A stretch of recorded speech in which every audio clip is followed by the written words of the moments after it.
Hey guys, it's me again, Mr. Paranormal M. Can't sleep again? Same here. Don't worry, I've got you. I got stung by a bee on my arm today, but luckily it didn't mess with my favorite thing, hanging out with you and talking spooky stuff. So, grab your headphones, get comfy, and let's talk about some weird, supernatural stories. Don't forget to subscribe, turn on notifications, and send me your own experiences too. I love reading them. Thanks so much for supporting me and the channel. I hope you like my voice because I really love doing this. Alright, good night, and let's get started. Okay, so this happened a few months ago, and I'm just going to tell it to you the way I lived it, as honestly as I can. That day started really normal. I went out to eat with my mom, Maria. We were at this little diner we go to sometimes, just sitting in a booth by the window. And like most times, she slipped into that familiar pattern, talking about people, worst-case scenarios, appearances, who's failing at what. I was trying so hard to think of good, light things to talk about, but every time I shared something, it felt like it just slid right past her. No real response, no curiosity, just this wall. That part isn't even the main story, but I remember feeling it very strongly that day. She started talking about my sister, let's call her Lily, in this really negative way, twisting things, making herself look like the hero and everyone else look irresponsible or ungrateful. It was like everything she said had this subtle spin on it. None of it was an obvious lie I could call out, but the vibe was just off. Amplified. Almost like something was leaning on her words, pushing them further than usual. Eventually, she drove me home, dropped me off, and the night went on like normal. Then I went to sleep, and I woke up in this nightmare. In the dream, I was in an empty industrial part of a city at night. No people, just those tall metal buildings and flickering streetlights. I walked into this run-down warehouse, roof half collapsed, broken windows, dust in the air. And the second I stepped inside, I felt it. Something is wrong, deeply wrong. It wasn't just dream creepy. It was this heavy, urgent awareness, like my soul suddenly knew something. My mom is lost. I have to find her. That thought hit me like a siren. It wasn't optional. It was like someone pressing a red-hot spoon to my skin, this loud, constant alarm that wouldn't let up. Right as that feeling started, Lily and a few of her friends stepped out of a side room in the warehouse. They were laughing, swaying, moving in this weird, slow, snake-like way, almost like they were dancing to music I couldn't hear. They looked like my sister and her friends, but I knew they weren't. Something in me just knew. They were smiling, all casual, and they were like, "Stay with us, just hang out. Everything's fine, nobody's missing. Let's just have fun." Their voices were oddly melodic, like they were reciting lines on a stage. I told them, "No, I have to find Mom. She's missing. Something's wrong." And that feeling in my chest just kept screaming. It wasn't fear of the dark. It was this pull, this hunger to find her that drowned everything else out. I wasn't even scared of the warehouse itself. I was just desperate. The next part of the dream is fuzzy. I'm wandering down alleys and along loading docks, pushing open doors, peering into corners. Everything is dark, but I'm not panicking. I'm searching for what feels like hours. Then I loop back to the warehouse. I go inside again, and Lily and her friends are still in that room, drinking, still moving in that slow, winding way. But this time the urgency inside me is multiplied. It's like the hot spoon has been pressed harder into my skin. I start yelling, "Don't you feel that? Doesn't anyone feel that? Something is wrong. Mom is gone. Can't you feel it?" And they just smile at me, still swaying. In this strange, almost sing-song tone, they tell me again to calm down, that everything's fine, that I should relax and stay. In the dream, I'm still reacting as if my sister and her friends are really them. So I step between them and the windows and I shout, "Don't look out there! Don't look!" I'm guarding the glass with my arms spread out, and then I hear it. These guttural, inhuman screams echoing all around the outside of the warehouse. Not like crowds, but like one being, screaming from different angles. The sound bounces from spot to spot, right side, roof, far wall, like it's circling us. Same voice, many locations. It felt organized. Lily and her friends start moving closer, brushing my arms with those weird, snake-like movements. They're pleading, but not in a scared way. More like eager children. "Move your hands, let us see. Come on, move your hands." Like they wanted to see the horror. Like they loved it. That feeling inside me turned from urgency into this cold, sick unease. And right there, I woke up. I remember thinking, that felt demonic. Not like a random weird dream. I prayed about it, sat with it for a bit, and then I tried to just continue my day like normal. Later, my mom called, asking if I wanted to hang out. I thought, okay, that's already interesting timing, but I said yes. She picked me up, and we headed to a casino for a little day trip. We're on the highway, and suddenly she goes, "Oh my God, I have to tell you about this dream I had last night." The second she said dream, my stomach dropped. All the feelings from my nightmare rushed back. I tried to keep my voice calm and said, "Really? Me too. You go first." I wanted to see if there were any connections before I told her mine. She says she dreamed she was stuck somewhere, trapped. It was dark, and no one could find her. As she's talking, she points to one of those big orange highway barrels on the side of the road and goes, "It was like that. Like 3 of those stacked up, and I was in a black tube underground. And when I looked down, I could see big hooves walking up to check the tube, like something with goat legs was pacing around above me." She couldn't see the full creature, just the legs, but she knew it was evil. I was shocked.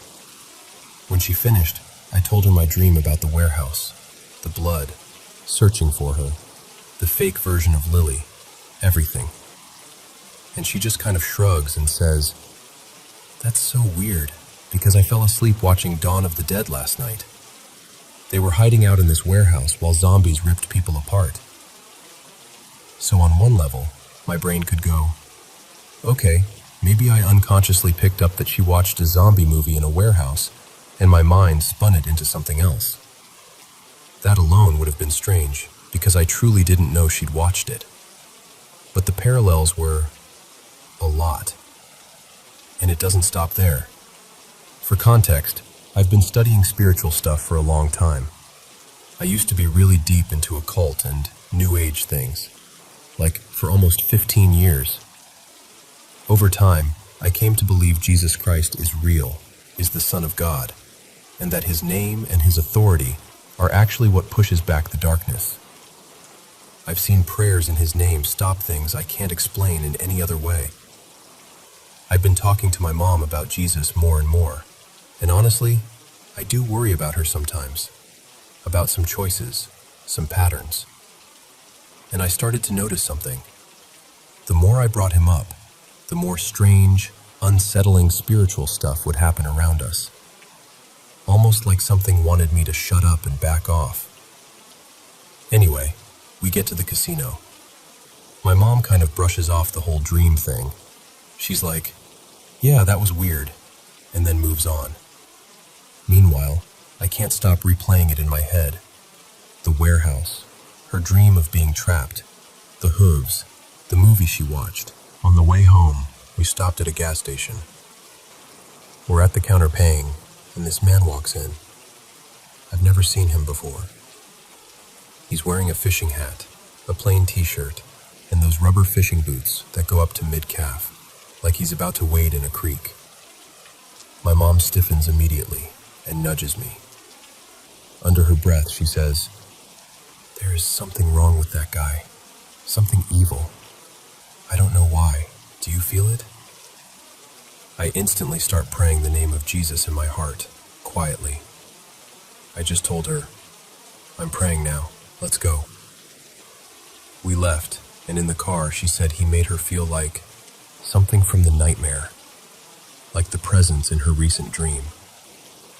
I took note of that, deeply. The thing is, this guy wasn't doing anything outwardly strange, just standing there in this fishing outfit. But both of us felt that same off, heavy vibe. That night was uneventful. I went home, slept, woke up. The next day, I went out for coffee with my boyfriend.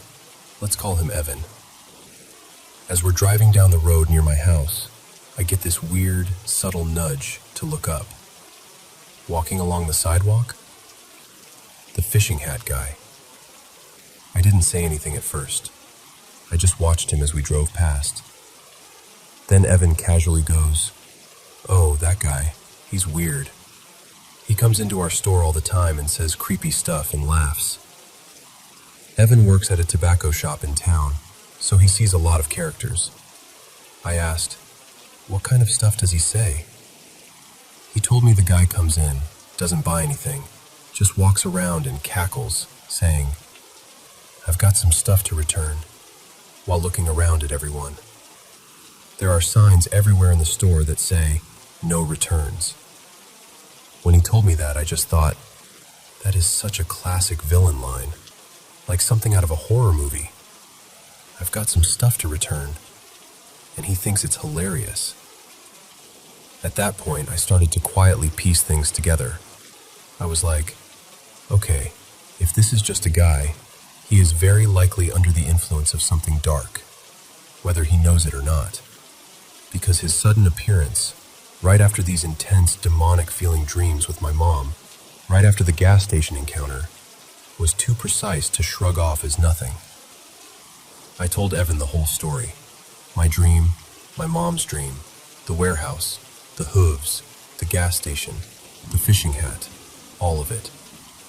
He kind of brushed it off with, "Nah, he's just some dude on drugs." I get why that's an easier explanation, but my spirit wasn't buying it. Then came day 3. So now we're 2 days out from the original warehouse dream. It's the middle of the day, and I'm thinking about going to the dispensary, but I start feeling weird, lightheaded, off balance. As I'm walking down the hallway to grab my keys, I'm actually wobbling a little, like I'm a tiny bit drunk, but I'm not. Evan offers to drive me, and for some reason I get stubborn and prideful about it. I basically snap, "No, I've been doing this by myself forever. I'm fine." Looking back, I was being kind of a jerk, probably from built-up resentment and stress, just being honest. I go out to my car, sit in the driver's seat, and this wave of dread washes over me. Not normal anxiety, not overthinking. This felt like a clear message. Do not go. I sat there arguing with myself. You're overreacting. You're being dramatic. Just go. Stop being weird. I didn't want to be ruled by fear, so I pushed through it. I started the car, drove to the stop sign at the end of my neighborhood, and turned right. The very moment I turned, maybe 10 yards ahead, walking straight toward my car on the sidewalk, was the fishing hat man. Again, it was subtle, but undeniably wrong. My whole spirit just went, absolutely not. I did a quick turn, circled around, and drove straight back home. I didn't go to the dispensary. I didn't pass him again. I was done. And then, I didn't see him for months, which is bizarre because Evan swore this guy came into their shop all the time. I drive through town constantly, and yet I had never seen him before those 3 days, and then not again after, for a long stretch. But that's not quite the end. The last time I saw him, it was almost like one final note at the end of this weird song. I met up with an old friend I hadn't seen in at least 10 years. We'll call him Jonah. We got coffee, caught up, talked about life. Out of nowhere, he brought up dreams and spiritual stuff. Good and evil, weird experiences he'd had. So I told him about the fishing hat guy. As I shared, I could see him getting visibly uncomfortable, like his body recognized something about it. On the drive back to my place, we're chatting, and suddenly Jonah goes, "Oh my God, it's him." I look up, and there he is again. The same man in the fishing hat, walking along the road that leads to my neighborhood. Just there. Again. No chance for me to point him out first. Jonah saw him on his own. And that was the last time. I haven't seen him since. I don't tell this story to scare anyone or to make myself sound special. I honestly have nothing to gain from sharing it. I tell it because I really believe some of what we write off as just dreams or just weird coincidences may actually be part of something deeper. Spiritual warfare, for real. If you've had strange, layered experiences like this, dreams lining up with real life, repeated symbols or people that feel wrong in your spirit, I just want to gently encourage you. Protect yourself. For me, that meant turning away from the occult and New Age things I was heavily into for nearly 15 years, and turning toward Jesus. I've learned, slowly and stubbornly, that Jesus Christ really is the Son of God, and His name actually carries authority over darkness. When I pray in His name, when I speak His name over fear or over something that feels evil, things change. I've seen it. So if any of this hits something in you, if you felt that same hot spoon of warning in your spirit, please don't ignore it. Talk to Jesus. Ask Him for protection. Read about Him. Use His name when you feel that heaviness or terror pressing in. Because evil is real. But so is He.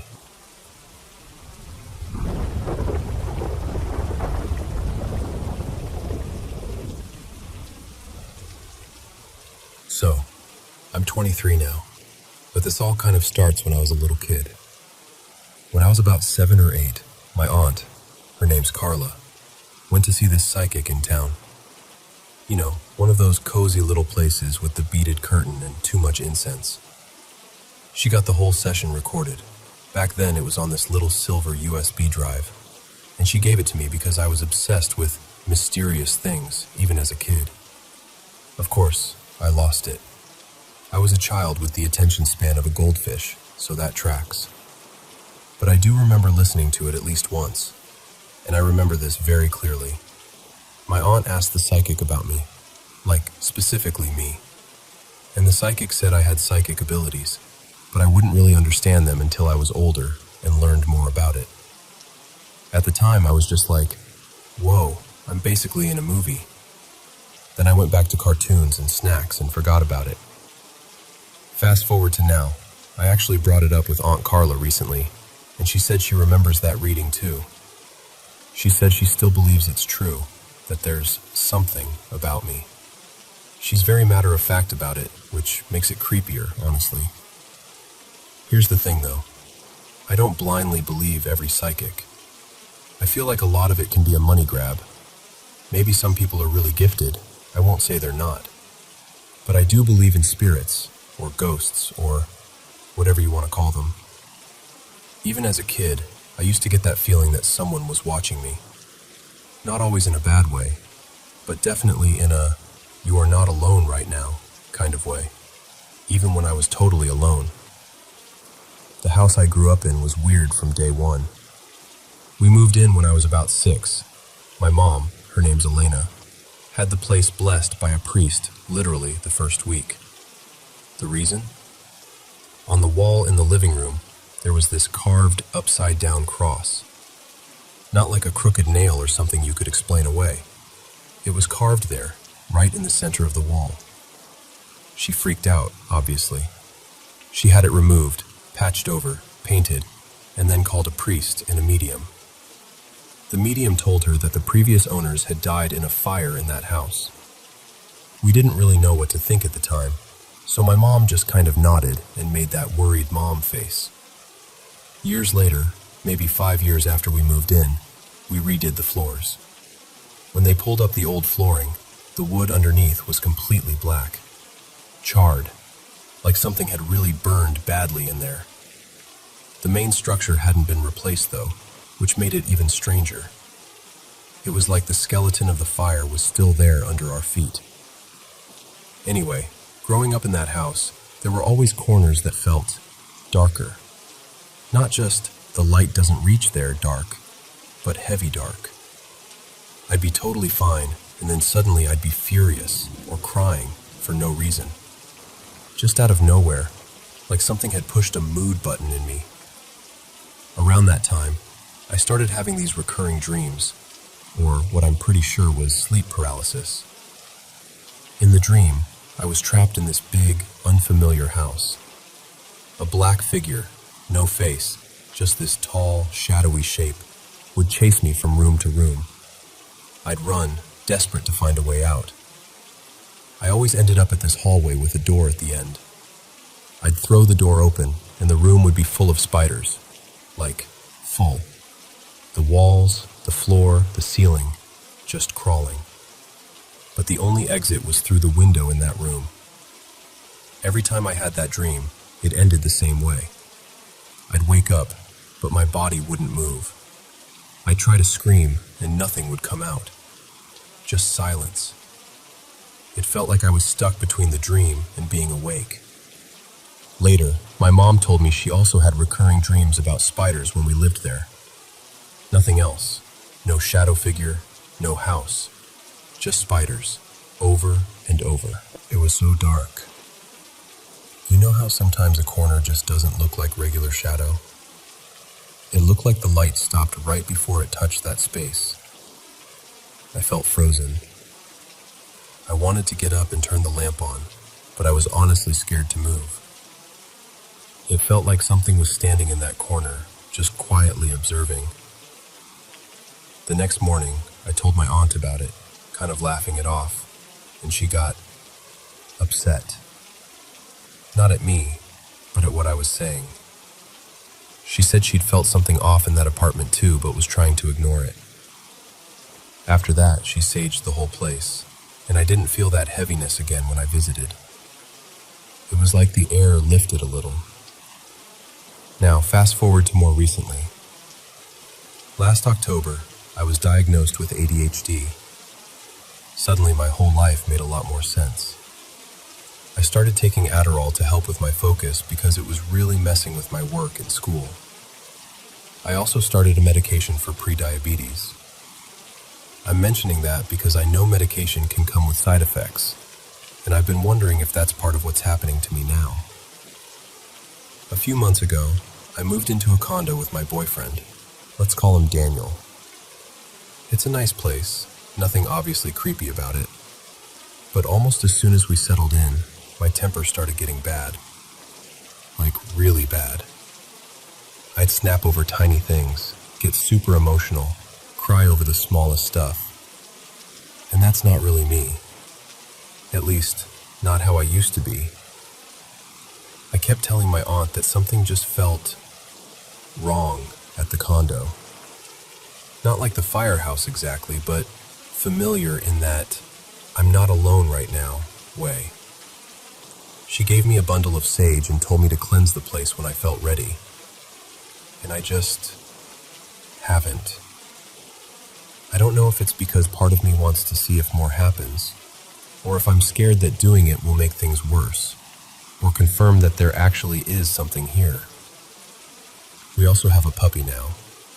Her name is Luna. She's about 6 months old, and usually really happy and fearless. A couple of weeks ago, it was around 8 p.m., and I was sitting on the couch with her. She suddenly perked up and started whining at the window.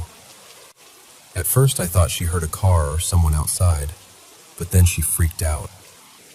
She jumped over my legs, tried to wedge herself between me and the back of the couch, and kept whining like she wanted to disappear. I went to the window and looked outside. Nothing. No people, no animals, nothing that made sense for that reaction. And Luna has heard plenty of outside noises before without doing that. A couple days after that, I came home from work and went to let her out of the bedroom. The door would only open about 6 inches. Just enough for her to squeeze out, but not enough for me to get in. I pushed harder, thinking maybe something had fallen behind the door.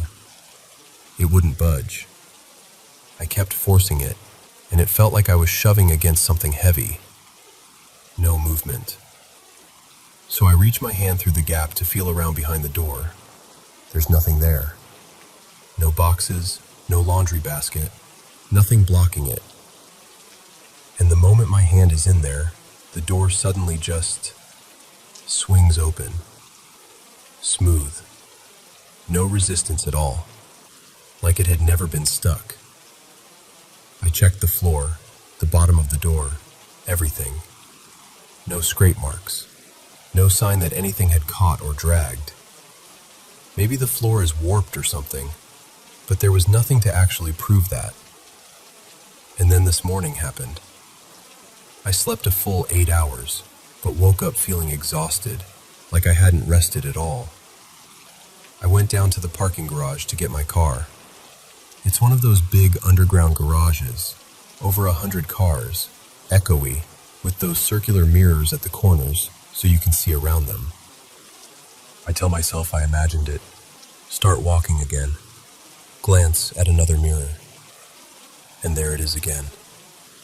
A person-shaped movement behind me. Turn around. Nothing. Just rows of cars and silence. That's when my brain started really spiraling. Like, okay, am I losing it? Is this the Adderall? I even Googled the side effects. It can cause hallucinations in rare cases, apparently. So now I'm stuck in this weird place of, am I seeing ghosts? Or is my brain glitching? Part of me is terrified that I'm actually seeing something spiritual. Another part of me is terrified that I'm not, and it's all in my head. So that's where I'm at right now. I've got this history of weird, heavy houses, dreams, feelings. My aunt's psychic telling her I'd have abilities I wouldn't understand until I got older. And now my puppy is reacting to things I can't see. Doors are behaving like someone's holding them shut. And I'm seeing people in mirrors that aren't there when I turn around. I'm honestly starting to freak out a bit because I can't tell what's real. I don't know if I'm just sensitive to energy and spirits, or if my mind and meds are messing with me. I'm sorry. I know this is a long ramble. I just needed to get it all out. I'm hoping maybe someone out there has gone through something similar, whether it turned out to be spiritual, medical, or somewhere in between, and can tell me how they handled it. Because right now, I'm stuck between sage in one hand and a pill bottle in the other, trying to figure out what's actually haunting me.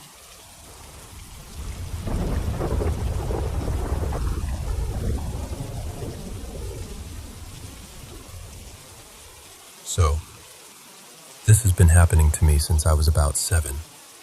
For almost 30 years now, I've had these reoccurring dreams about, I'll just call them demons, or really bad spirits, pretending to be people I love who have passed away.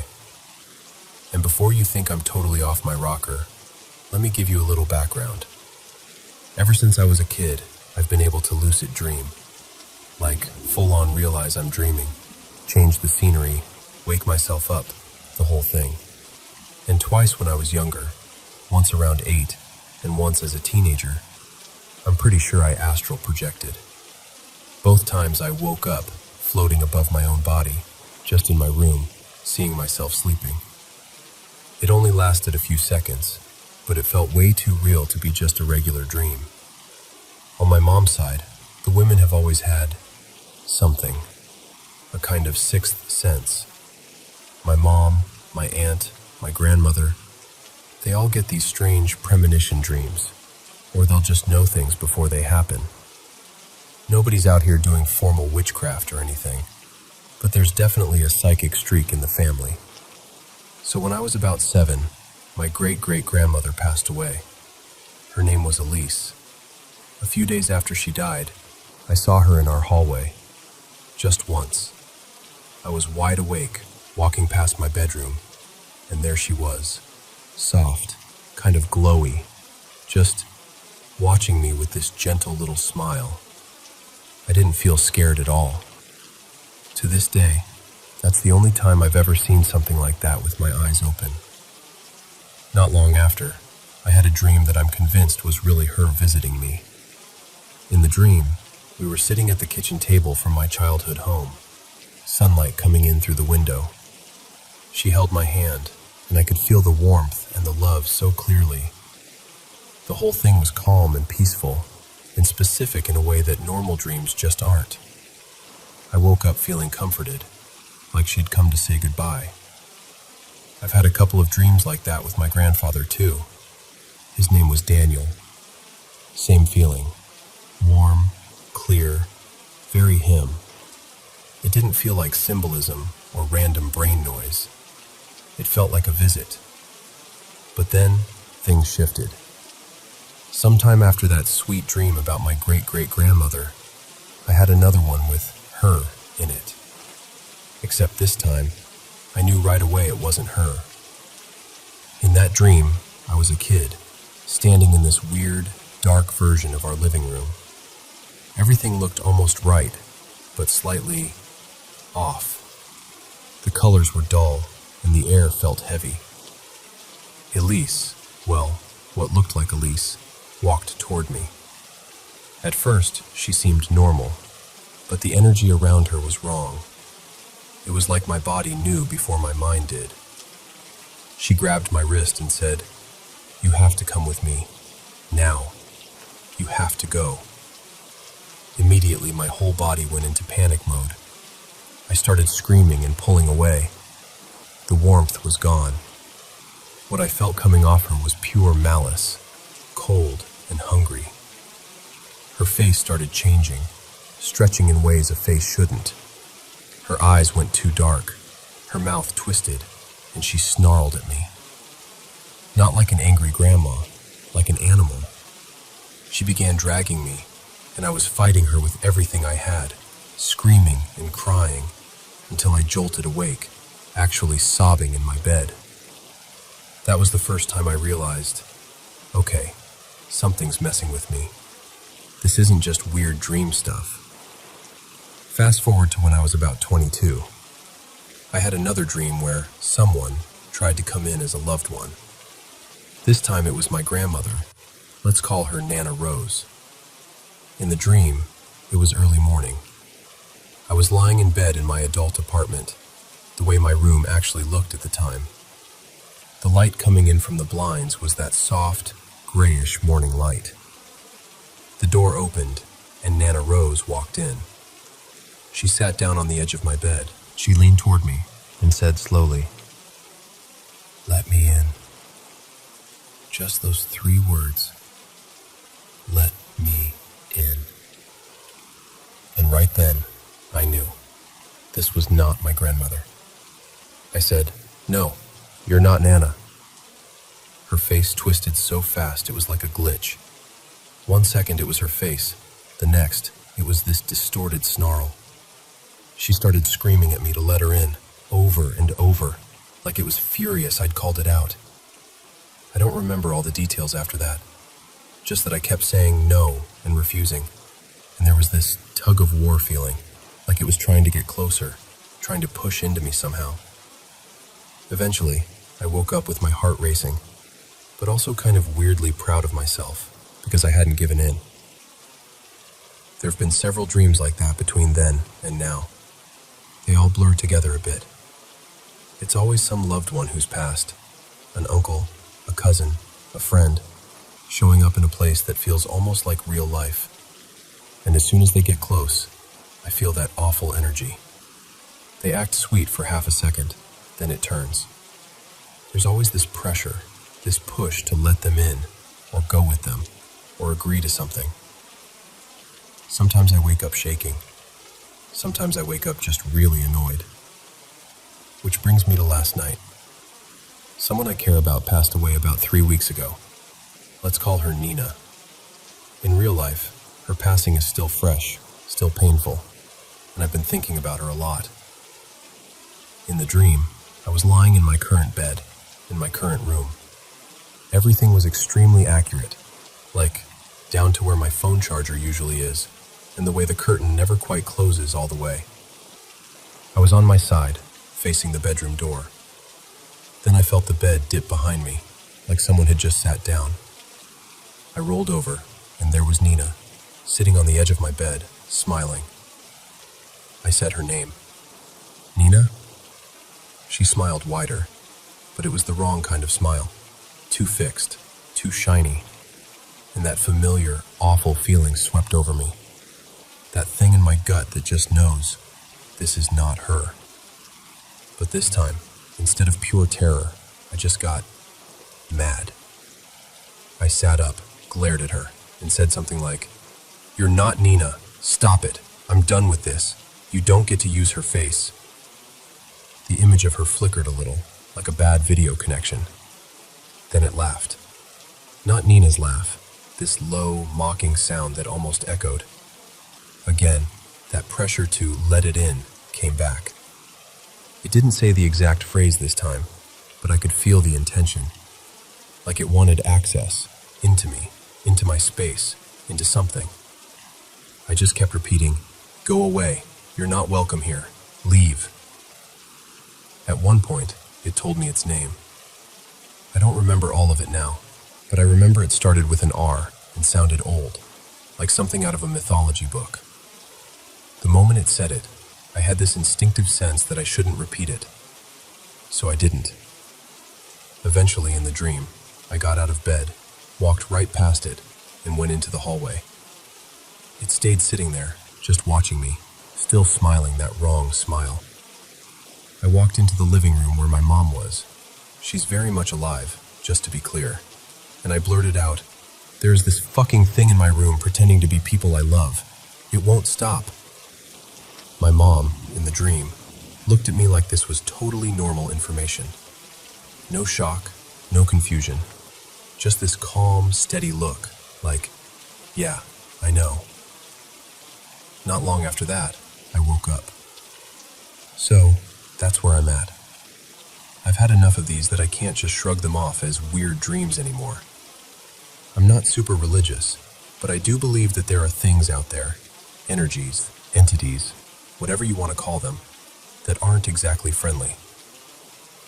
I don't know if these dreams are actual entities trying to mess with me, or if they're just my subconscious acting out my fears around loss and death and attachment. I do know that I've also had plenty of dreams with past loved ones that feel totally neutral or even silly, like my grandfather showing up just to comment on my terrible parking in a dream. Not everything feels like a visit, and not everything feels dark. Some are just dreams. But then there are these other ones, the ones that feel like something knocking on the door over and over, wearing the faces of people I miss. And every time now, I'm learning to say no.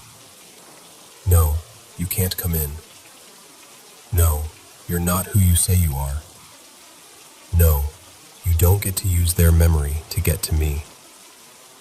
Maybe it's demons. Maybe it's trauma. Maybe it's a mix of strange family intuition and a brain that likes to dramatize. I honestly don't know. What I do know is that the older I get, the less scared I am, and the more angry I feel when it happens. Like, if you're going to come for me, don't hide behind the people I love. So that's my little saga with dream entities wearing my loved ones' faces. I'm still trying to figure out what it means. But for now, every time they show up, I look them in the eye, whatever eye they're pretending to have, and I tell them, "You're not welcome here, and you don't get to use my love against me."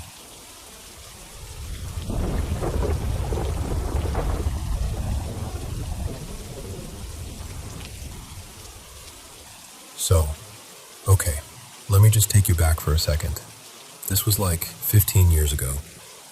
I was a teenager from the US on a school trip to Paris, and of course one of the big stops was the Louvre. You know, we're in France, so we have to be cultured now kind of thing. I remember this one moment really clearly. My friend, let's call her Mia, and I were at one end of this long hallway. The hallway had these big open archways all the way down, leading into different rooms. The only way in and out of that whole stretch, though, was at the two ends. You walked in at one end, walked through the rooms, and eventually popped out into a larger open area. So, layout-wise, it's important. Unless someone walked right past us, they weren't getting out. Anyway, Mia and I walk into one of the rooms off this hallway. There are paintings everywhere, people shuffling around, the usual museum quiet. And then I see him. There's this man standing a few feet away, dressed in what looked like period clothing. Don't ask me which period, history has never been my thing. But he looked like he'd stepped out of some painting about a war or a royal court. Long hair tied back neatly with a black ribbon or bow at the nape of his neck. Dark coat, kind of old-fashioned boots. The kind of outfit you absolutely do not see on a random Tuesday at a museum. He's just standing there, staring at this painting on the wall. I wish I could tell you which painting it was. Some landscape or maybe a portrait, but I honestly don't remember. All I remember is him. The second I saw him, I got this weird feeling in my chest. Not fear exactly, just an alertness. Like my brain went, pay attention, this is important. So I kept watching him, and out of the corner of my eye, I realized Mia was watching him too. We didn't say anything to each other. We were both just kind of locked in on this guy. After a minute, he finally turned away from the painting and walked calmly through the opening into the next room. And without even talking about it, Mia and I kind of did that quick, awkward power walk after him. You know when you're trying not to look like you're following someone, but you absolutely are? That was us. We step into the next room, and he's gone. Like, gone. The room was not crowded. There were a few people scattered around, but definitely no man in period clothes with a black bow in his hair. We scanned the whole space, and there was nowhere he could have ducked behind. A bench, maybe a column, but nothing that would have hidden someone that completely. We look at each other, both thinking the same thing. Okay, maybe he moved fast. Maybe he went into the next room. So we keep going. We speed walk through that next room, and the next one. We're moving down this whole stretch of gallery, peeking left and right through each opening, checking the hallway itself, looking for this guy. Nothing. And again, the way this part of the museum was laid out, there was basically one route. To get out, he would have had to walk either directly past us or down that same long hallway and into the big main area at the end. We reach the end of the hallway, step out into the larger space, the big open area with high ceilings and more people milling around, and start scanning the crowd. Still no sign of him. No old-fashioned coat, no odd-looking boots, no long hair tied with a black bow. It's like he just never existed. At this point, my heart is racing a little, but I'm also trying to be logical about it. Maybe we just missed him somehow. Maybe there was a side exit we didn't notice. I'm already starting to second-guess myself, and I'm just standing there beside her, nodding, realizing that we hadn't actually talked to each other about what we saw before she started retelling it. We hadn't had time to compare notes, to influence each other's memories, any of that. But her version matched mine. Her mom, of course, gives us that "you two are being dramatic" look, and basically says we're imagining things. Teenagers, overactive imaginations, too much excitement, whatever. And that was it. That was my big ghost encounter. I was around 15 at the time. Part of me wants to say, I know what I saw. I saw a man, and then he vanished. But the logical side of my brain keeps chiming in like, come on, you probably missed a door. or he blended into the crowd, and your brain just filled in the gaps later to make a better story. You know, for the plot. Thing is, it doesn't feel like a made-up memory. It feels anchored. I can still picture the hallway, the lighting, the slight chill in the air, the way my stomach dropped when he wasn't in the next room. I remember the way Mia looked at me, wide-eyed, before we broke into that ridiculous fast walk down the hallway. And ever since then, I've occasionally gone down these rabbit holes online, looking up ghost stories about the Louvre. There are definitely some out there, but I've never found anything that matches this man. The way he was dressed, the black bow in his hair, the way he silently stared at that painting like nothing else existed. So, yeah, that's my story. My maybe ghost, maybe weird coincidence, maybe my brain being overdramatic museum encounter. I'm totally open to it being torn apart by logic. Honestly, that might be comforting. But there's still this little part of me that believes I really did see something, or someone, that didn't quite belong to our time.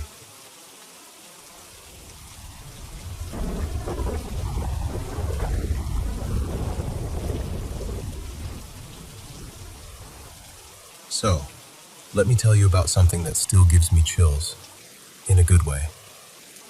This all started a few years back. My grandfather, we all called him Granddad Eli, had this tiny Facebook account that my younger cousin Maya set up for him. He could barely work the TV remote, never mind a smartphone. But he was so excited about the idea of finding old friends on the internet, as he put it. He loved the idea that with just a few taps, he could see photos of relatives on the other side of the world. Most of the time, though, he'd just point at the screen and say, "Who's that again?" And we'd help him. He passed away in 2020. We knew it was coming, so we made sure someone was always with him. One of those nights, I was sleeping on a little mattress on the floor next to his bed. At some point in the early hours, he started shaking. I think it was a seizure. He made these soft, broken crying sounds, and my heart just dropped. I ran out and called the nurse as fast as I could. She came in, calm and professional, and gave him an injection in his left arm. I remember that moment in such sharp detail. He started howling in pain, this deep, raw sound that I still hear sometimes when I think about it. His eyes had been closed the whole time. Then, suddenly, he opened them, and he looked straight at us, at me and at Maya, and he smiled. Not a big grin or anything, just this gentle, peaceful smile. But it was so clear. He looked like someone who had finally set a heavy bag down after carrying it for too long. There was this calm in his face I'd never seen before. Then he closed his eyes again. The nurse gave a second injection in his right arm, and this time, he didn't cry out. Everything just quieted. After he passed, I stepped out of the room to call my cousin Lena to tell her.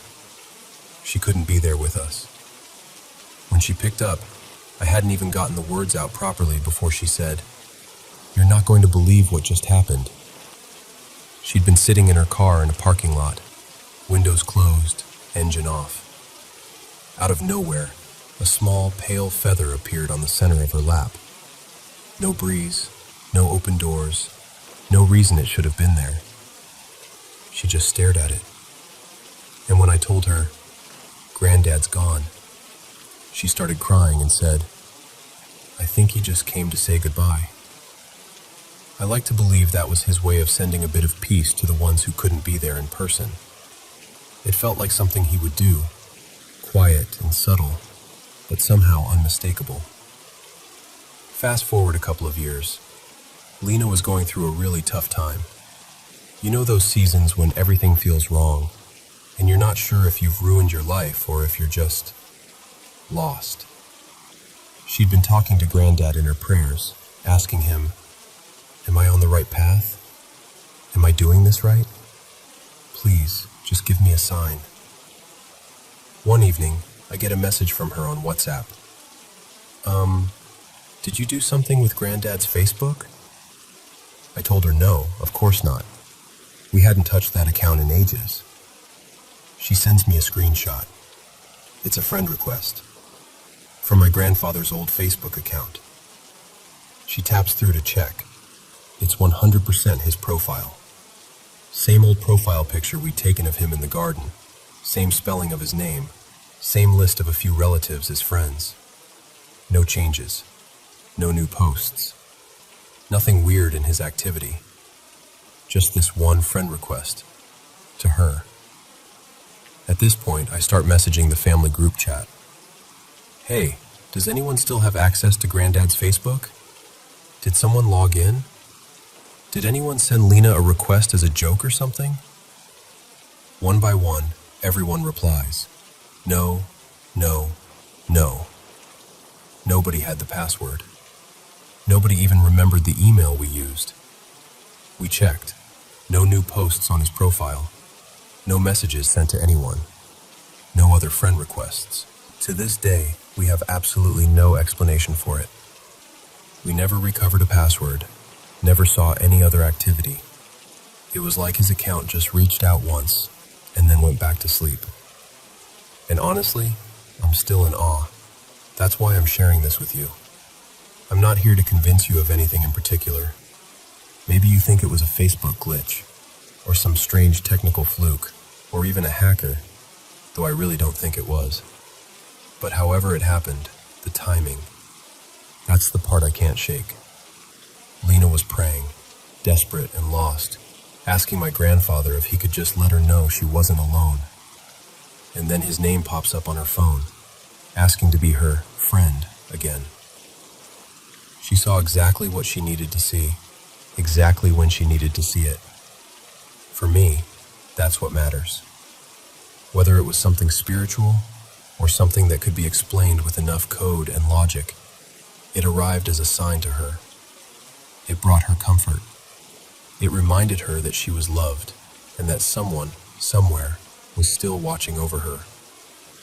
And if you've lost someone and you're listening to this, I hope you can take a bit of peace from it too. Sometimes the way a sign arrives doesn't matter as much as the way it reaches your heart.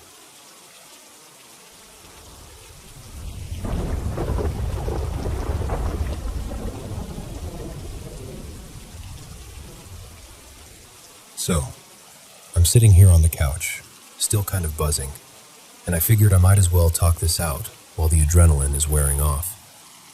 About 20 minutes ago, I had my first real sleep paralysis episode. So, I'm having this totally normal dream, nothing dramatic. I think I was at a grocery store arguing with a self-checkout machine. And then, like someone flipped a switch, I wake up. Or at least, I thought I woke up. I'm lying on my side in bed. My partner, Leo, is behind me, one arm draped over my waist. The room is dark but familiar. Our bedroom, or at least, I'm pretty sure it's our bedroom.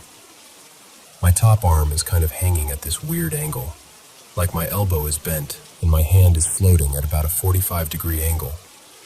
I can feel it there, heavy and suspended, and I'm trying to remember if I'd shoved a pillow under it. I don't think I did. I go to move my arm. Nothing. Okay, maybe I'm just groggy.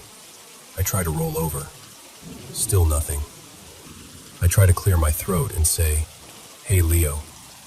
And it's like the words get stuck somewhere between my brain and my mouth. No sound. My tongue might as well be made of stone. And that's when it hits me. This is sleep paralysis. As soon as I think that, my brain does that thing brains love to do. You know, it tries to make everything 10 times worse. It goes, "Oh, cool, we're doing sleep paralysis? How about a monster in the corner? Maybe something sitting on your chest?" I can feel that impulse, like a movie loading in the background. But another part of me is stubbornly going, "Nope, not real. We are not doing demons tonight." So I kind of mentally shove the idea away. Thankfully, nothing actually appears. No shadow person, no old hag, no glowing eyes. Just the dark room and this insane, suffocating stillness. The paralysis, though, that stays, and it is absolutely terrifying. The only things I can move, just barely, are my fingers and toes, so I start focusing on those. I'm kneading my fingers like I'm trying to squeeze life back into them, wiggling my toes as much as I can inside the blanket. It feels like trying to move underwater with concrete wrapped around me. I keep trying to call out to Leo. In my head, I'm screaming his name, but outside, I'm pretty sure it's just air.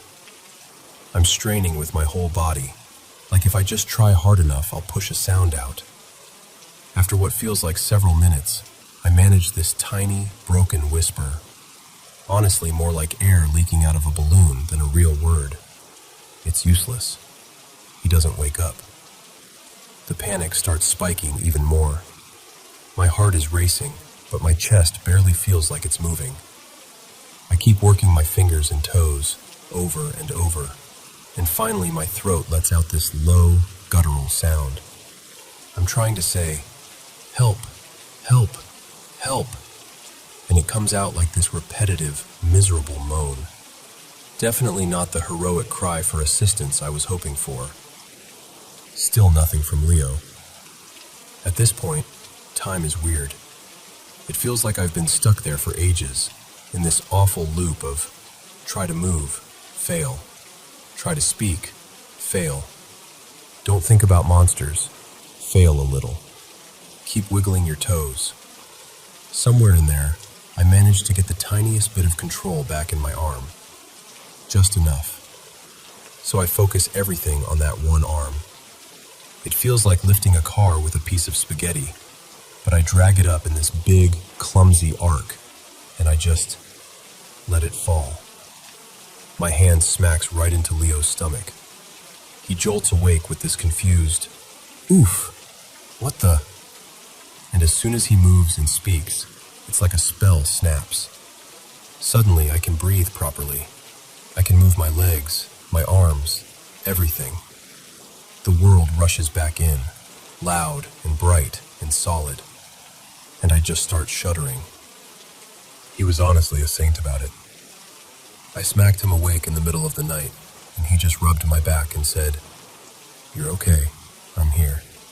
Instead of, "Why are you assaulting me in your sleep?"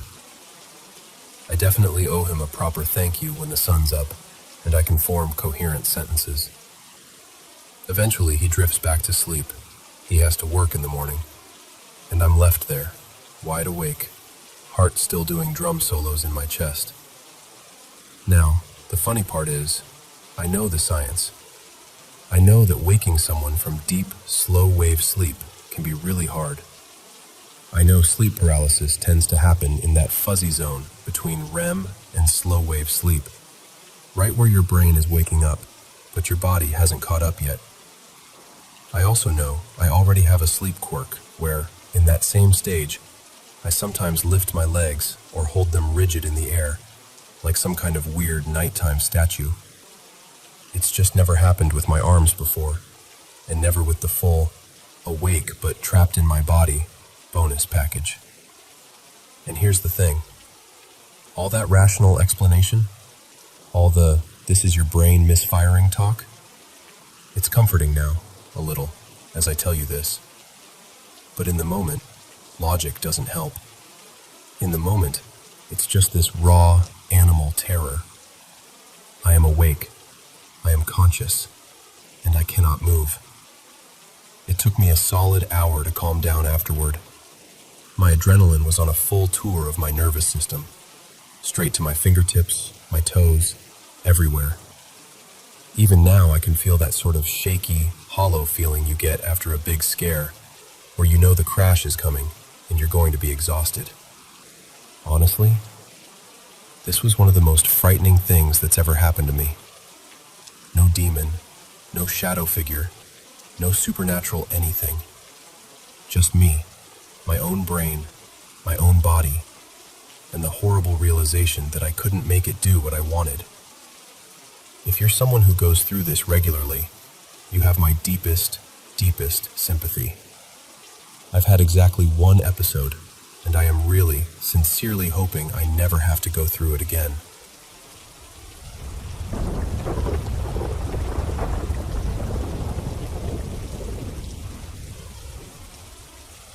So, this is a story I've never really told out loud before.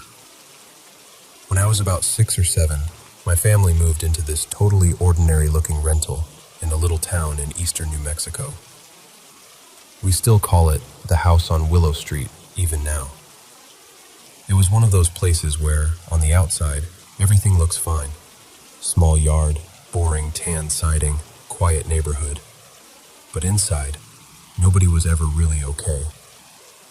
From the first few weeks, weird stuff kept happening. We'd hear footsteps when everyone was sitting in the living room. Cabinets would be half open. Things would be moved just enough to make you doubt yourself. My mom and dad, well, my dad Rob, argued constantly in that house. My older brother, Daniel, was always irritated. I was sick all the time. Just colds, stomach stuff, headaches, over and over. We only lived there for about a year before we moved on to base because of my dad's military posting, and every one of us was relieved to leave. My bedroom was down the hall, with this big window and a sliding closet door right across from my bed. I already had trouble sleeping as a kid, but in that house, it was like my body refused to relax. I'd just lie there, wired and uneasy for no obvious reason. One winter night, I remember snow was falling, the kind that drifts slowly and makes everything feel muffled. I was tossing and turning, and I rolled over so I could watch the snow through my window, because that usually calmed me down. As I'm staring at the glass, I noticed this thing. It looked like a brown leaf, just spinning in place in midair, perfectly horizontal, right in front of the window. Nothing above it, nothing below it. No string, no spider web, no nothing.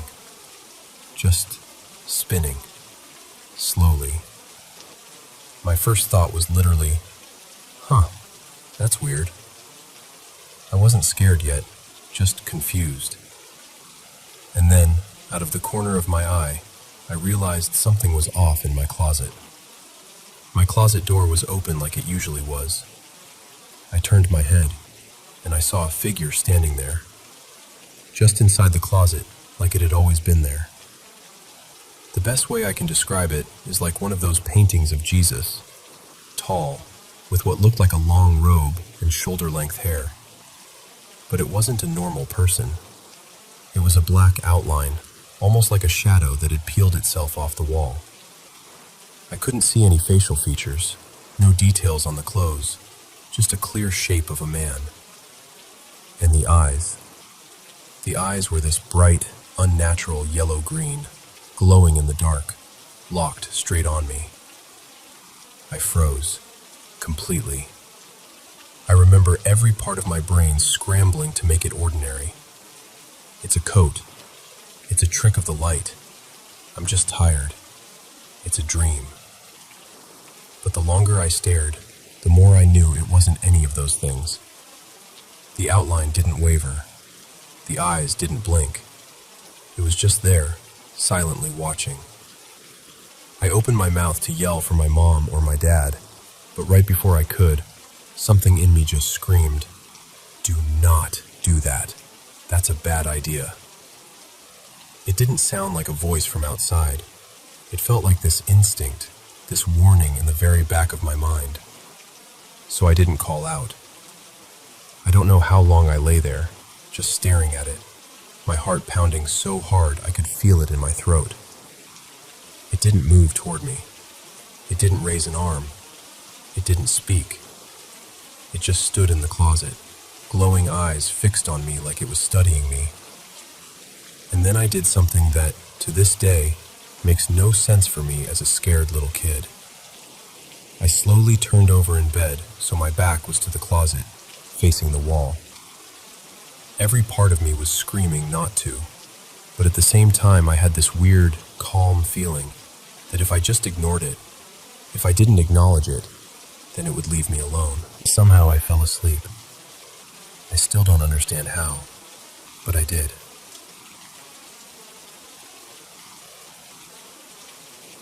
The next morning, the snow was still outside.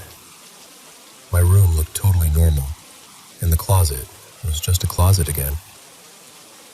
The leaf that had been spinning in midair, gone. I looked on the windowsill, on the floor, in my bed, even inside the closet. Nothing. It was like it had never existed. Ever since that night, I cannot sleep with the closet door open. Doesn't matter where I am, my own place, a friend's house, a hotel, whatever. If there's a closet, that door is getting shut before I lie down. If I wake up in the middle of the night and realize a closet is open, my body goes straight into panic mode. Heart racing, skin cold, that same old dread flooding in, like I'm back in that bedroom again. And just to be clear, I wasn't a kid obsessed with horror. I hadn't been watching ghost movies or alien documentaries. I didn't listen to scary stories. There wasn't anything like that feeding my imagination at the time. That house scared me on its own. People sometimes ask if maybe I was just dreaming, but I know how hard it was for me to even fall asleep there. I was wide awake, uncomfortable, and restless before any of this happened. The memory feels like being awake, not like a dream that fades and blurs. Not long after we finally moved out of the house on Willow Street and onto base, my health did this dramatic turnaround. I stopped getting sick all the time. I felt lighter. The constant heaviness I'd felt there just lifted. My parents did end up divorcing later on, but I'm pretty sure that was its own separate mess, not a ghost's fault. I never saw anything like that figure again. No glowing eyes in closets, no spinning leaves, nothing. Just that one night. Sometimes I wonder what exactly it was. I mean, yeah, it was New Mexico. People always joke about aliens. But whatever that thing was, it didn't feel extraterrestrial to me. It felt old, ancient, like it belonged to some completely different time. I never got the sense it was trying to hurt me. It felt more like it was observing me, curious in a way that was still terrifying. There's one more piece of this that I always hesitate to mention, but I feel like it might matter. The year before we moved into that house, I had this friend, let's call her Kayla, who got really obsessed with trying to summon the devil using a mirror. She'd read about it somewhere and was always trying to get me to do it with her. I was freaked out and never participated. I wanted no part of that. I wouldn't even be in the room when she did it. I've always wondered, though, if she actually managed to stir something up. And if, even though I refused to join, maybe something noticed me anyway. Maybe it followed me. Or maybe the house on Willow Street already had its own resident, and all of that was just an awful coincidence. I don't know. What I do know is this. That night in my bedroom felt real. The way my chest locks up around open closets now feels real. I can still see that outline in the doorway of the closet, and those glowing yellow-green eyes, as clearly as if it's burned into the back of my mind. So yeah, that's my story.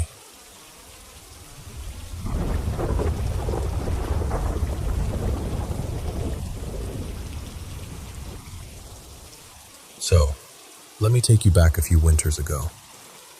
I was renting this old, slightly crooked cottage out on the Kintyre Peninsula in western Scotland. It sat on its own at the end of a single-track road, maybe 15 miles from the nearest town. The place had originally been built for estate workers, shepherds, and farmhands, a couple of generations back, and you could feel that history in the stone walls. It was beautiful, but it was isolated. On a windy night, you really knew you were alone. One night in early December, I went to bed as usual. I remember lying on my back, half asleep, watching my breath fog slightly in the cold room. And then, from somewhere above and to my right, I started to hear music. Not just any music. It was the bright, joyful sound of a brass band, clear as day. Trumpets, trombones, that sort of jaunty rhythm you'd expect from a parade or a school concert. Only this was close. Too close. It was as if they were marching somewhere just above my head, in the darkness. As I was trying to make sense of it, I suddenly felt the covers on my right side lift, as if someone were gently peeling them back.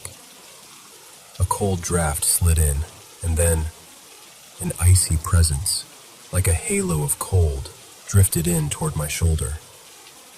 Every instinct in me was screaming, "Move, get up, run." But I couldn't move at all. I was completely pinned.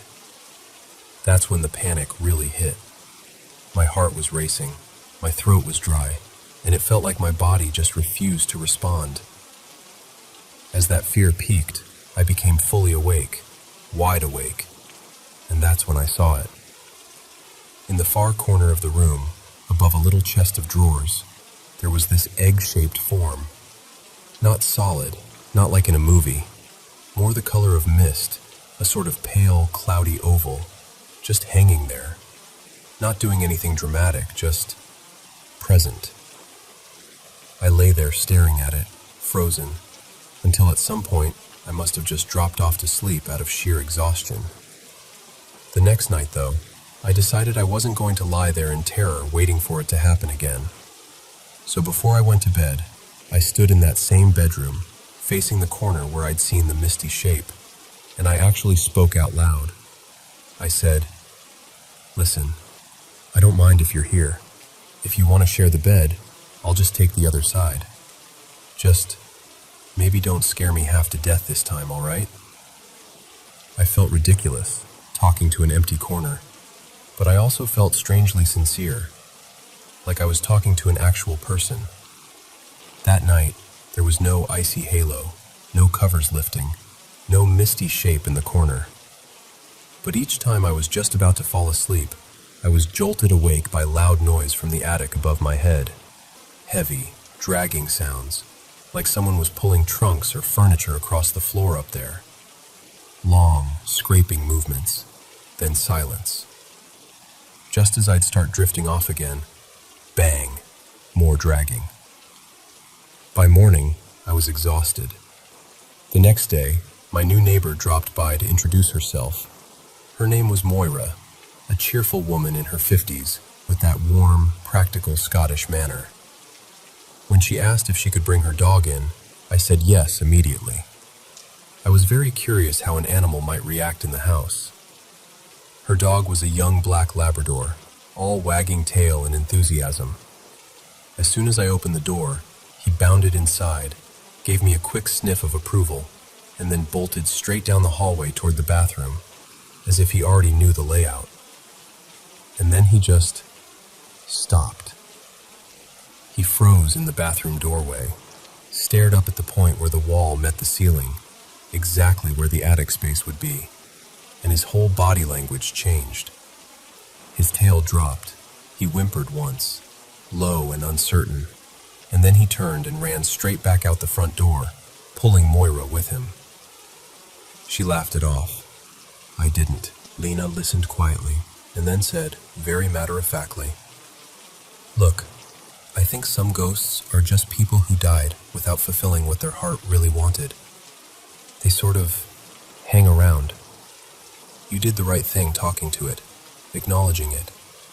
That can make it easier for them to move on." That idea stayed with me more than I expected. I also asked the owner of the cottage, a woman named Margaret, if she knew of anyone who had died in the house. She frowned and said she honestly didn't know. People had come and gone over the years, and the history was a bit patchy. Nothing dramatic she was aware of, though. That night, I was heading to the bathroom in my dressing gown. The house was dark and quiet, just the wind outside and the faint creaks of old timber settling. As I stepped into the hallway and looked up toward that same patch of ceiling that had spooked the dog, the air there felt different, thicker, heavy almost, like the atmosphere had a weight to it in that one place. On impulse, without really planning to, I stopped, looked up, and spoke. I said, "Hey, it's okay. You don't have to stay here. It's all right for you to leave now. You're allowed." The moment the words left my mouth, I felt something. It was like a fine sprinkling of energy fell gently over me, but not onto my skin, more onto the outline of me, just outside my physical body, almost as if someone had traced me in a soft, tingling shimmer. It lasted only a second or two, but it was unmistakable. And then I suddenly felt very emotional. Not terrified, just moved. I found myself right on the verge of tears without really knowing why. From that night on, the house was different. The dragging sounds in the attic stopped. The oppressive feeling in that corner of the bedroom went away. I still had the occasional creak or groan that any old cottage has, but the presence, that sense of someone else being there, lifted. The place felt lighter, calmer, peaceful. Life settled back into its quiet rhythm.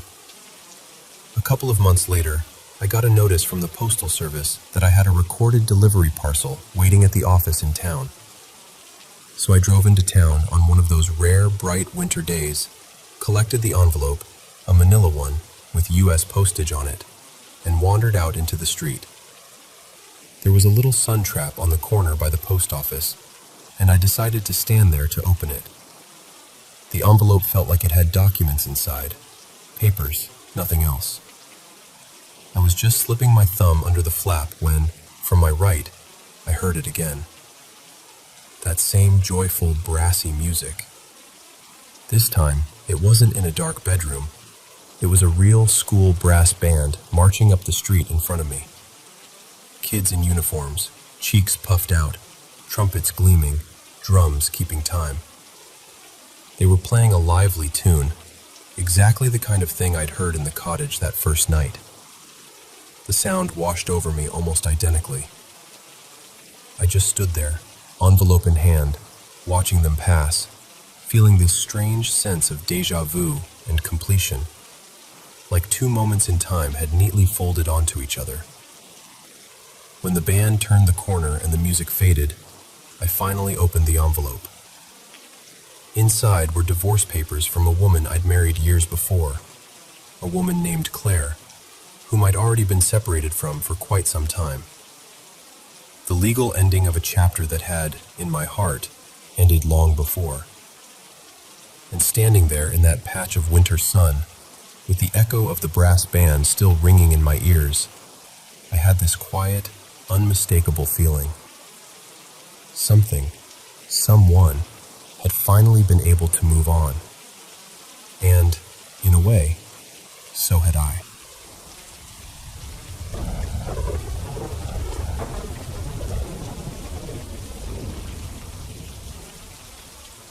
So, let me just talk to you like I would a friend on the couch, okay?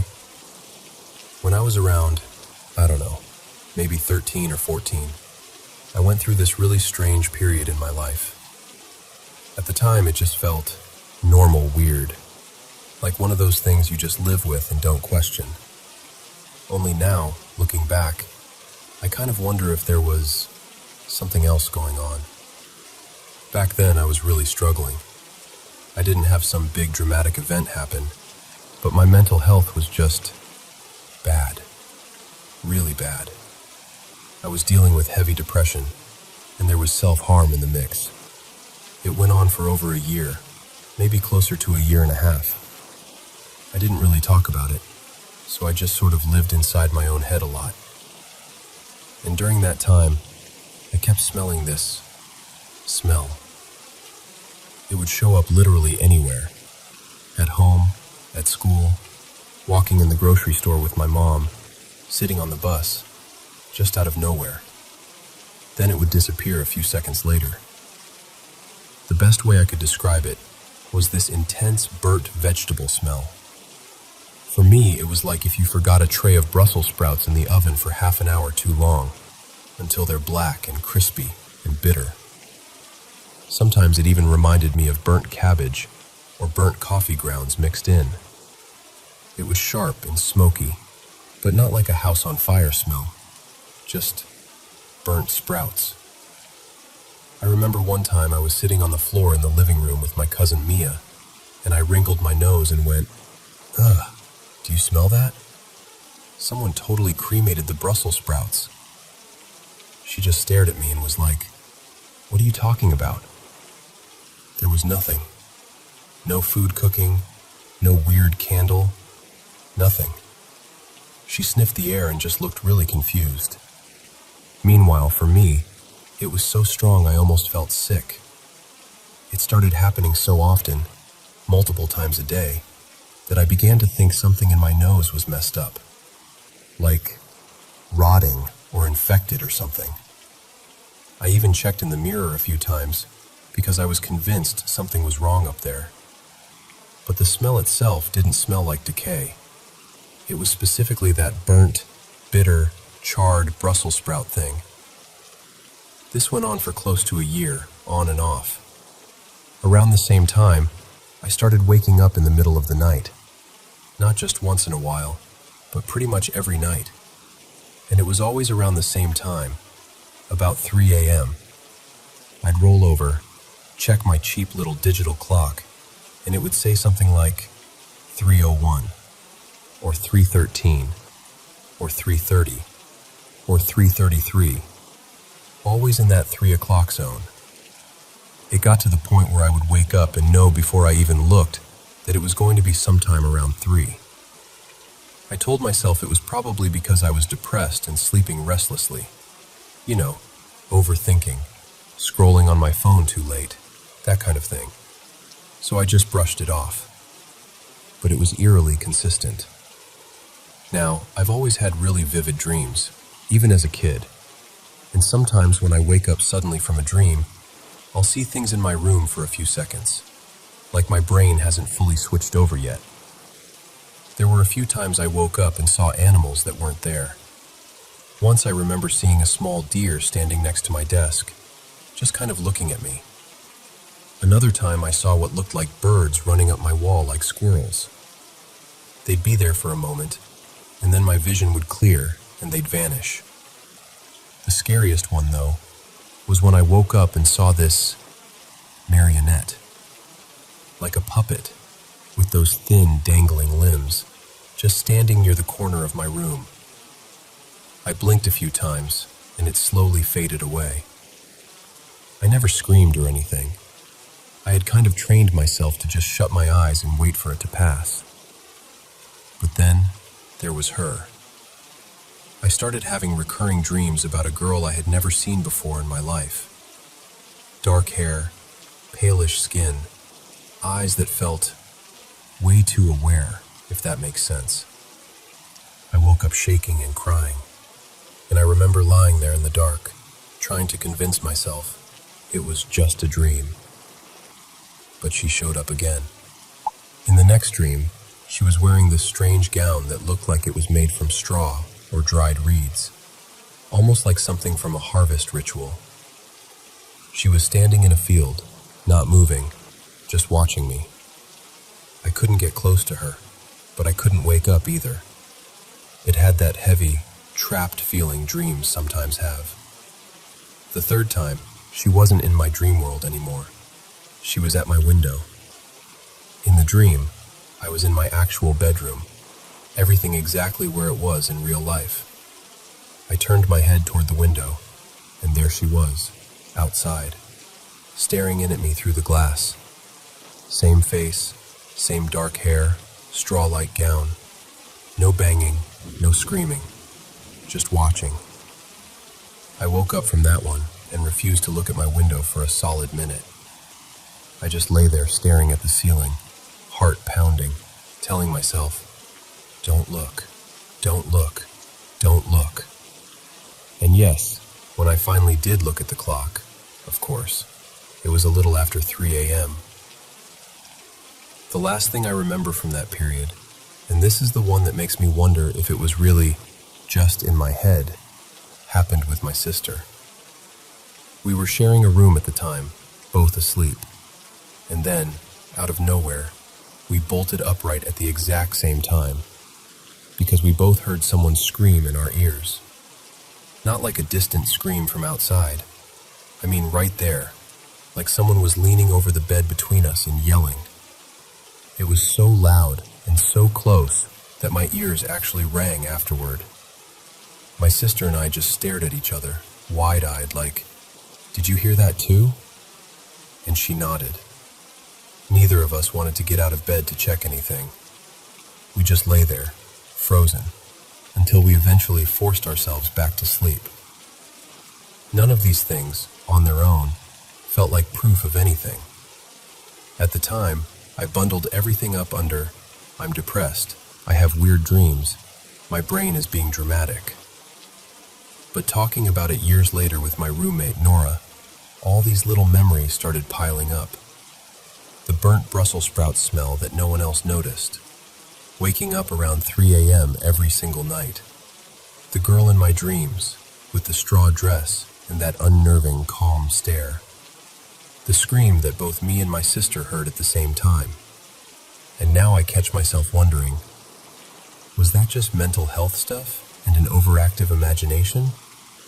Or was there something else hanging around me during that time? I don't really have a neat conclusion here. I'm not claiming I was definitely haunted or anything. I just know that when I put all the pieces together, it feels strange that I didn't question it more back then. Anyway, that's the story.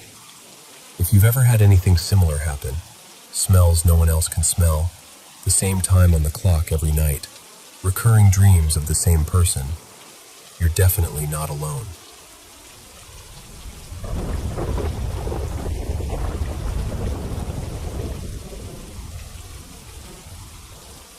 So, let me take you back for a second.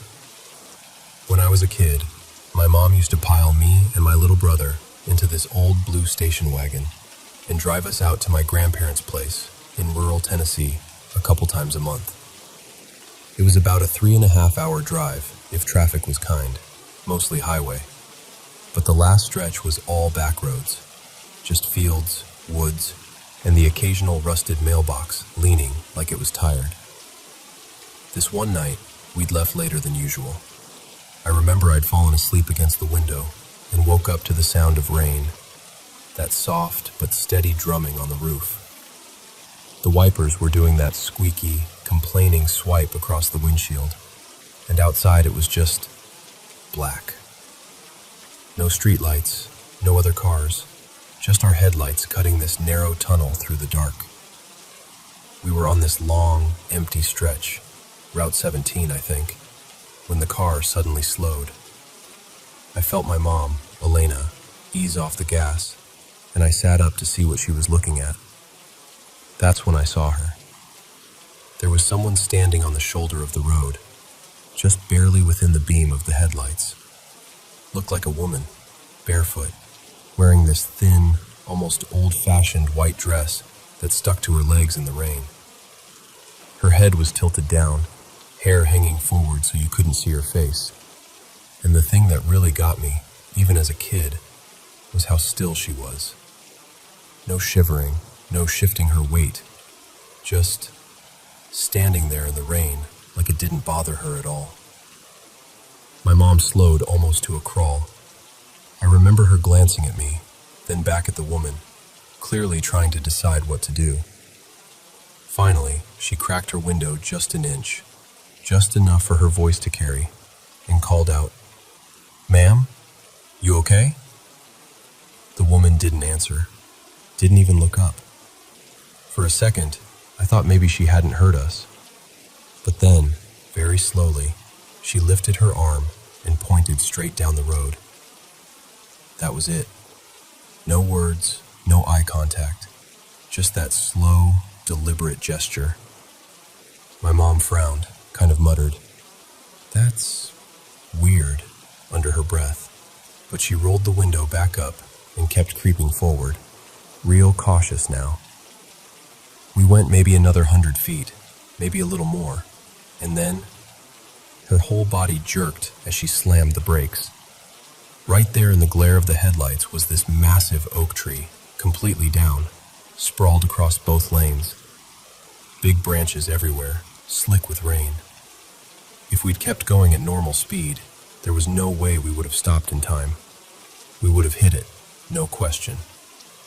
My heart was pounding, and I remember my mom's hands were shaking on the steering wheel. She just kept saying, "Oh my God, under her breath. After a few seconds, she put the car in park, took this deep breath, and said, "We need to thank her." So she turned around to look back, and there was no one there. The shoulder of the road was empty, no figure, no movement, just rain and darkness and the weird, hollow sound of it all. My mom backed the car up a little, trying to shine the headlights around. Nothing. She even rolled the window down again and called out, "Hello? Ma'am?" But there was no answer. No sound except the rain. What really sent a chill through me was when she pulled over and checked the mud and gravel on the side of the road. I watched her through the windshield, her hair getting soaked, scanning the ground with the little flashlight she kept in the glove compartment. There were no footprints, just tire tracks and rain. Eventually she climbed back in, dripping wet, and just sat there for a moment, breathing hard. Then she put the car in reverse, turned us around as carefully as she could, and we took a completely different route to my grandparents' place. My mom told them what happened, about the woman, about the tree, about how close we'd come to plowing right into it. You could see my grandparents exchange this look, like they knew something but didn't want to say it in front of us kids. After we got settled in, my mom used their old landline to call the county sheriff's office and report the fallen tree, just so nobody else would come flying down that road and hit it. She talked to a deputy, Deputy Collins. I remember the name because she said it out loud. And after she explained where the tree was, there was this little pause on the line. Then he kind of sighed and said, real casual, but with this undertone, "Yeah, that's a bad stretch out there. You're not the first folks to see a woman on that road." My mom just went quiet. Later, after my brother was asleep, I asked her, "Do you think she was, a ghost?" She didn't answer right away. She just pulled the blanket up around my shoulders, brushed my hair back, and said, "I don't know what she was, but whoever or whatever she was, she helped us. That's enough for me." And even now, all these years later, I can still see her in my mind as clear as the night it happened. Barefoot, in the rain, dress clinging to her legs, standing perfectly still on the side of Route 17, just waiting for someone who needed to be warned.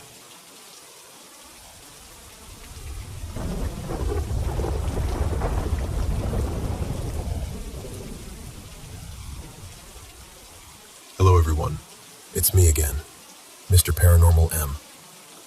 It's finally time to sit down with the mic and tell some paranormal stories to help you sleep better. This is always my favorite moment of the whole day. I really love this job because I feel much closer to everyone.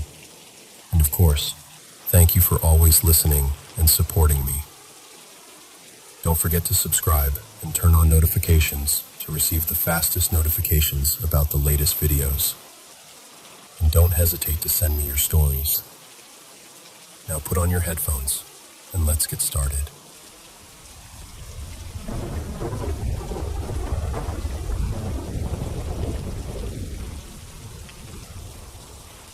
Okay, so, as most people around me have figured out by now, I've had a lot of experiences with ghosts and the paranormal. This isn't a once-in-a-while thing for me. I have spirits that basically live alongside us and check in every day, the way neighbors do. The ones I see most often are my good friend Riley, his twin brother Logan, and my husband's little shadow, Maya. Those three are kind of my regulars. They drift in and out of rooms, hang around when we're talking, and sometimes they're closer than the living people in my life. They've been with us long enough that I worry about them the way I worry about family. There are a few others who stay mostly in the house. There's Eli, who usually hides behind my mother-in-law's favorite chair. I'll see him crouched there, playing jacks on the floor, completely absorbed in his game, like a kid who never grew out of it. Then there's an indigenous teen who spends a lot of time by my mother-in-law's bedroom window, pacing back and forth. He has this protective energy, like he's on guard duty, because there's another spirit outside that same window that constantly tries to get in. You can feel the tension sometimes, like a quiet standoff. And then we've got the non-ghosts, the other entities. Two of them stay with us pretty regularly, Zeke and Lena. Zeke is technically a succubus, and Lena is an incubus. Don't ask me why the labels don't line up with what people usually expect. Trust me, I've given up trying to make it make sense. I let them pick what I'd call them, and those are the names they chose. That's kind of the theme in my life. I meet very odd beings, and half the time, I just roll with it. We also get visitors who drop in from time to time, like my stepdad and my husband's grandmother. They don't hang around constantly, but they come through enough that I can tell when they're near. The room feels a little fuller, a little warmer. And then there are the animals. A couple of dogs, more cats than I can honestly count. And yes, even fish. The dog spirits are the easiest for me to recognize. The three that show up the most are my husband's dog Muffin, my girl Kaya, and one other that just kind of tags along with whoever has food. Muffin was a boxer beagle mix, and she was one of the sweetest dogs I've ever known. Just pure wiggly love with paws. Kaya was my baby. She was supposed to be a pit bull and Rottweiler St. Bernard mix, but she grew into this long-haired, wild-looking dog who didn't quite fit any of those breeds. My family is pretty convinced her dad was part coyote, or maybe even wolf. It would explain her build and her coloring, and the way she'd stare off into the woods like she remembered something we couldn't see. The cats? There are honestly too many to keep track of. My family has had cats for as long as I can remember, so there's kind of a revolving door of cat spirits. The one who stands out the most is my son's cat, Midnight. Yes, he named her. He called her Mimi when he was being sweet. She was pitch black with a tiny white streak on her chin, like she'd dipped her face in milk. Every so often she'll pop back in, and because my current dog is about the size of a large cat, we'll catch a glimpse of Midnight and think it's Pumpkin, our little dog, slipping around the corner.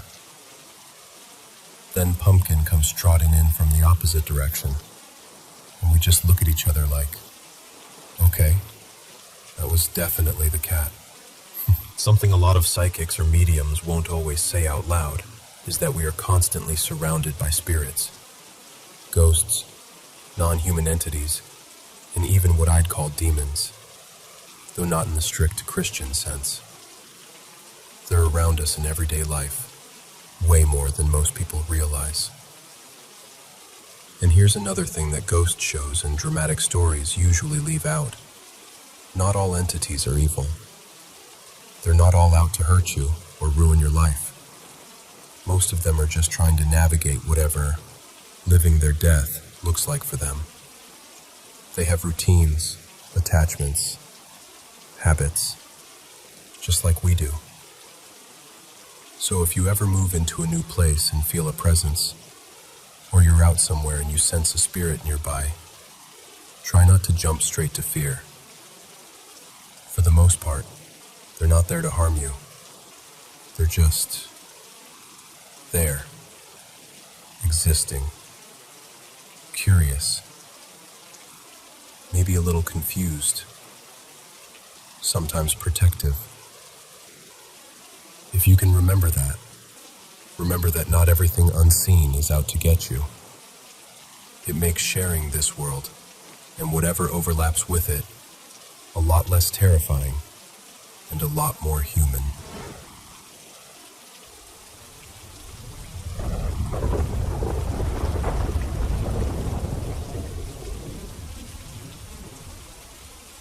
You know, every time we drive along the river near the Astoria-Megler Bridge, I can't help looking up toward that old fort on the Washington side. Fort Columbia. If you're heading out toward Long Beach, you actually pass right underneath it. Most people just keep going. But that place, it has its hooks in me. The fort's been there since the turn of the 1900s, built back when everyone was terrified of enemy ships sliding up the Columbia River. These days, it's a quiet little state park and historical site. Picnic tables, interpretive signs, the usual nothing to see here vibe. But there is so much more going on than the brochures let on. I went there for the first time years ago, when my partner, back then he was just my boyfriend, Leo, and I came up to visit his family in Washington. He knew I was a history nerd, so he suggested we check the fort out. Honestly, he probably thought I'd just get excited about cannons and old brickwork. And I did. At first. See, I don't usually read up on haunted stories before I visit a place. I like to go in clean, if that makes sense. I want to feel it for myself before other people's experiences get in my head. So I had no idea what people said about Fort Columbia. I just knew it was old, and old places remember things. From the parade ground, you can see the bridge stretching across the water, and on a clear day, you can even make out the Astoria column way off in the distance. It's beautiful in that quiet, melancholy way. Like the whole place is permanently stuck between then and now. The first time we walked up toward the barracks, I felt it immediately. You know that feeling when you walk into a crowded room and everyone stops talking and looks at you? That's what it was like, except the barracks were empty. I hadn't even gone all the way inside yet. I was just standing there in the doorway, and suddenly I could feel men watching me. Dozens of them. Not hostile, just curious, a little wary. It wasn't just from the barracks either.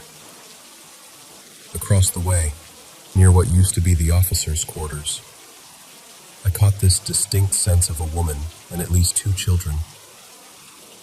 I never saw them clearly, but it felt like a mother trying to keep her kids still while they peeked out from behind her skirts to look at the strange visitor wandering around their fort.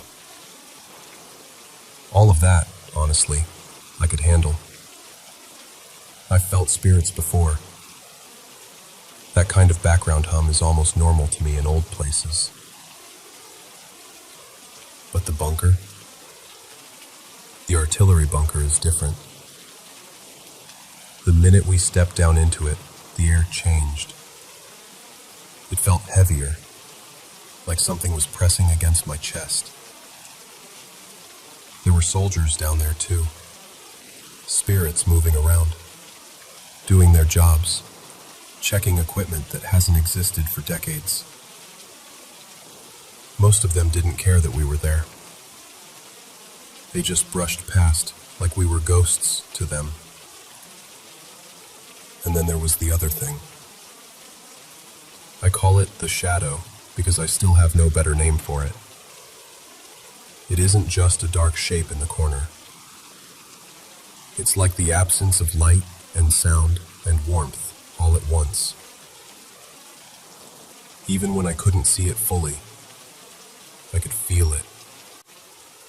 The way you can tell someone is staring at you from behind without hearing or seeing anything.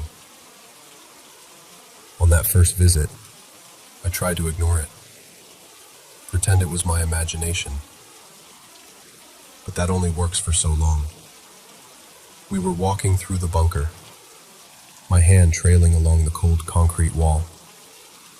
In every few steps, I kept catching it out of the corner of my eye, always slightly off to my left.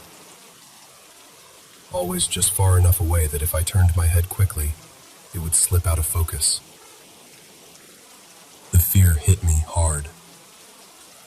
And I've dealt with dark things before. Entities that didn't feel human.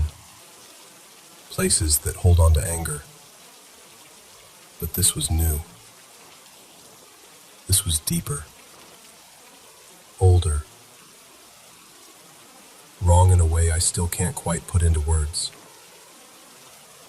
Eventually, I saw it more clearly. I've encountered things without faces before, but this one felt like it wanted me to know it was aware of me. Not curious, not indifferent, focused. I froze. My whole body went cold. Hands, feet, even my scalp. I remember thinking, oh, this is bad. This is really, really bad. That's when Leo moved. He didn't see what I saw, not fully, but he could tell something was wrong. He stepped in front of me, just instinctively, putting himself between me and that thing. For a few seconds, it was like the air thinned out around us, like the bunker itself was holding its breath. And then, just like that, it was gone. Or at least, it felt like it retreated. We left shortly after that. I didn't say much until we were back in the car, and even then I could tell Leo was watching me out of the corner of his eye, like he was waiting for me to say, "Just kidding, I'm fine." I wasn't fine. The weird thing is, I knew I'd go back, and I have. We've been to the fort several times since then. Every time we go, Leo, now my husband, stays close to me in the bunker, almost like it's become our unspoken rule. He'll crack a joke, take a picture of the view, act casual, but the second we head down into that concrete tunnel, his hand finds mine or settles on my back, steady and grounding. The soldiers are still there. The women and children are still there. The fort is still as beautiful and heartbroken as ever. And the shadow is still there too. Sometimes I forget about it until we're halfway down the steps, and then that familiar pressure settles back over my shoulders. I don't always see it, but I can feel when it's paying attention. It's like the temperature drops just a few degrees, and the sounds from outside get muffled. Like we've stepped out of the world and into someone else's memory. Since that first trip, I finally let myself listen to some of the stories people tell about Fort Columbia. Legends about soldiers who died there, families who lived on base, rumors about people sneaking in at night to mess with seances and Ouija boards and whatever else TikTok tells them is a good idea. Some of it might be true. Some of it is definitely exaggerated. But here's the part that bothers me. None of those stories explain this thing. Not the faceless shadow. Not the way its presence feels so out of place. Like it doesn't quite belong to the fort, but it's attached to it anyway. I've heard whispers that people come out there after dark, breaking into buildings, trying to stir things up for a scare. Maybe they woke something up they didn't understand. Maybe they opened a door and never really closed it. I don't know. What I do know is this. If I'm scared of it, and I work with this kind of energy more than most people, I can't imagine what that shadow feels like to someone who has abilities they don't even know they have. Someone who's sensitive, but hasn't learned how to protect themselves yet.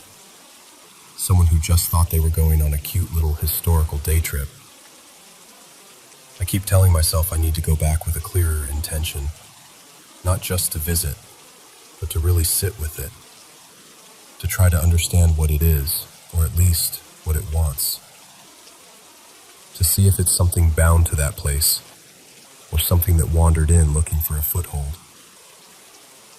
Part of me is terrified, and part of me feels like the fort is asking me to, like it's tired of holding this thing alone.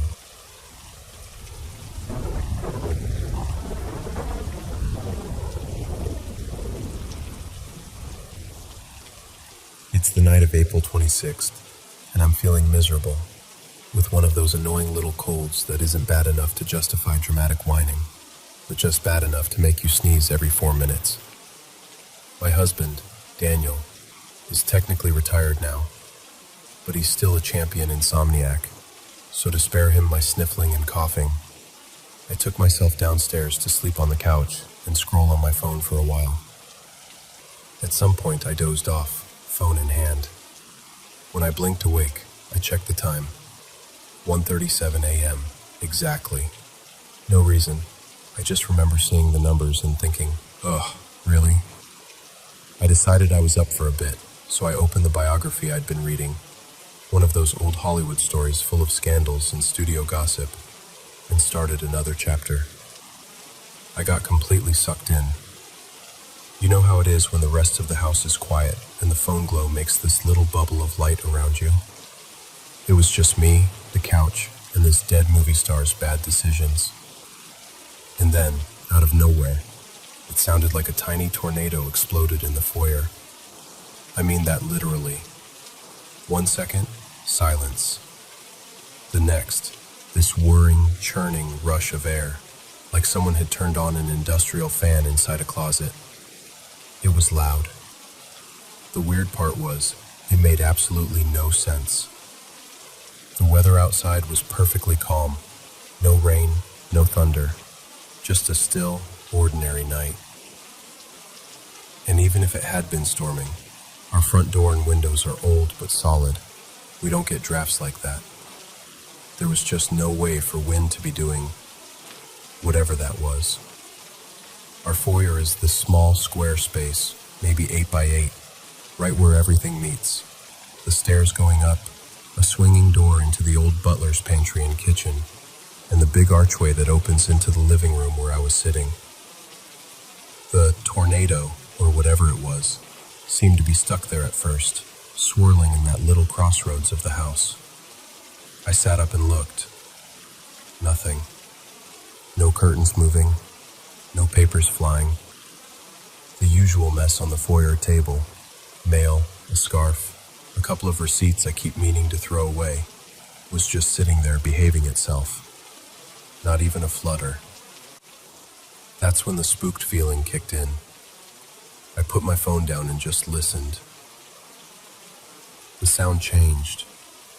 The wind pushed through the oak swing door to the pantry with this heavy wham, as if someone had shoved the door open hard.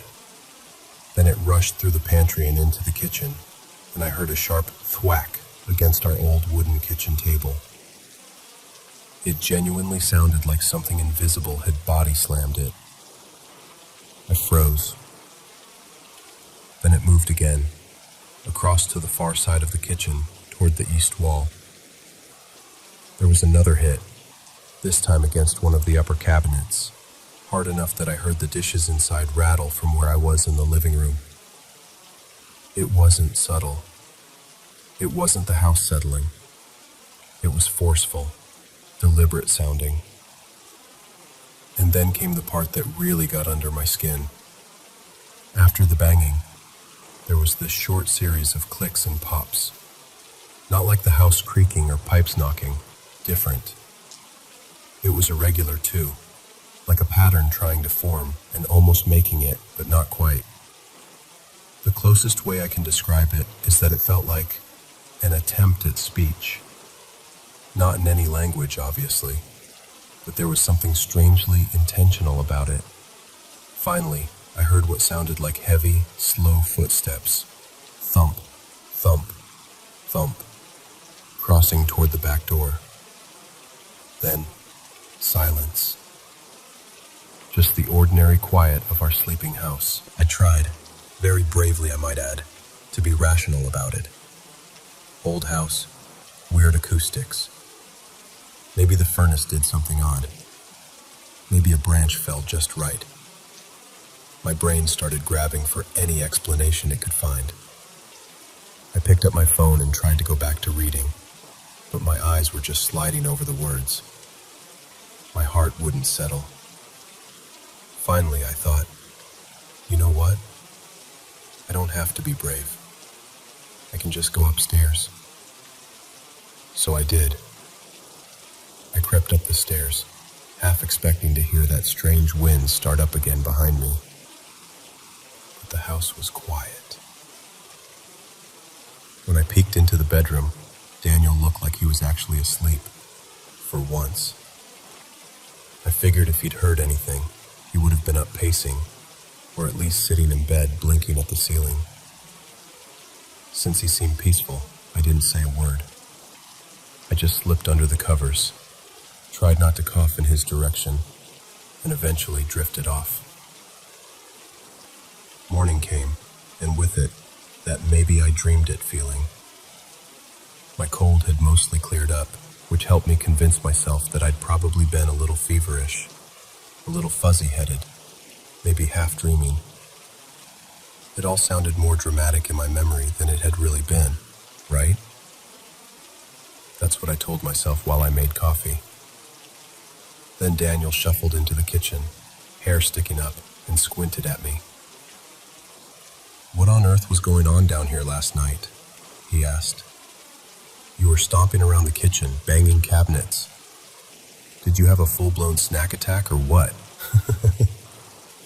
I just stared at him, because I hadn't been in the kitchen. I hadn't even gotten off the couch until I came upstairs. And that's when my little, maybe I imagined it theory quietly packed its bags and left.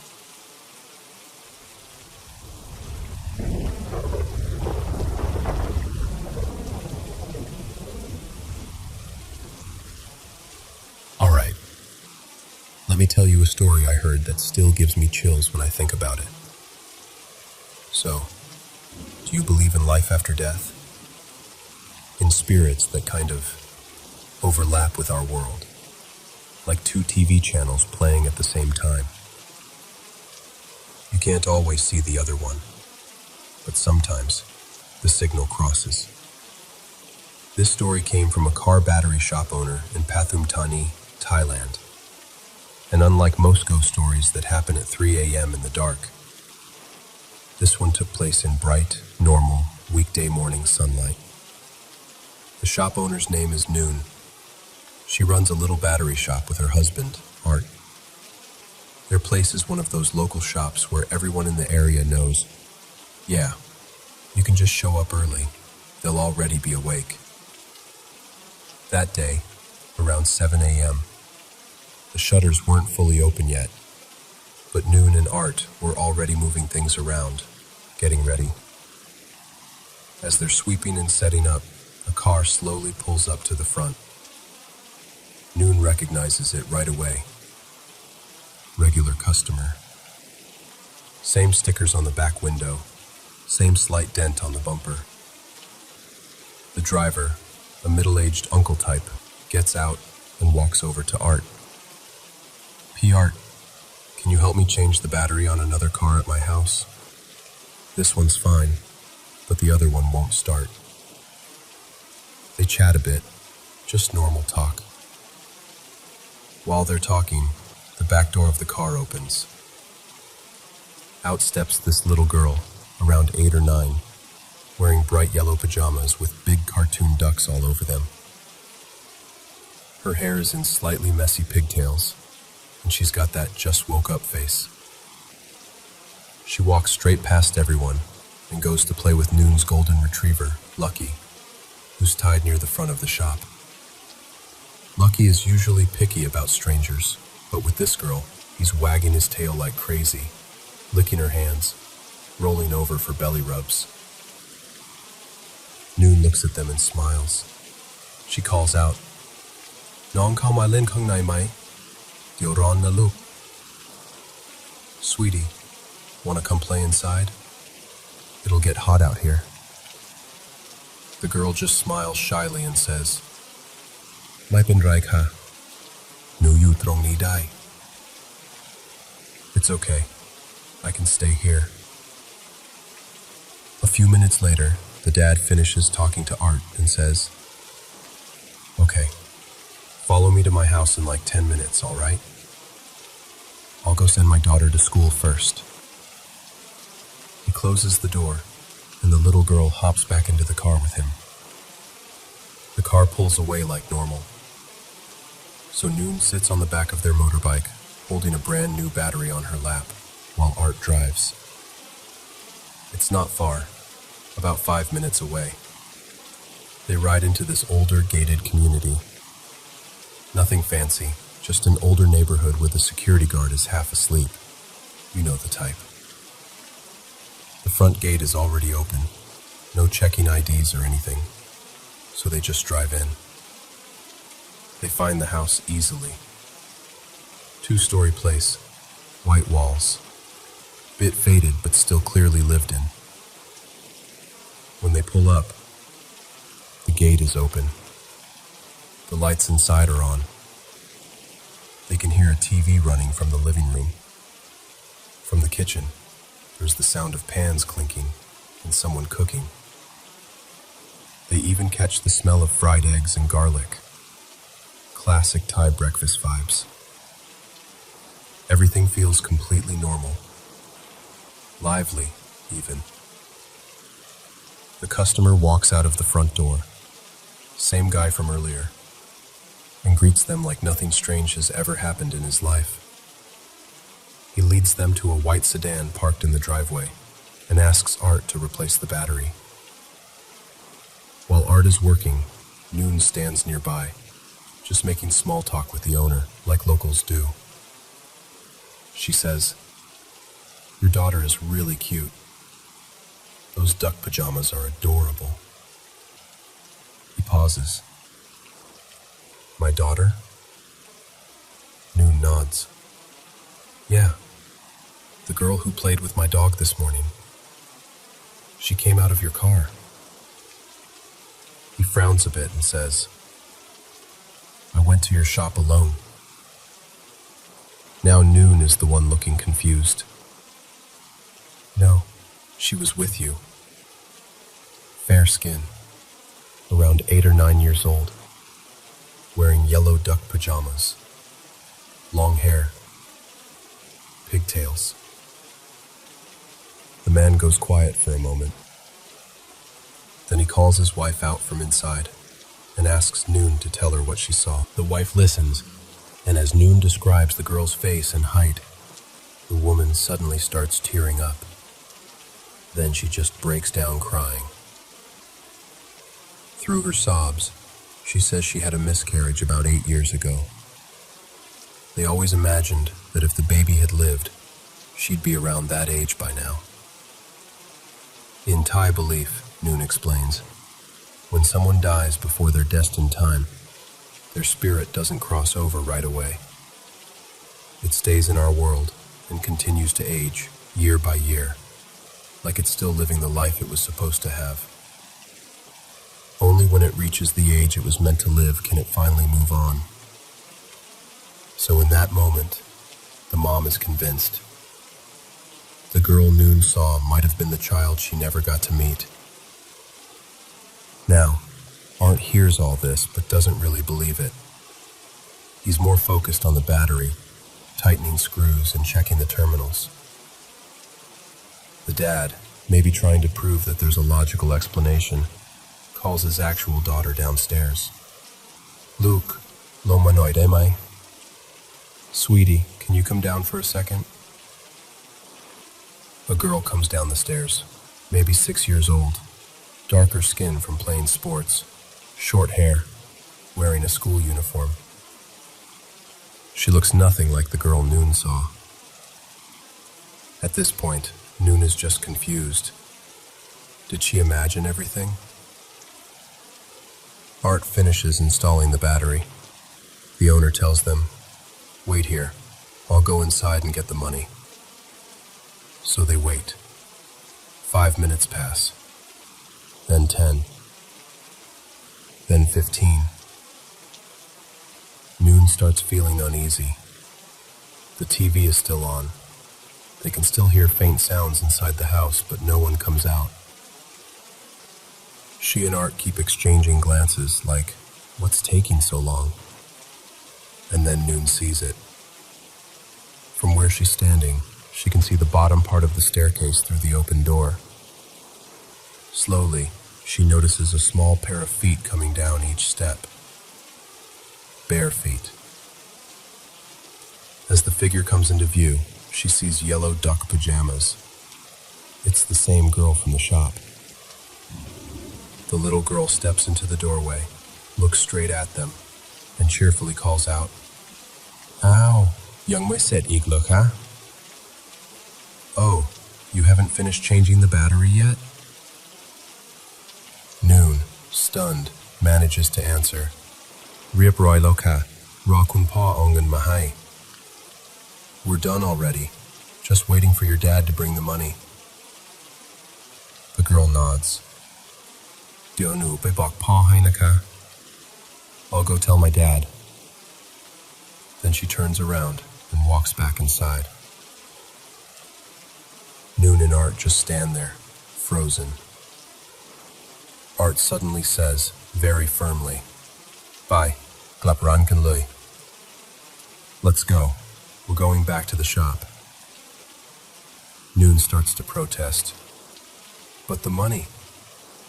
"Bai ton ni lui." Now. There's something in his voice that makes her listen. She climbs back onto the bike. As they pull out of the driveway, Noon, still confused, instinctively turns her head to look back. Art snaps, louder this time. "Ya han pe mong." Don't look back. But you know how it is. When someone tells you not to look, you want to look even more. So she does. And what she sees nearly makes her lose her grip on the battery. The lively neighborhood from earlier is gone. The house they were just at, the open gate, the warm lights, the sound of TV, the smell of breakfast, replaced by a locked, rusting gate, windows coated in thick dust, dead leaves piled up in corners, vines crawling up the walls of every house. The entire street looks like it's been abandoned for years. No lights, no sound, no people. Just an empty, forgotten street. They ride back to the shop in silence. As soon as they arrive, Noon calls one of her close friends who knows that area well. She asks, "Hey, what's going on with that old gated neighborhood near? We were just there." Her friend responds, "That place? That street's been empty for a long time already. No one lives there anymore. Why?" That night, Noon and Art talk about it over and over again. Art, being practical, says one thing though. Ghost or not, I'm not giving away a brand new battery. When they return to the entrance of the neighborhood, the main gate is now closed, and there's a big sign hanging there. Ham Khao, do not enter. That sign definitely wasn't there in the morning. They look at each other. Art shrugs, the way Thai uncles do when they've already decided. He squeezes the motorbike through a side gap and drives in anyway. They ride slowly down the same street. In daylight, it's even clearer. The whole area is abandoned. Houses are dusty, gardens overgrown. No curtains, no movement, no signs of life. When they reach the same house, the gate is locked with a chain. The driveway is covered in weeds. There's no white sedan. No sound. No TV. Just silence. Art climbs over the gate while Noon waits outside, peeking through the bars. A minute later, he calls out, "Noon, look over there." She stands on her tiptoes and sees it. Lying on the ground near where the car used to be, half buried in tall grass, is a battery box. In it is the same new battery she'd been holding earlier. Art swears he installed that battery into the white car that morning. But now, the car is gone. And the battery is back on the ground like it was never used. He grabs it, climbs back over, and they head home without saying much. Later, after asking around even more, they learn the full story. There used to be a family in that house. A mom, dad, and a young daughter. One morning, on the way to take their daughter to school, they were in a car accident. All three of them died. Not long after, neighbors started reporting strange things.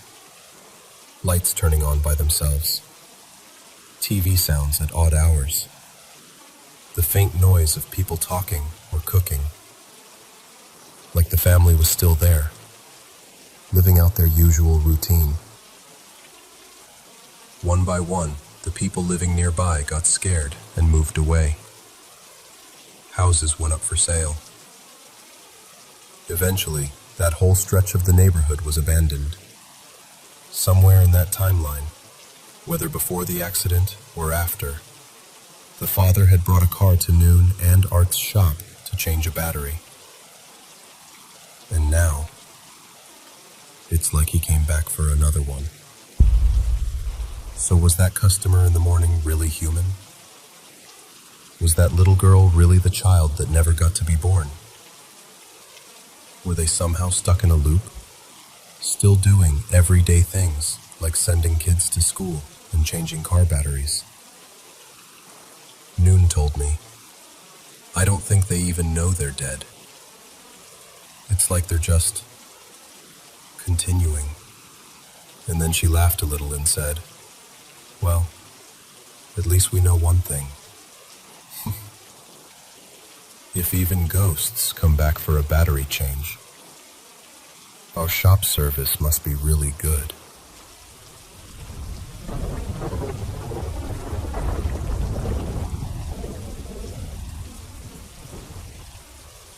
I don't mean it in a heavy way, more like, do you ever feel that some people don't quite leave, even when their bodies do? That maybe they're just next door, in a place we can't see yet. My name's Noy, and I run a small car battery shop with my husband, Tung, out in Pathamtani. It's a simple place, metal shutters, the smell of rubber and engine oil, and a lazy brown Thai Bang cow dog named Milo, who thinks he owns the street. This happened a few years ago, and it still gives me goosebumps when I think about it. That morning, it was around 6:30 a.m. The shop wasn't officially open yet, but the locals know that if the front lights are on, they can knock. Tun was in the back making coffee, and I was sweeping the floor, half awake. A silver SUV pulled up in front of the shop. I recognized it right away. We'd seen that car plenty of times before, regular customer. The driver's door opened, and a man stepped out, neatly dressed, like he was on his way to work. He greeted me politely, and then walked over to Tun. He said he needed a new battery, not for this car, but for another one parked at his house. He asked if we could bring the battery over and change it there, because he needed to drop his daughter at school soon. While they were talking, the back door of the SUV opened. Out stepped this little girl, maybe around 9 or 10 years old, wearing light blue cartoon pajamas with big yellow ducks on them.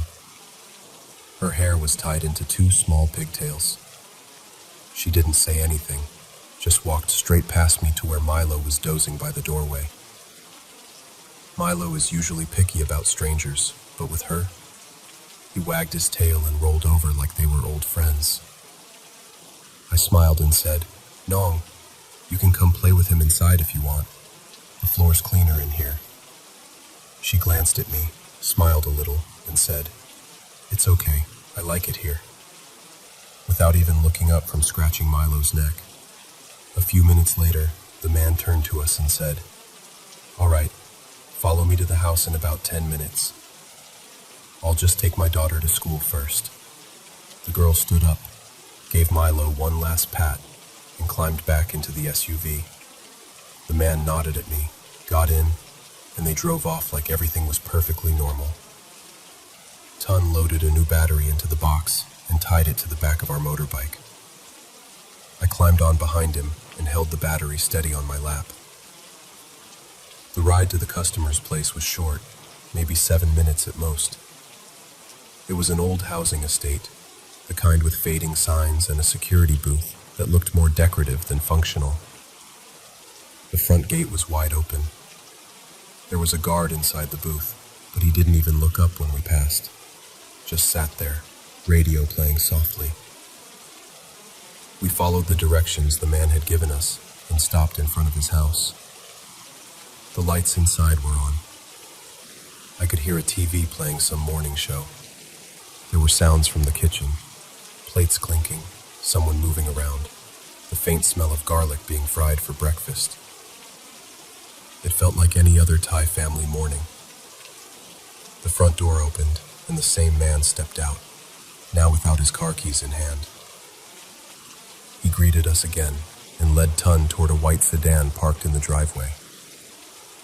While Tun started swapping out the old battery, I stood closer to the doorway, chatting politely like we usually do with customers. I said, "Your daughter is so cute, by the way. She really likes dogs, huh?" He frowned a little. "My daughter?" "Yes," I said, a bit confused. "The girl in duck print pajamas who played with my dog at the shop just now." He stared at me for a moment, like he was trying to decide if I was joking. "I went to your shop alone," he said slowly. I laughed awkwardly. "No, really. She came out of your car. Light blue pajamas, yellow ducks, pigtails. Fair skin. She looked about 10. He went very still. "My daughter is 7, he said. "She has darker skin. She's in athletics. She's always out in the sun. And she wore her school uniform this morning." She came out, wiping her hands on a dishcloth, and he asked me to repeat what I'd seen. So I did. The car, the pajamas, the way she played with Milo. As I described the girl, fair skin, about 10, duck pajamas, I saw the wife's eyes start to fill with tears. Then she started crying. Not loud, just this deep, quiet kind of crying that makes your chest hurt when you hear it. She told me that about 10 years ago, she'd had a miscarriage. They had been expecting a daughter. In Thai belief, when someone dies before their destined time, their spirit doesn't move on right away. It stays in our world, growing older as the years pass, until it reaches the age it was meant to live. Only then can it finally leave. So to her, what I described sounded exactly like the daughter she never got to meet. Tun, of course, is the practical type. While all this was happening, he was still focused on the battery. I could tell from his face he didn't really believe any of it. The husband must have noticed, because he said, "Wait here.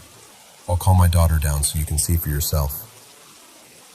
A moment later, a girl came down the stairs. She was wearing a school uniform, skin tanned from playing sports, hair in a messy ponytail. She smiled politely at us, but she looked nothing like the girl in the pajamas. Tun shot me a look like, "See? You must have been mistaken." I didn't argue. I wasn't sure what to think myself.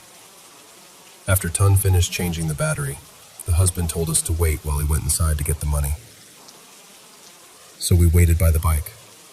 No big deal. Happens all the time. 5 minutes passed. Then 10. Then 15. You know when a normal wait starts to feel wrong? Like time is stretching a bit too much? Tun and I looked at each other. He shrugged, but I could see he was getting uncomfortable too. The house was still, but the TV was no longer audible. I couldn't hear the kitchen sounds anymore. It was just quiet. Then, from inside the house, I heard the soft thump, thump, thump of small footsteps on wooden stairs. A pair of small feet appeared at the top of the staircase, and then she stepped into view. The same girl. Same light blue pajamas with yellow ducks, same pigtails, same calm face. She walked down the stairs like she'd done it every morning of her life. She slid open the front door and looked straight at us. "Oh, you haven't finished changing the battery yet?" she called out, sounding surprised. My heart dropped into my stomach. "The battery's done already," I managed to say. "We're just waiting for your dad to bring the money." She tilted her head, as if thinking, then said, "I'll tell him," and turned around, walking back into the house. The door closed behind her. I just stood there, frozen.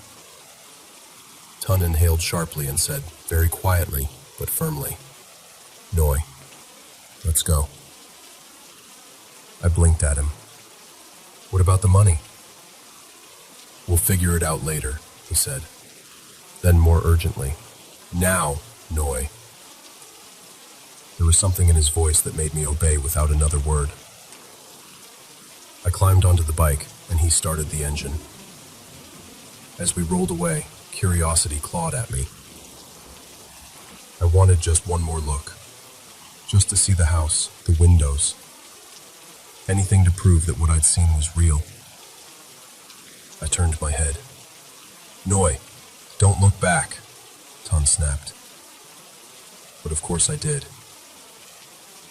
And what I saw still makes my hands shake when I talk about it. The lively street we'd driven into less than an hour ago.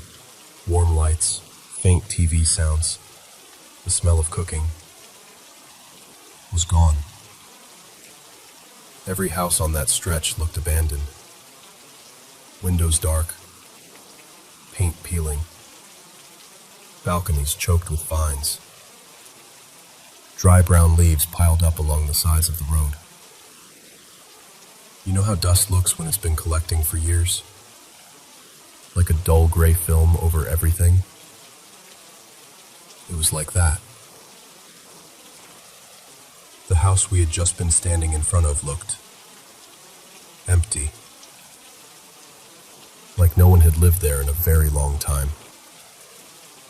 I whipped my head back around and grabbed onto Tun more tightly. Neither of us said a word the whole ride back. She went quiet for a second, then said, "Noi, that street's been empty for a while now. No one lives there. Didn't you know?" I didn't sleep well that night. Now, you'd think the story ends there, right? But my husband, practical, stubborn Tone, was not about to give away a brand new battery for free. Ghosts or no ghosts. Around 11 a.m., when the sun was higher and the world felt normal again, he said, "Let's go get the battery. I want to see that place one more time. Properly." Honestly, I didn't want to go, but I also didn't want him to go alone, so we rode back. This time, when we reached the entrance of the housing estate, the front gate was closed. There was a big, newly painted sign hanging there. "Do not enter."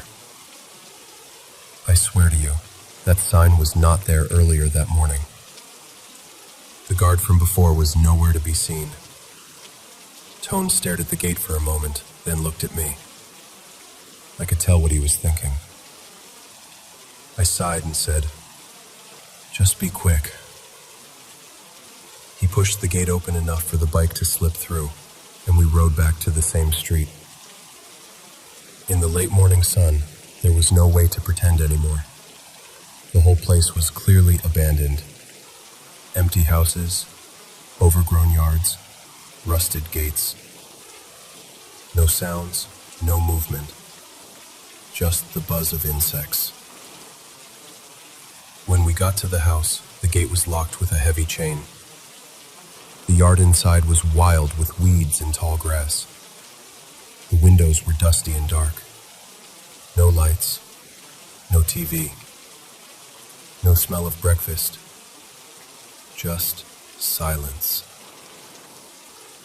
Tone climbed over the gate while I stayed outside, gripping the bars. He disappeared around the side of the house for a moment. Then I heard him call my name. I stood on my toes, peeking over the gate. There, in the middle of the overgrown grass near the driveway, was our battery box, half buried in green. The flaps were still open. The new battery was back inside, like someone had carefully placed it there. The white sedan we'd worked on earlier, completely gone. Not even tire marks. "But you installed it already," I said, my voice shaking. "I did," Tone replied. "I tightened it myself." He didn't waste another second. He grabbed the battery, hoisted it up, climbed back over the gate, and we left that place without looking back. Later, after asking around more carefully, we heard the rest of the story. There had been a family living in that house years ago, a father, mother, and a little girl. One morning, while driving their daughter to school, they got into a serious accident. None of them survived. Not long after the funeral, neighbors started noticing strange things. Lights turning on in the house at night, the TV flickering, the sound of people talking, of cutlery clinking, of a child laughing. Curtains moving when no one lived there anymore. Some neighbors tried to ignore it. Others couldn't. One by one, people on that stretch of road put their houses up for sale. Eventually, the whole area became known as a place people avoided. I had heard rumors, but I never connected them to that particular house. Until that day. So, was the man who came to our shop that morning really alive? Was the girl in the duck pajamas just my imagination? I don't have a clear answer for you. But I remember how Milo's tail wagged when she played with him. I remember the weight of the battery on my legs as we rode into that estate. I remember the smell of garlic from their kitchen, and the way the wife cried when I described the girl I saw. And I remember that when I looked back at that street, it was nothing but dust, dead leaves, and empty houses. I'll tell you this, though. Ever since that day, when I open the shop in the early morning and I hear little footsteps, or feel like someone small is standing just out of sight by the doorway, I always look down first. Just in case there's a girl in blue duck pajamas, waiting to play with Milo again.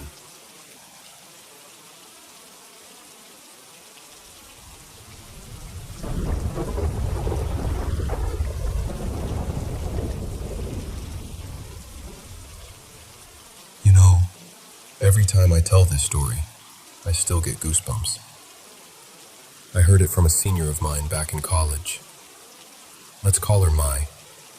She used to work as a babysitter in Bangkok during the Asian financial crisis. around 1998.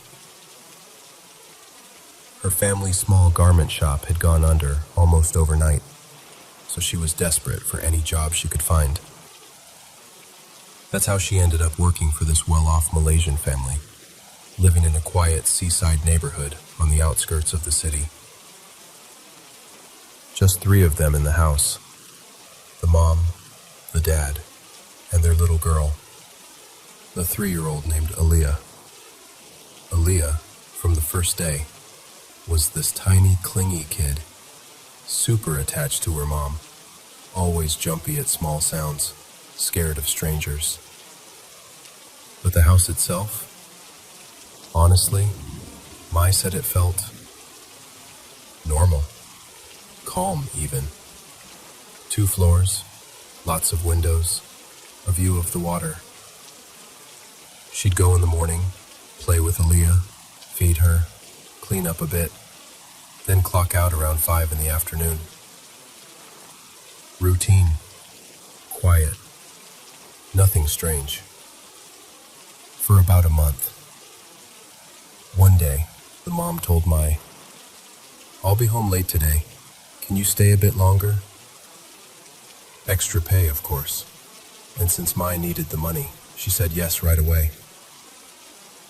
That evening, as the sun was going down, Aaliyah started getting really cranky. Whiny, clingy, just not herself. Mai assumes she was hungry or sleepy, so she went to the kitchen to warm some milk. She's there stirring the pot, half tired, half zoning out, when suddenly, Aaliyah screams. Like, full-on terrified scream. Mai drops everything and runs back to the living room. And Aaliyah is gone. Now, imagine that. You're responsible for someone else's child, and she disappears in the span of a minute. Mai said her heart just dropped, but she tried to stay logical. Aaliyah's only 3. She can't have gone far. So Mai starts searching the ground floor, calling her name, checking under tables, in the bathroom, everywhere. And then she hears it. Soft giggling from upstairs. She said it was that kind of giggle that kids do when they're playing with someone they really like. Except there was no one else in the house. Mai runs up the stairs, follows the sound, and it leads her to the master bedroom. The door is slightly open. She pushes it gently, and there, on the bed, is Aaliyah, sitting cross-legged, laughing, and poking at a doll. Mai feels this wave of relief. She's just glad the kid is okay. But as she walks closer, something about the doll hits her as wrong. It's about the size of a Barbie, but it doesn't look like any doll you'd see in a toy store. The skin looks too real. The hair is long and dark, like actual human hair. And then she notices the doll has fingernails and toenails. Not painted on plastic ones, actual little nails protruding out of its tiny fingers and toes. And when the light hits its face, she sees sharp, tiny fangs in its mouth. Mai told me, the moment I saw that thing, my stomach turned. It didn't feel like a toy. It felt like something that was watching. But at that moment, the doll was the least of her worries. She just wanted Aaliyah away from it. So she reaches out to pick Aaliyah up, and the kid suddenly screams. Blood starts dripping from one of Aaliyah's fingers. She's wailing now, holding her hand, and Mai is panicking, trying to see where the cut is, trying to calm her down. To make things worse, the house phone rings. It's the mom. She hears Aaliyah crying in the background and immediately asks, "What happened? What's wrong?" Mai, still in shock, can only say, "She's bleeding. Her finger is bleeding." The parents rush home soon after. Mai explains everything that happened and hands the doll over to the mom, thinking maybe it belongs to them. She goes pale, then furious. She turns to her husband and starts yelling at him. He snaps back, and suddenly they're both shouting at each other in a mix of Malay and Indonesian that Mai can't fully follow. She can tell one thing, though. Whatever that doll is, the mom did not want it near her daughter. Later, Mai would realize that night was when the hauntings really began. After that, the atmosphere in the house changed. Mai said she never felt alone, even when it was just her and Aaliyah. She'd be playing with the kid on the floor and feel this pressure, like someone was standing behind her, watching. Sometimes, out of the corner of her eye, she'd see a tall, shadowy figure at the end of the hallway. But when she turned to look directly, nothing was there. In the kitchen, while washing dishes, she'd hear faint whispers, soft, rhythmic, like someone reciting prayers in a language she didn't understand. There were no phones on, no radio, no TV. Just her and a 3-year-old. But the voices kept coming and going. This went on for months.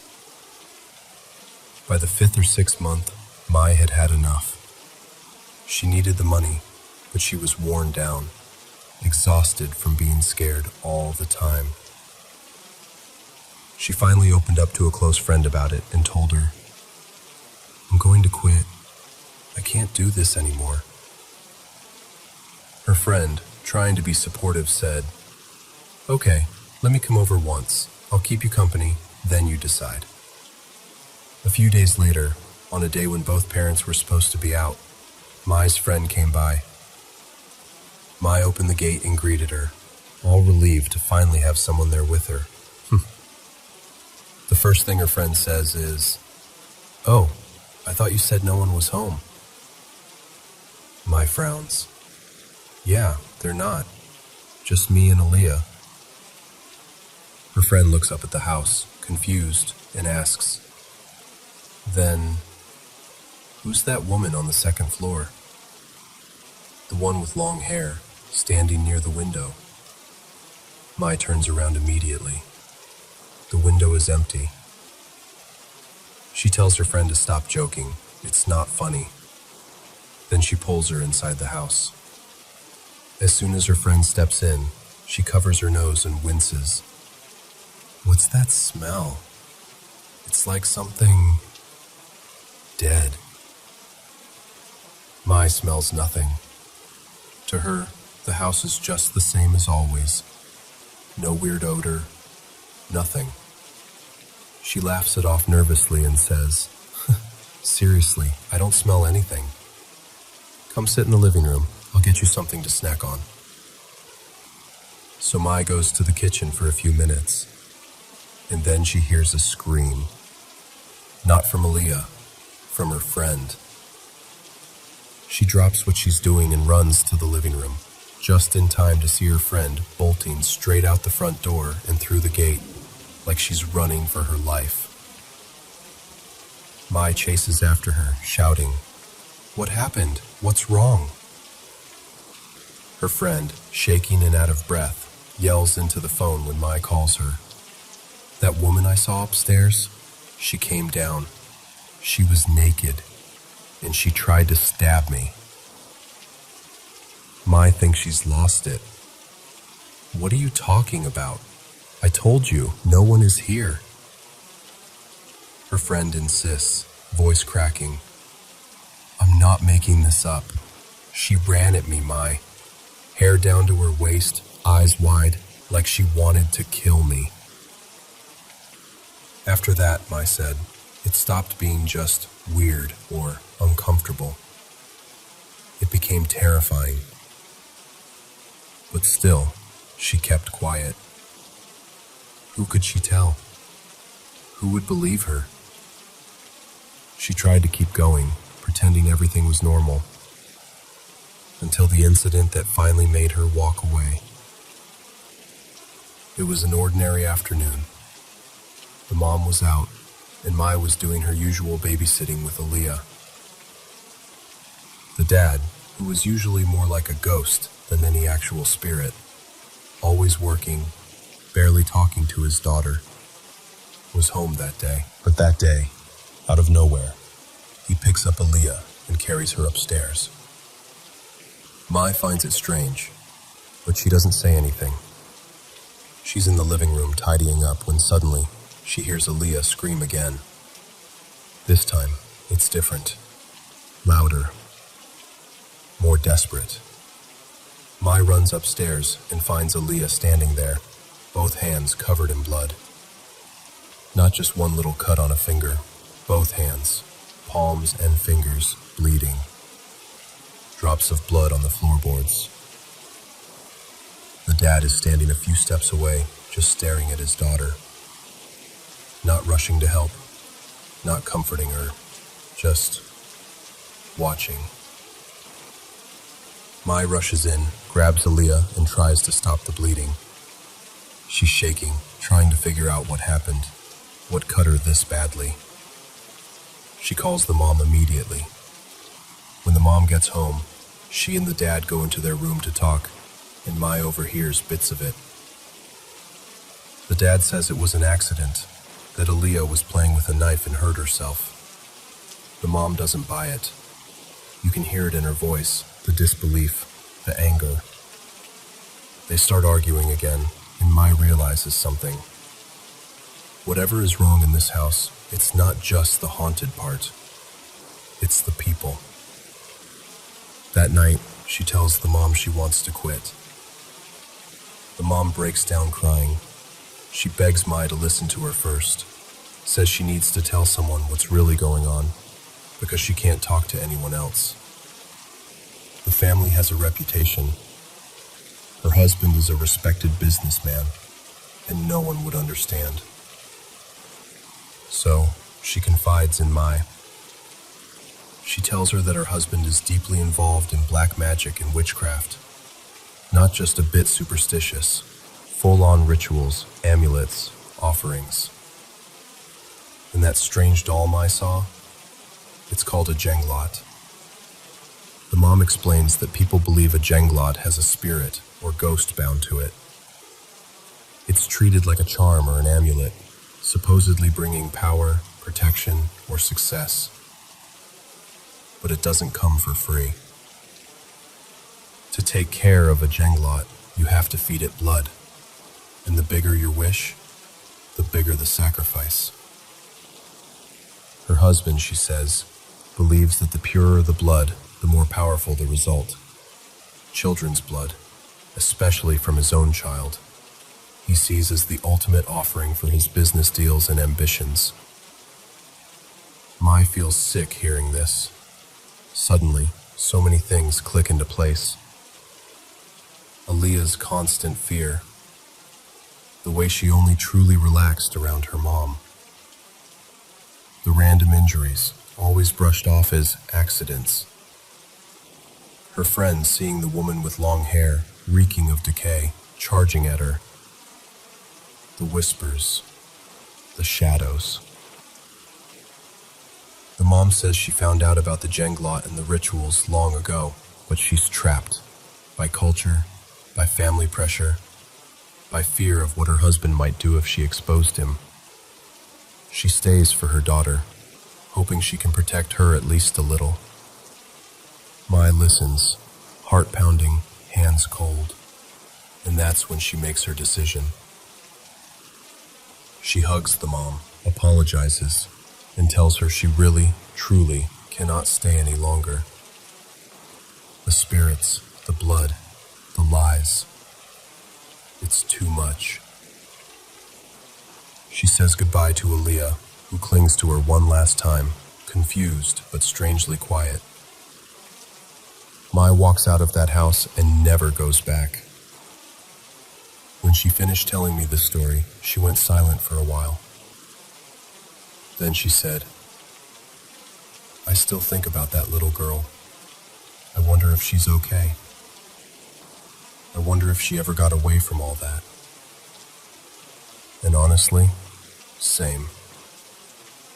Because at the end of the day, all the ghosts and creepy dolls and black magic aside, the scariest part of this story isn't the Jenglot. It's a father who could hurt his own child and call it sacrifice. She was only 3. Some people should never be allowed to have that kind of power over a helpless kid.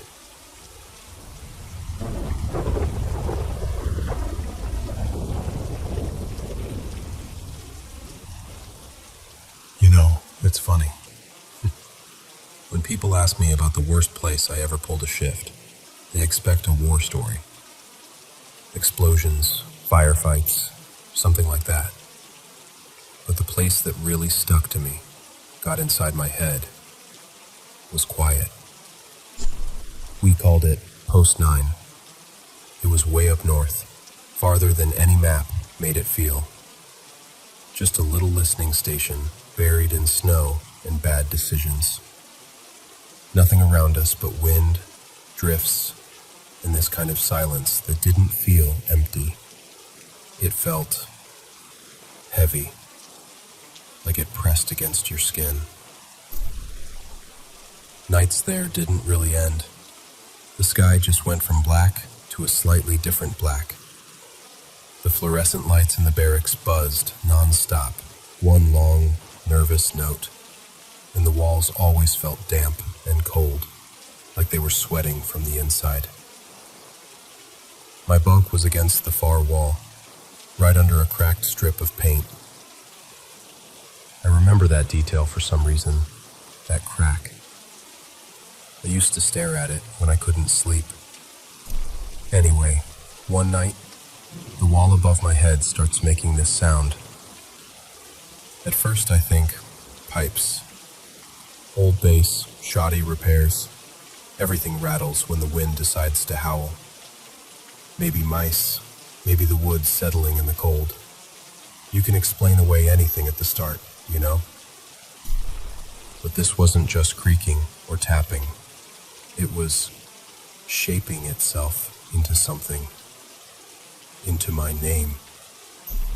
I'm lying there, eyes closed, almost asleep, and I hear it, right over my head. This breathy little murmur, pulling my name out of the plaster. I froze. I remember feeling my heartbeat in my teeth. I waited, holding my breath so I didn't make a sound. But it didn't come again. Just the buzz of the light and the wind outside. Next night, though, it comes back. Clearer. Closer. This time it doesn't just say my name. After it whispers that, it says, "Open it." I sit up so fast I almost fall out of the bunk. I can see my breath in the air, like steam from a kettle. Everything is quiet, but that kind of quiet that feels like someone's listening. So I whisper back, because of course I do. I say, "Who's there?" Nothing.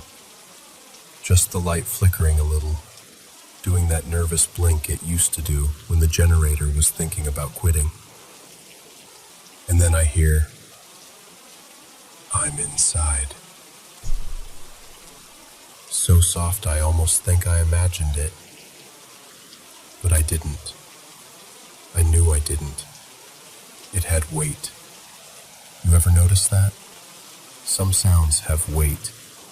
They push the air a little different, like you can feel them on your ear, not just hear them.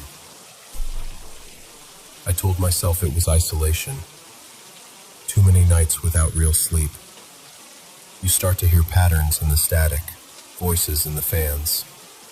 That's normal, right? But I pressed my palm flat against the wall above my head, and I swear to you, there was something behind it. Not moving much, just breathing. By the third night, I'd talked myself into and out of believing it maybe 100 times. I told myself I wouldn't do anything stupid. I'd ignore it, put in earplugs, pray the generator would die so the whole place would go dark and force everyone to move. But that whisper kept coming. Little things. My name. Open it. Sometimes just this slow, drawn-out breathing, like someone on the other side was trying not to cough. So that night, I snapped. I waited until my bunkmate, Malik, solid guy, never asked too many questions, was out on watch. Base was dead quiet. Just me, the humming light, and the sound in the wall. I grabbed my multi-tool, little thing with a short blade, and I started cutting into the paneling above my bed. I made this narrow opening and reached my hand in. It was colder inside the wall than it was in the room. Still air, dry, completely empty. No pipes, no nest, no hidden crawl space. Just hollow space between boards. I remember feeling this mix of relief and embarrassment, I guess. Like I'd just proved to myself how badly I'd been spooked. And then, from behind me, right by the door, a voice said, "Too late. I'm not inside anymore." I went cold all over, not just scared, emptied out. I turned around so fast I banged my shoulder on the bunk. No one was there. The barracks were empty. Every bed in perfect military order, lockers shut. The light flickered once, then again, then steadied, like nothing had happened. I dropped the multi-tool. My hands were shaking so hard I couldn't even pick it back up. And then, right beside my ear, as close as if someone was leaning over my shoulder, I heard a whisper. Same words as before, same tone. But this time, it was my voice. Go back to sleep. I don't remember lying down. I don't remember closing my eyes. It's like that part got cut out of the film. When I woke up, everything was normal. The wall above my bunk, perfect, not a scratch, no cut, no crack bigger than the one I'd stared at 1,000 nights before. My multi-tool was gone, but my hands were raw. Little cuts across my palms and fingers, like I'd been digging through something sharp. Dried blood under my nails. Malik came in from his shift, walked past my bunk, and just stopped. Looked at me. His face was pale in that washed-out light, and his eyes had this far-away, hollow look, like he'd seen something he was still trying to pretend he hadn't. He didn't ask what happened. He didn't need to. Because in that moment, just from the way he looked at me, I knew. He'd heard it too. Maybe not my voice, maybe not from my wall, but something had spoken to him as well. After that, the whisper stopped calling my name. It didn't tell me to open anything. It didn't breathe in the wall above my head. In some ways, that was worse. Because instead of hearing it, I started feeling it. You know when you're falling asleep and your body jerks because your brain thinks you tripped? It was like that, but inside. Every time I breathed in, there was this drag. Like something was adjusting itself under my ribs, making room. When I closed my eyes, I could feel a stare. Not from the corner of the room or from the doorway, but from right behind my own face. Like something had climbed out of that wall and just stepped into me. And then, a few weeks later, a new kid got assigned to our barracks. Fresh uniform, boots still too stiff. That hopeful look in his eyes you only see on the first week. He took the bunk 2 down from mine. Didn't complain about the cold. Said the silence was peaceful. Yeah. First or second night, I'm lying there, pretending to be asleep, and I hear him whispering to the wall by his bed.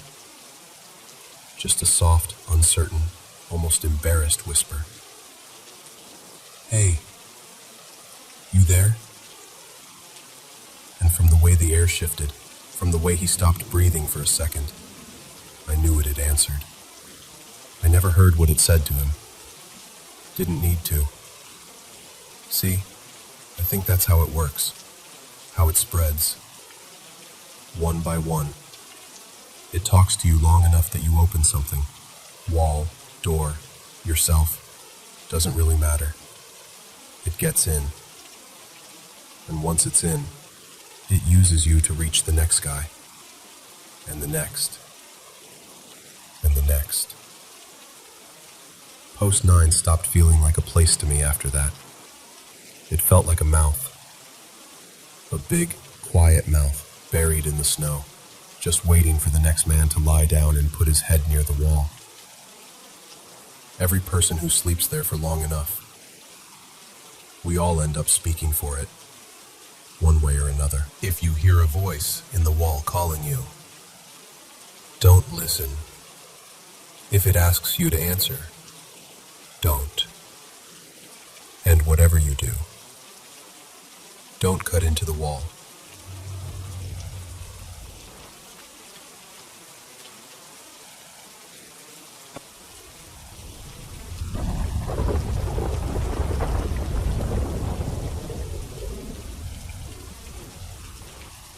So, hey, I've never really told this whole story out loud like this before. I shared bits of it with my Aunt Rosa and my cousin Mia a long time ago. But lately it's been on my mind, and I kind of feel like maybe it's time to actually talk about it. This happened when I was about 14 years old. I was walking home from my friend Lena's house. She lived maybe a mile and a half away from me, on the outskirts of our little town. Not quite full countryside, but still pretty quiet. I'd walked that route a bunch of times, even at night. Nothing weird ever happened. It was the kind of area where you know every bump in the road, every fence post, every porch light. That night, it was late, around 12:30 a.m. or so.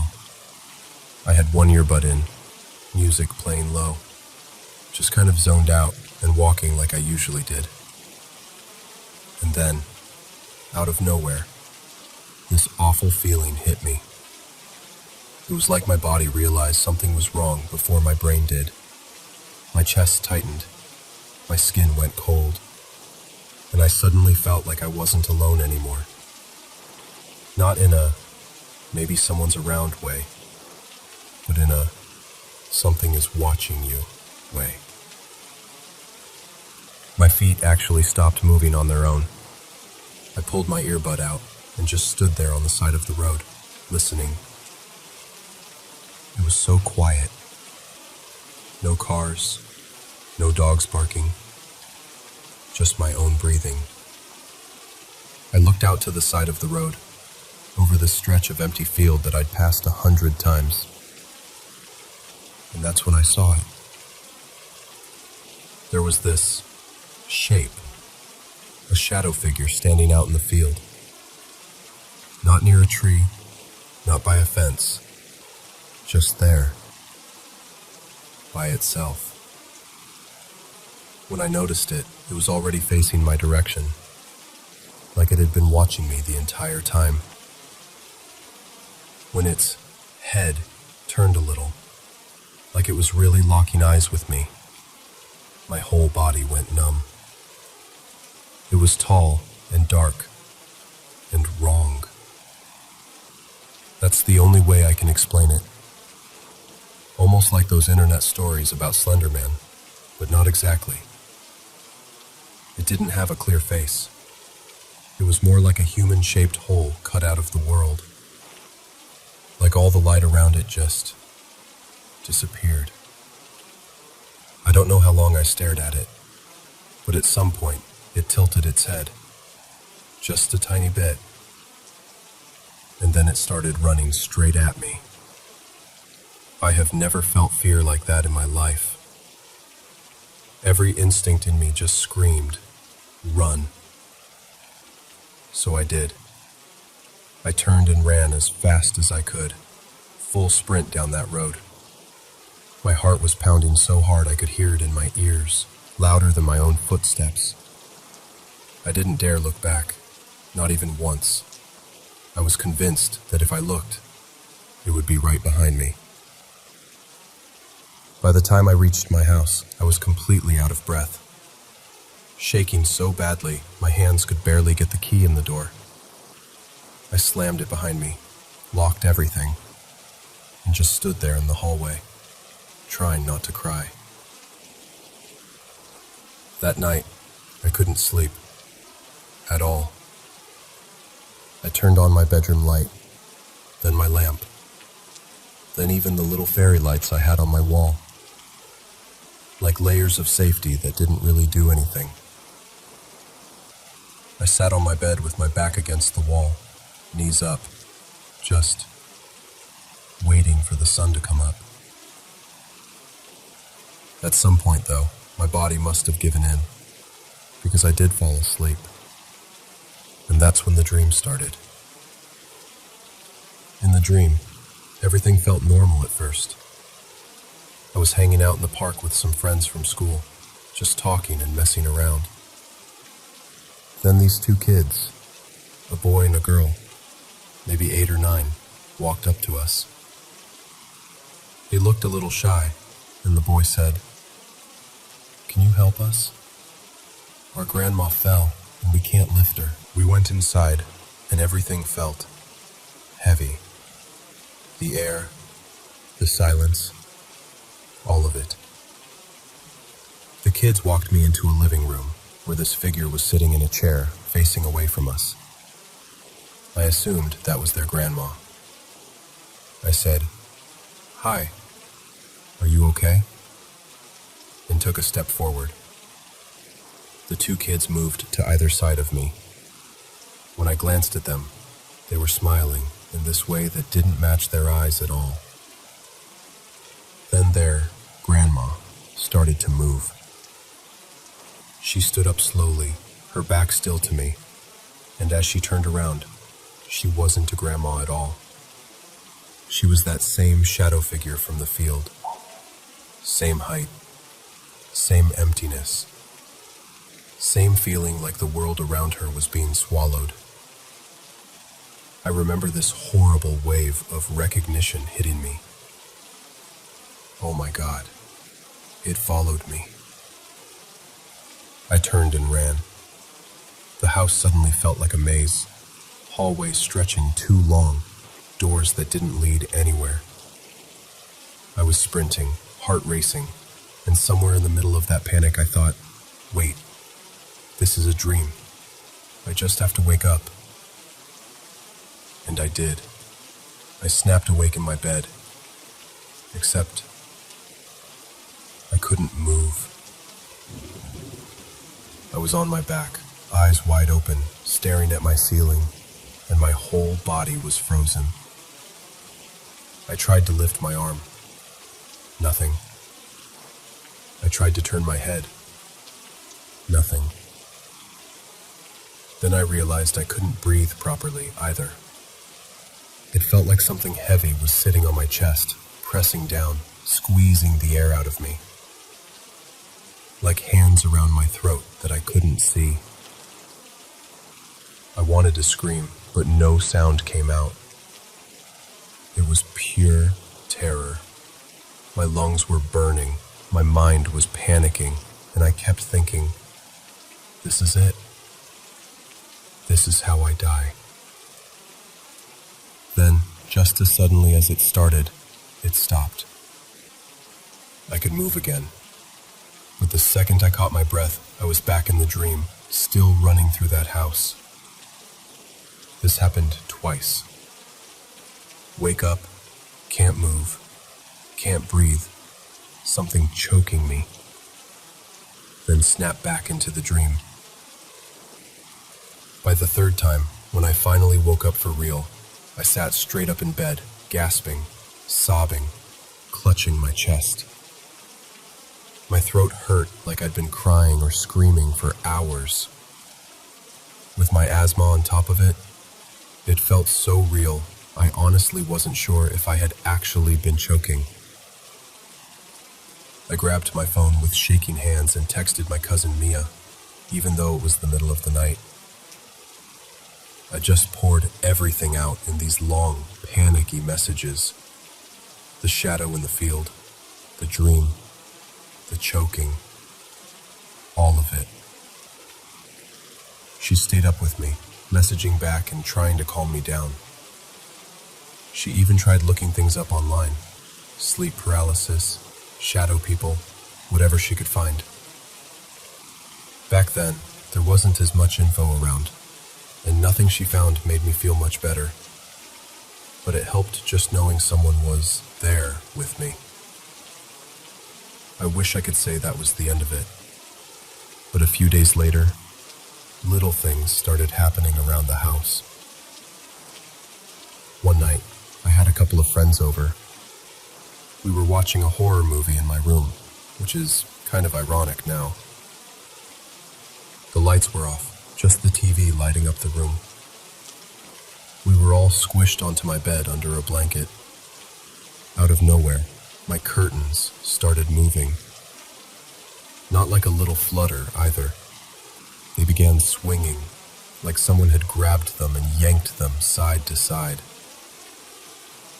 I felt that same cold fear in my chest, the feeling of being watched. My friends noticed it too. One of them laughed nervously and said, "You probably left the window open." So I got up to check, hoping that was it, because that would have been simple, right? But the window was closed. Completely. Locked. I remember turning back to them and seeing all their faces change when they realized it wasn't just a draft. The joking stopped. The room got really quiet, except for the movie. Then, as we were all just staring at each other, something else happened. Suddenly, one of the letters, the O from home, dropped to the floor. Just that one. No others moved. We all jumped. A few seconds later, another letter fell. The M from the same word. It was like something was picking them off on purpose. My friends completely lost it at that point. They grabbed their stuff and were like, "Yeah, no, we're going home, right now." So they left, and I was just alone with whatever this was. After that, things get fuzzy. I honestly don't remember a lot from that time in my life. It's like my brain kind of blurred that whole period out. I know I went through a really rough patch, mentally and physically. I was exhausted all the time, anxious, dealing with a lot of heavy stuff I didn't fully understand back then. Sometimes I wonder if that thing, whatever it was, fed off of that. Off the fear, the stress, the sadness. It's a strange thought, but it's hard not to connect the two when I look back. I'd love to say it's definitely gone now, that I did something and it disappeared and everything's fine. But the truth is, I don't know. Most days, my life is normal. I sleep, I work, I laugh. I go about my day like everyone else. But every once in a while, especially when I'm alone at night, or I walk past an empty field, I'll get this tiny prickle on the back of my neck. That familiar feeling of being watched. Not always, just sometimes. and I still have never walked down that same road at night again. So yeah, that's my story. I don't know exactly what I saw, or what followed me into my dreams, or what knocked those letters off my wall. Maybe it was all in my head. A mix of fear and sleep paralysis and a rough time in my life. Maybe it was something else. All I know is, it felt real. And a part of me still feels like, somewhere just out of sight, it's still there.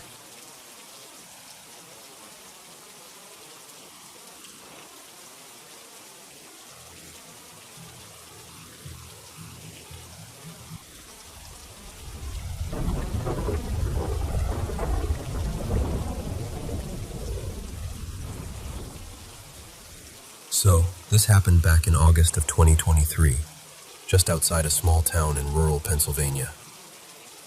My mom has these friends, a couple named Mark and Elisa, and they asked if I could house sit for them while they took a trip up to Vermont.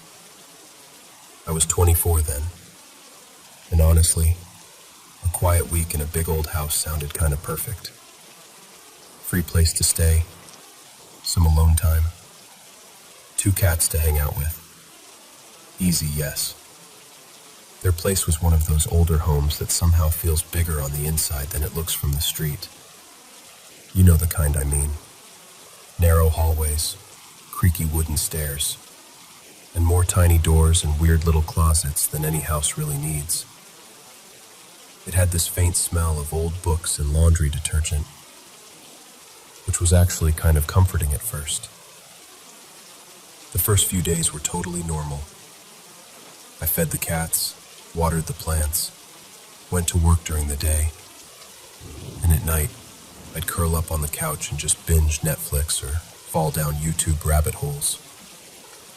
The cats, Milo and Pepper, followed me around like little shadows, then disappeared to sleep in the master bedroom once they got bored of me. On the 4th night, I was up late in the living room, on my laptop. It was quiet, just that low hum old houses have. And then I heard it. Footsteps. Upstairs. Not just random creaking, like actual footsteps.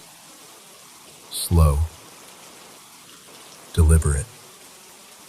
Crossing from one side of the upstairs hallway to the other. My first thought was, okay, one of the cats definitely got shut in a room. The house isn't huge, so that seemed logical. I paused my show, went upstairs, and pushed open the master bedroom door. Both cats were there, curled up at the foot of the bed, dead asleep.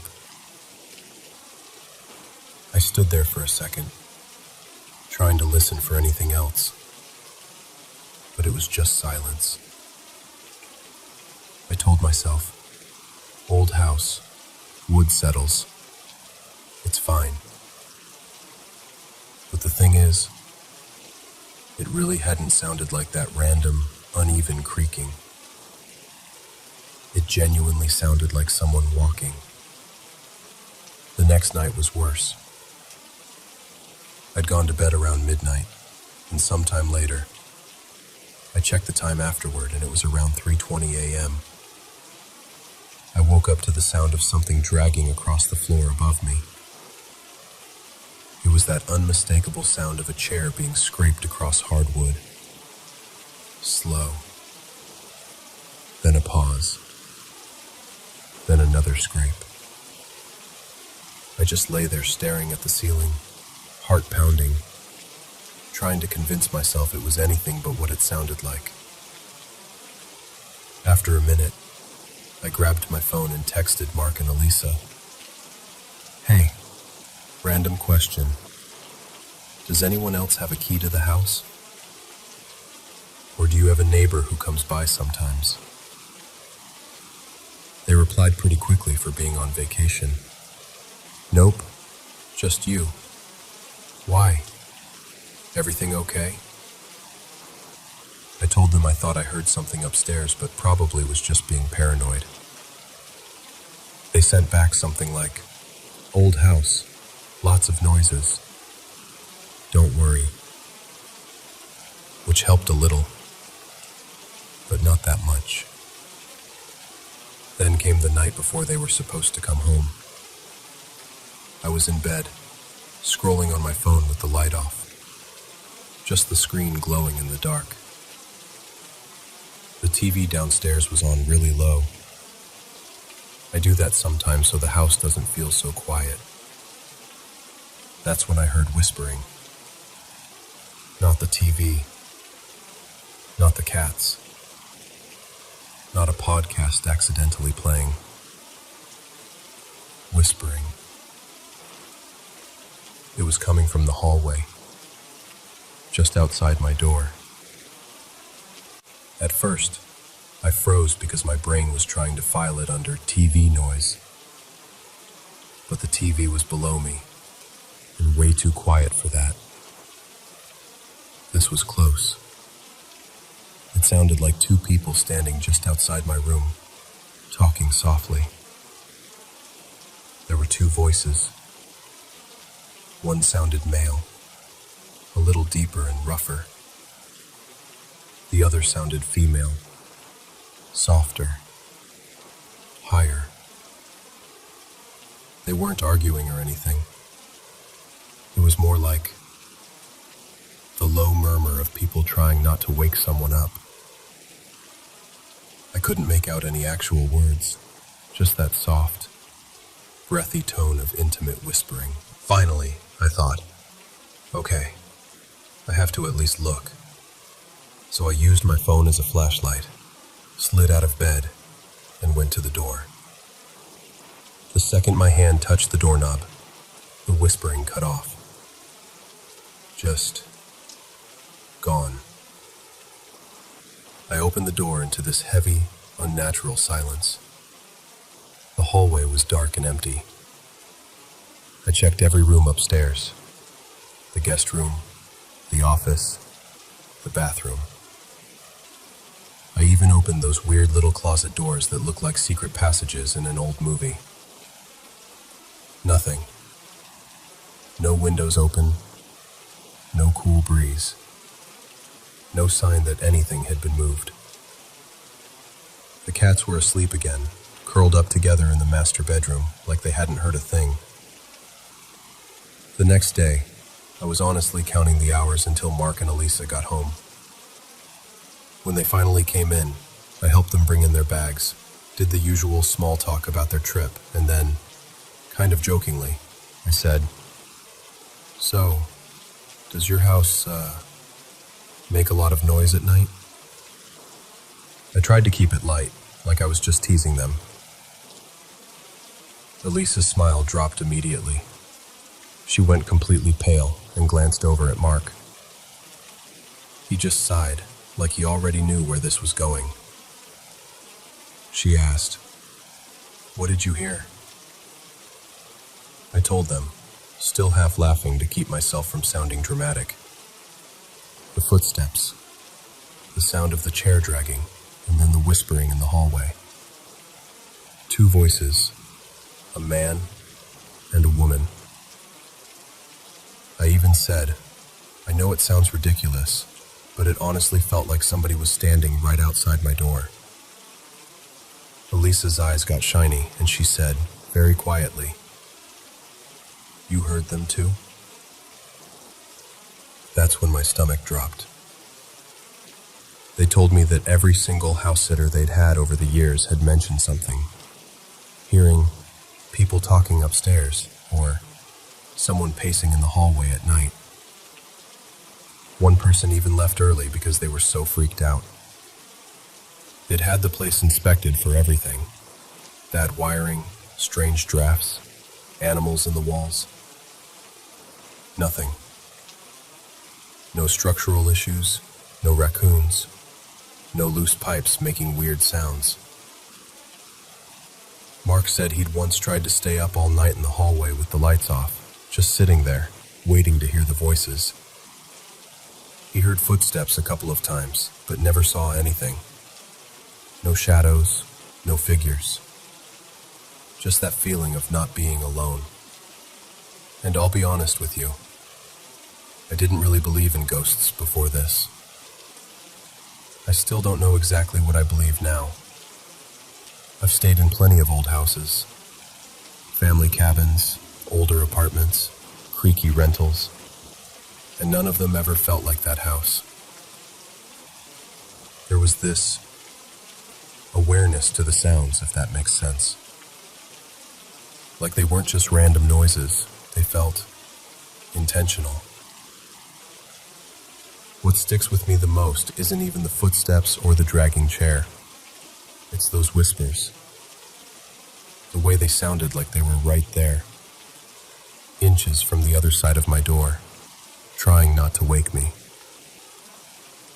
I couldn't tell you a single word they said. It was more the tone, the presence of it, like someone leaning in too close in the dark. So yeah, that's my house-sitting story. If you've ever experienced anything similar, especially in an older house, I'd honestly love to hear about it. Part of me really wants a logical explanation, like some super specific way sound travels in old homes that makes it seem like voices and footsteps. But another part of me is starting to accept that maybe there are some things we just don't have neat explanations for.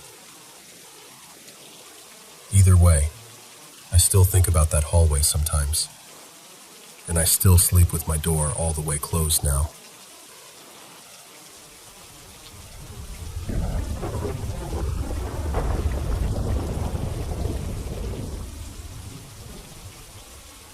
Hello everyone, Mr. Paranormal M is here. It's another favorite moment of the day, sitting down with the mic and imagining that you're next to me telling me fascinating paranormal stories. Don't forget to leave comments below the video. Thank you very much. And now, cover yourself with a blanket and listen to the stories that are for us today. By the way, I'm happy to know that I and these stories can soothe and help you. Subscribe to the channel, turn on notifications, and let's get started.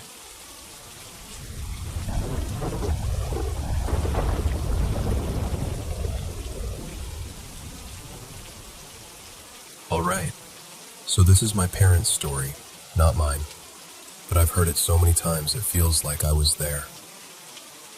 Right after my parents, Lena and Marco, got married, they were just trying to start a simple life together. They weren't looking for anything fancy, just a place they could afford while my mom finished her teaching program and my dad worked at the factory. They found this little rental house on the edge of town. 3 rooms if you counted the tiny office, 1 bathroom, old wood floors that creaked in all the wrong places. It was close to my dad's job and cheap, so they took it. For about a month, everything was normal. Small, a little drafty, but normal. Then my dad's grandmother, my great-grandma Ruth, brought over a gift. She'd found this old, wind-up clown music box at a thrift store. You know the kind. Porcelain face, painted smile, little ruffled collar. When you wound it up, the clown turned slowly in a circle and played this tinny lullaby that sounded like it came straight out of a horror movie. My mom has always hated clowns, like close her eyes during circus commercials kind of hate. She thought it was super creepy, but she didn't want to hurt Ruth's feelings. So she thanked her, smiled, and set the clown up on a shelf in the kitchen, next to the salt and pepper shakers. For a few days, it just sat there. Then one afternoon, my mom walked past it, and it just started playing on its own. No one had touched it. She hadn't bumped the shelf. The key wasn't wound. It just started turning and playing that little song. She tried to shrug it off. It's old. Maybe it's loose. Whatever. But it kept happening. She'd be washing dishes, and it would start spinning behind her. She'd walk into the kitchen at night to get water, and it would suddenly play one slow, warped lap of the tune. Sometimes she'd wake up at 3 a.m. and hear that faint melody drifting down the hallway from the kitchen. Finally, she'd had enough. One day while my dad was at work, she took the clown down, wrapped it in a grocery bag, marched it out to the outdoor garbage bin, tossed it in, and slammed the lid. She actually apologized out loud to Great-Grandma Ruth, and then told herself that was that. A few days later, after trash day had already come and gone, she went into the kitchen to make coffee. And there it was. The clown was sitting back on the same shelf, in the exact same spot, like it had never left. She said her whole body went cold. She called my dad's mom, my grandma Elena, and asked her to come over. When Elena arrived, my mom pointed straight at the shelf and said, "Please tell me you put that there." Elena shook her head no, walked over, and picked it up. The second she lifted it, the clown's head started spinning around rapidly, but the body didn't move. No music, just the head turning, faster and faster, like it was on a separate motor. My grandma is very religious. She froze for a second, then clutched it by the base, started praying out loud, and told my mom, "I'm getting this out of here." She drove it straight to the dump herself and threw it into one of the big industrial containers. They never saw it again. But after that, the whole house felt wrong, like something had been stirred up. Not long after, my mom was outside alone, unloading groceries from the car. It was late afternoon, almost sunset, that weird golden light. As she closed the trunk, she noticed a man standing by the big oak tree at the edge of the yard. He was tall, really tall, in this long dark coat and an old-fashioned black hat, like the kind you'd see in old photos. He was just standing there, about 10 or 15 feet away, staring straight at her. She said his face wasn't exactly in shadow, but she couldn't make out his expression. It was like her eyes just wouldn't focus on it. She didn't look back.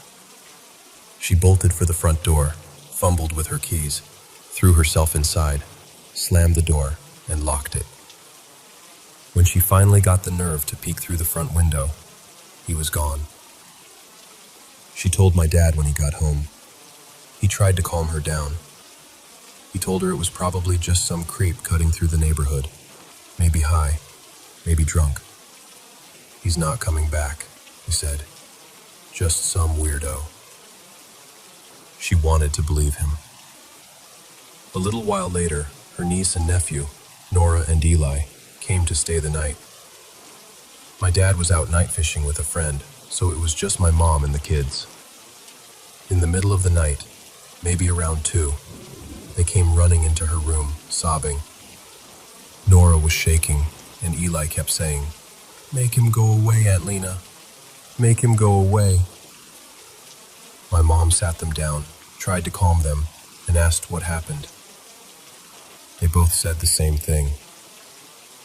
A tall man wearing a black hat had been standing at the foot of the bed, just watching them. He didn't move. He didn't speak. And then, in the blink of an eye, he was gone. That wasn't the last time either. Every time they came over and stayed the night, they said they saw him again, standing in the hallway, in the doorway, next to the window. Eventually, they refused to sleep over at all. After that, things escalated. One evening, while my dad was out fishing again, my mom was in the living room when she heard this violent crashing sound coming from the spare room, the one where they kept the pool table and a desk. She said it sounded like all the furniture in that room was being slammed into the walls, over and over. The kind of sound where you feel it in your chest. She froze for a moment, then grabbed the phone and called her mom, my Nana. Nana told her, "Get out of the house, right now. Take your keys and go sit in the car. Call Marco and tell him to come home." So that's what she did. She waited outside, shaking, watching the house, listening as the crashing went on, and then suddenly stopped. When my dad got home, he went straight inside with my mom behind him. They opened the door to the spare room. Everything was exactly where it had been. The pool cues were neatly racked. The chairs were lined up under the window. The desk chair was pushed in. Nothing was broken. Nothing was even slightly moved. After that night, my mom refused to stay in the house alone. If my dad was working late or fishing, she'd pack a bag and go to Nana's until he was back. She just didn't feel safe there, even in the daytime. But avoiding the house didn't stop what was happening. Not long after, this old woman started showing up. She'd appear in their front yard at night, always under the same big oak tree. My mom described her as small and hunched, with gray hair that looked like it hadn't been brushed in a long time. Her clothes were layered and dirty, and she would just stand there, sometimes rocking slightly, sometimes wringing her hands, mumbling to herself in a voice too low to understand. She came back again and again, several times a week. She never came up to the door. She just stood under that tree, mumbling into the dark. By around the 10th time, my dad snapped. One night he saw her out there and said, "That's it." He went outside and yelled, "Hey, you need to get off our property." She didn't react at first, just kept mumbling. Then she slowly lifted her head and looked at him. He said the way she looked at him made every hair on his body stand up. In this hoarse whisper, she said, "You can't take all of us away." That's all. Just that. He told her to leave or he'd call the police. She eventually turned and shuffled off down the road. They never saw her again, but that sentence stayed with both of them. You can't take all of us away. Like there was more than one, whatever it was, in that place. So they called one of the owners of the house to come check the wiring. The place had belonged to two brothers who'd inherited it after their father died there. One of the brothers agreed to come over and take a look. My mom didn't want to be alone with him, especially with everything going on, so she asked my Nana to stay with her that day. Nana knew the whole story by then. The clown, the man in the hat, the crashing, the woman under the tree. She showed up with a small bag and quietly went around hanging crosses on the walls. One in the hallway, one above the couch, one in the kitchen, and a small one right above the front door. A little while later, the brother pulled up. My mom opened the door and stepped aside, saying, "Come on in." He put one foot across the threshold, just one, and then suddenly jerked it back like he'd stepped onto something hot. His face went pale. He glanced quickly around the doorway, eyes flicking up to the cross over the door, then back at the inside of the house. He cleared his throat and said, "Actually, I'm gonna have someone else come take a look. I can't do it today." And he left. Just like that. Didn't even step properly inside. Later on, a neighbor filled them in on something they didn't know. The brother's father had been a tall, mean man who always wore a black hat. Everyone on the street had been afraid of him. He died in that house. That clicked a lot of things into place for my parents. By that point, they were done. My dad picked up 2 extra side jobs. My mom cut every expense she could. They were determined to get out of that house as soon as they possibly could. Little by little, they saved enough to move. And here's the strange part. Once they left, everything stopped. No more footsteps. No more clown music. No more man in the hat. No old woman muttering under the tree. Their new place felt normal, quiet, peaceful. Almost too quiet at first, but in a good way. About a year later, they were living across the street from my dad's parents. Life was finally calm. One night they were driving home from dinner and decided to take a shortcut through a part of town they didn't usually go through anymore. The car suddenly sputtered and died in the middle of the road. My dad swore under his breath, put the hazards on, and they both got out to see what was wrong. When they looked around, trying to get their bearings, my mom realized where they were. They had broken down right in front of their old rental house. Same broken shutter on the window, same leaning mailbox, same oak tree in the yard. The house looked darker somehow.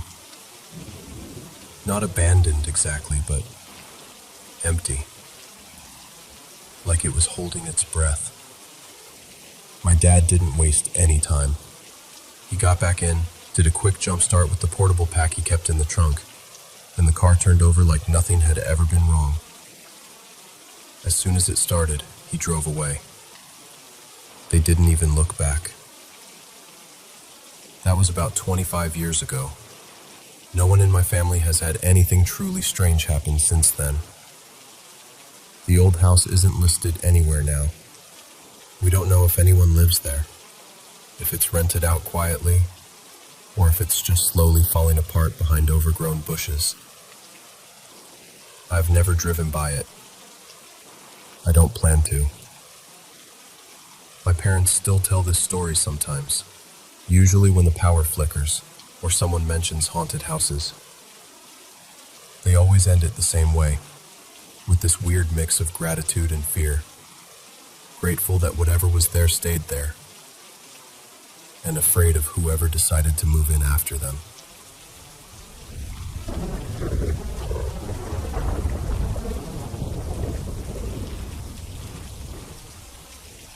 You know, there's a place in Edinburgh I can't quite shake from my mind. Not up on the castle hill, not along the busy Royal Mile you've probably walked, but just beneath your feet. Right under those cobbles, wrapped in centuries of stone, there's a forgotten street called Mary King's Close. Most people pass by without a clue. They buy their shortbread, snap their photos, and never realize that below them lie rooms that were never truly emptied. If you and I were there right now, and I stopped you on the pavement and said, "Hey, do you know what's underneath you?" You'd probably laugh. But I'd point down and tell you, once, this was a living, breathing street. Back in 1645, when the plague tore through Edinburgh, this place was crammed with families. In a matter of months, thousands were gone. The city shut itself tight. Doors were marked with white crosses brushed on in line. A warning, a sentence, and a farewell all at once. Imagine it. Your door painted in silence, then bolted shut. You hear the carts out in the street, the weeping next door, and then finally, nothing. When the cries stopped, what remained were bodies, and an air so heavy with fear and grief it felt like a weight on your chest. The city buried its dead. Then it buried its memories. And eventually, it buried its own streets. Down in those sealed corridors, people say a child's voice still lingers. Not a scream, not a wail, just a soft, tired crying. They call her Elsie now. The story most people tell starts in the late 1980s, when a Japanese medium named Reiko Mori joined one of the underground tours. She wasn't expecting anything dramatic. It was just meant to be another stop on a long European trip. But when Reiko stepped into a small, low-ceilinged room off one of the narrow closes, she stopped cold.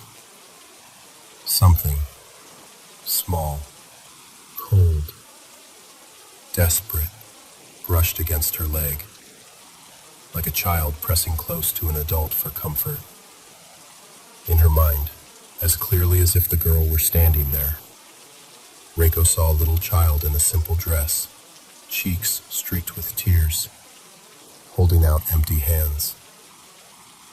"I lost my doll," the girl's voice said, over and over. "I lost my doll." Reiko left the tour in tears.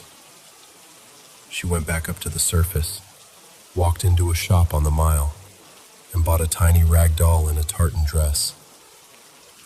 Then she came back down into that same little room, knelt on the cold stone floor, and gently placed the doll in the corner. People on the tour say the change was instant. The air that had felt tight and miserable suddenly seemed to ease, like a long-held breath finally being released. From that day on, the guides began calling it Elsie's room. Over the years, visitors started bringing their own gifts: dolls, soft toys, bracelets, tiny notes, sweets left carefully in the dust. Now that cramped stone chamber is piled high with bright plastic faces and cotton bears and little offerings from all over the world. They say it's to comfort her, a child who lived and suffered and died in the time of plague, still waiting for the toy that never came home. But here's the part that unsettles even the guides. In 2017, that first rag doll, the tartan one Reiko brought, vanished. Just gone. Some people shrugged and said, well, of course, it was stolen. Tourists. But others lowered their voices and whispered that Elsie finally took it back. Since then, visitors have reported odd things. A few swear they've seen the outline of a small figure at the end of the corridor, just on the edge of the emergency light. Others feel a sudden cold hand brush the back of their knee, as if a child is trying to get their attention. Some say that when the room is very quiet, they hear a tune being hummed, off-key, soft, and close to their ear, even though no one is standing beside them. Heavier, they say, like the room is awake. And Elsie, they say, is not alone down there. People believe the spirits of the plague workers, the foul clangers, still move through those stone passages. They were the ones sent to carry away the dead, the lowest of the low, paid little, respected less. At night, they'd drag sacks and roll barrels filled with bodies over the cobblestones, lime dust caking their clothes, the smell of death never leaving their lungs. Many of them died the same way as the people they tried to help, quickly, quietly, and without a name. Even now, Guests in the nearby buildings sometimes ring reception to complain about old wooden carts rattling somewhere in the middle of the night. But there are no carts, no deliveries, just the remembered sound of wooden wheels echoing through stone. And every so often, someone finds a strange gray dust along the skirting boards or in the folds of a carpet. Dust that looks oddly like the lime once scattered over plague pits to hurry decay. Then there's the darkest rumor of all, live burial. Some say that at the height of the plague, the city simply walled off Mary King's Close, bricked it up, left the sick and the healthy sealed in together, trapped to die side by side so the infection wouldn't spread. Is it true? Well, historians roll their eyes. They'll tell you that records show food and coal were delivered to the people down there, that the idea of shutting them in and walking away is just a myth that's grown over time. But stories don't care about official reports. Sometimes, the tales people tell feel more powerful than the truth, because the thought of being buried alive, of pounding on a wall that no one will ever open, stays with you longer than any date in a textbook. Even today, locals say that on very still nights, they hear faint knocking inside the brickwork. Sometimes, when the har, that thick Scottish mist, rolls down into the closes, people see pale figures step out of it, eyes dazed, asking softly, "How do I get home?" And before anyone can answer, they're gone. If any ghost deserves to remain, though, it might be the plague doctor himself. You know the image, even if you've never been there. The long black cloak, the stiff hat, the leather gloves, and that bird-like mask with the curved beak, stuffed once with herbs and flowers to keep out the bad air. That shape has become a symbol of fear, hasn't it? You see it on posters and costumes now. But down in Mary King's Close, it feels different. Older. Heavier. Some visitors swear they've caught a dark, tall shadow in their photos. A figure shaped like that doctor, standing still at the far end of a passage they could have sworn was empty. The guides sometimes notice it too. A sense that someone is standing just behind the group, listening. Not hostile, just watching. A man who once went from house to heal, now pacing forever between rooms of people he couldn't save. When you strip away the jump scares and the ghost tour theatrics, that's what Mary King's Close really is. Not just a haunted street, but a place haunted by memory. Every echo of a footstep that isn't quite yours. Every breath of cold air on your cheek when no one is near. Every toy left on that stone floor. It's all a fragment of lives that played out beneath the city and ended there. History doesn't just disappear. It sinks, layer by layer, a little deeper under the stones. So if you ever find yourself in Edinburgh, walking along the Royal Mile at night, and you pass one of those narrow wynds leading down into shadow, pause, just for a moment. Stand still. Listen. If you hear the faint creak of a cart that isn't there, or the soft tap, tap, tap of knuckles on stone, or feel something small tug gently at your sleeve, don't panic. just whisper hello. Because maybe, just maybe, Elsie has come to see if you've brought her a toy.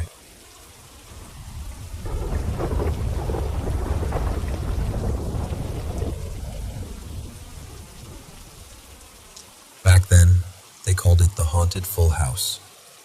Not because it was always sold out, but because people swore every seat was taken, just not by the living. The place was called Harbor View Theater. It stood on Lockhart Road in Wanchai, where there's just an ordinary glass and concrete office block now. If you walk past number 39 today, you'd never guess that 50-odd years ago, it had a reputation as Hong Kong's most cursed cinema. Before the theater, that plot of land held a funeral home, Celestial Rest Funeral Hall. Incense, chanting, the clatter of joss sticks, families in white. For decades, it was a place soaked in grief. Then, in the mid-60s, the funeral hall moved out, and someone decided, you know what this site really needs? A luxury cinema. Harbor View opened in 1965 with a glamorous Italian film, Girl from Rio. Huge poster of a woman in sunglasses smiling over the harbor. Inside, it was state-of-the-art for its time. Over 1,200 seats, 70mm stereo projection, plush red carpets, and this very stern sign at the entrance that said, "Improper attire will not be admitted." No slippers, no singlets, no nonsense. But luxury doesn't mean safe. The first story people still talk about began, as these things often do, with a death. One humid evening in 1971, a young woman named May went to the movies with her friends. About halfway through the film, she excused herself to use the ladies' room. Nothing dramatic. She told her friends, "I'll be right back," and slipped out into the dim corridor. In the restroom, the fluorescent lights buzzed overhead. May finished, went to wash her hands, and as she turned off the tap, she glanced up at the mirror. There was a woman standing behind her. May hadn't heard the door open. The stranger had long, damp hair that clung to her cheeks, and her skin looked wrong, almost waxy. At first, May thought, oh, she must have come from the rain. But then her brain caught up with what her eyes were seeing. The woman had no face. Where the features should have been, eyes, nose, mouth, there was just smooth, pale skin, like a mannequin left too close to a flame. In the mirror, the faceless woman leaned slightly forward, as if trying to see May more clearly. May spun around. Nobody. Just empty air, a row of sinks, and the stall doors. Her heart started pounding. Slowly, trembling, she looked back at the mirror. The faceless figure was closer now. Much closer. As if she were pressing against the other side of the glass, about to push through. The waxy skin seemed to swell, the blank surface tilting toward May. That was when May started screaming. She bolted out of the restroom, barefoot, one shoe in her hand, and ran all the way to the lobby. Witnesses said she stumbled at the base of the staircase, clutching her chest, still screaming that there was someone in the mirror. An ambulance took her away. She died in hospital a few hours later. The doctors called it sudden cardiac arrest. Locals said she'd been scared to death.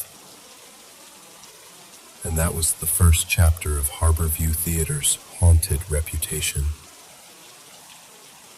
Now, by the 1970s, Wanchai was full of cinemas competing for audiences. Neon signs, double features, midnight shows. It was noisy, colorful, alive. But the stories coming out of Harborview were different. They spread quietly at first, from ushers to cleaners, then out into the streets, into dai pai dongs and barber shops. The most famous one was the story that gave the place its nickname, the Full House. One stormy Thursday night, the rain was coming down in sheets. You know the kind, when the streets turn into mirrors. Hardly anyone wanted to go out, so the box office at Harborview sold maybe 30 tickets, 40 tops. It was a miserable night for business. My friend's uncle, a man everyone called A-Fi, was working as an usher then. He told this story so many times he could recite it in his sleep. Inside, the hall was hazy with cigarette smoke, that usual blue-gray fog that used to hang in old cinemas. The exit signs glowed a sickly green along the walls. Nothing unusual, except every seat was occupied. Row after row, from the front all the way up to the balcony. Every seat held a dark shape, not moving, not chatting, not crinkling snack wrappers, just sitting. At first he thought, oh, maybe we got more walk-in customers than I realized. But then he tried to count. You know how, sometimes, your brain refuses to accept what you're seeing? He told me it felt like his eyes kept sliding off those shapes, like oil on glass. He stepped a little further in, letting his eyes adjust. Under the faint light from the screen, the people seated there didn't look quite right. Too still. Too flat. As if the seats themselves were casting shadows in the shape of bodies. He turned, went back out to the box office, and asked the cashier, "Hey, how many tickets have we sold?" She glanced at the stub rack and said, 32. Why? He didn't answer. He just went back in, stood by the door until the film ended, heart in his throat, watching those unmoving silhouettes. When the credits finally rolled and the house lights came up, reality snapped into place. Only about 20 people stood up to leave. The rest of the seats? Empty. Nothing there. No one had slipped past him. He'd been standing at the only exit. He went home that night with a fever and didn't go back to work for a week. Not long after, he quit. From then on, staff joked nervously about Harborview's other audience. The ones who didn't buy tickets, yet somehow always made... There was another favorite among the staff. The one they told each other when they were having a smoke break. The borrowed light. This one happened to a projectionist everyone knew as Mr. Lau. He'd worked at Harborview long enough to think he'd seen everything. One quiet night after the last show, he stepped out onto the stairwell between the second floor and the roof. The air was cooler there, a little breeze slipping in from a tiny, grimy window. He leaned against the railing, lit a cigarette, and enjoyed those few minutes of silence. After a while, he felt a light tap on his shoulder. He figured it was one of the younger ushers sneaking a smoke, so without turning around, he said, "You know the manager hates it when you come up here." A soft voice behind him replied, very politely, "Sorry to bother you. Could I borrow a light?" Lau rolled his eyes, flicked his lighter, and turned. The flame flared to life, casting that small circle of warm glow we all know. Within it stood a man he didn't recognize. Not one of the staff, not a regular patron. The stranger wore plain, slightly old-fashioned clothes, like something from 10, 20 years earlier. His skin was the color of someone who had been underwater too long, a flat, unhealthy gray. What made Lau's breath catch wasn't the clothes, though. It was the stranger's eyes, sunken, ringed with darkness, as if sleep had abandoned him years ago. The man leaned forward to light his cigarette. The flame passed so close to his face that Lau swore he should have felt the heat on the stranger's skin. But there was nothing. No warmth, no sweat, no breath. The cigarette caught. The stranger straightened, gave him a small nod and said, "Thanks." Then, in the next blink, the stairwell was empty. No footsteps going up or down. No door opening. Just Lau alone, lighter still in his hand. The air around him suddenly cold. He later told people that the worst part wasn't the man disappearing. It was the smell that lingered. Not cigarette smoke. The faint, stiff smell of old incense and wilted funeral flowers. Those were just the big stories. There were dozens of smaller ones, told in snatches over mahjong tables and late-night suppers. One cleaner claimed that once, after a matinee, she found what looked like an old man curled up under the back row, eyes closed as if asleep. When she called to him, he didn't respond. She turned to fetch another staff member, and by the time they came back, there was nothing there.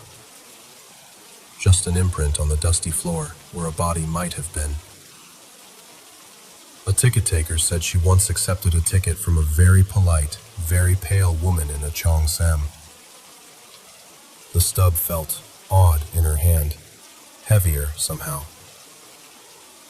When she glanced down, it wasn't a printed ticket at all anymore, but a pair of tarnished coins with square holes in the center, the kind used as funeral offerings. When she looked up in shock, the woman had vanished into thin air, nowhere to be seen in the small, almost empty lobby. Someone else swore that in the men's room, the mirror would occasionally fog over even when it wasn't humid, and a single handprint would appear on the glass from the inside. By the early 70s, Harborview Theater was known all over Hong Kong as the most haunted cinema in the city, a crown no other cinema wanted. Depending on who you asked, the reason was different. Some people said rival cinemas made the rumors up to wreck business. Others pointed at the building's past, a former funeral hall, a place thick with yin energy, where the border between the living and the dead was already thin. A few feng shui masters shook their heads and muttered that no theater built on that kind of ground could ever prosper long term. Doomed from the start, they said. In the end, it wasn't a ghost that killed Harborview. It was money, but the stories didn't go anywhere. Today, office workers swipe their cards and hurry through corridors where ushers once heard whispers in the dark. There used to be a nightclub in the basement. Dim lights, heavy bass, cigarette haze. And some staff there claimed that, every so often, between the flashes of the strobe lights, they'd catch glimpses of extra silhouettes on the dance floor. People who didn't quite match the beat. People who vanished when the light came back on. By day, it's all business suits and takeaway lunches. By night, well, who's counting? Maybe what makes Harborview so fascinating isn't whether it was really haunted. Maybe it's what it mirrors back to us. In one address, you've got a whole slice of Hong Kong's soul. Traditional funeral rites and incense smoke. The golden age of cinema with its cigarette-filled halls. And then the sleek corporate towers of the present. Half a century of transformation piled on top of itself, like layers of film reels. We like to think we leave the past neatly behind when we build something new. But deep down, I think we know better. The reflection in the glass has always been us. Our fears, our superstitions, our memories of what used to stand where our offices now are. And just like in that auditorium on the stormy night, when the lights come up at the end of the film, maybe only a few seats appear occupied. But every city has its ghosts. So if you're ever walking down Lockhart Road late at night, and the street is quiet, and the office windows are dark, and you feel someone tap your shoulder, don't be too quick to turn around. Because you might just hear a polite voice at your ear asking, "Mate, could I borrow a light?"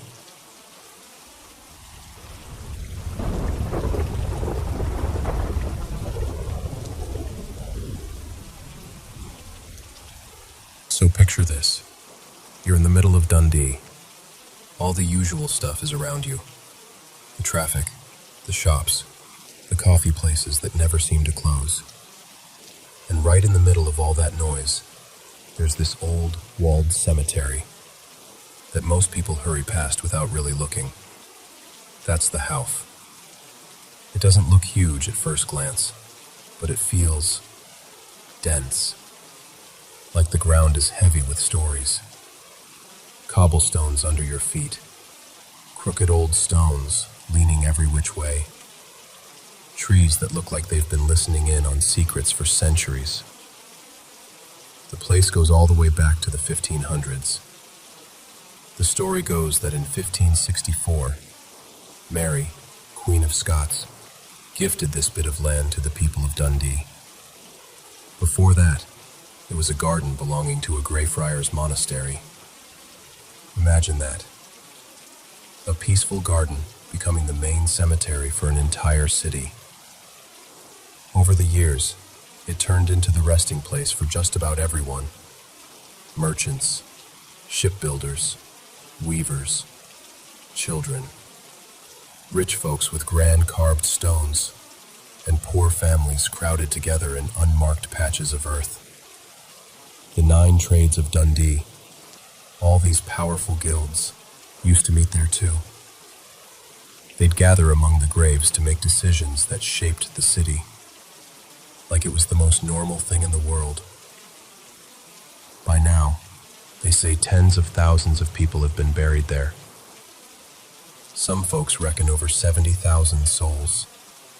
Sailors, immigrants, workers, and more than a few who met very bad ends.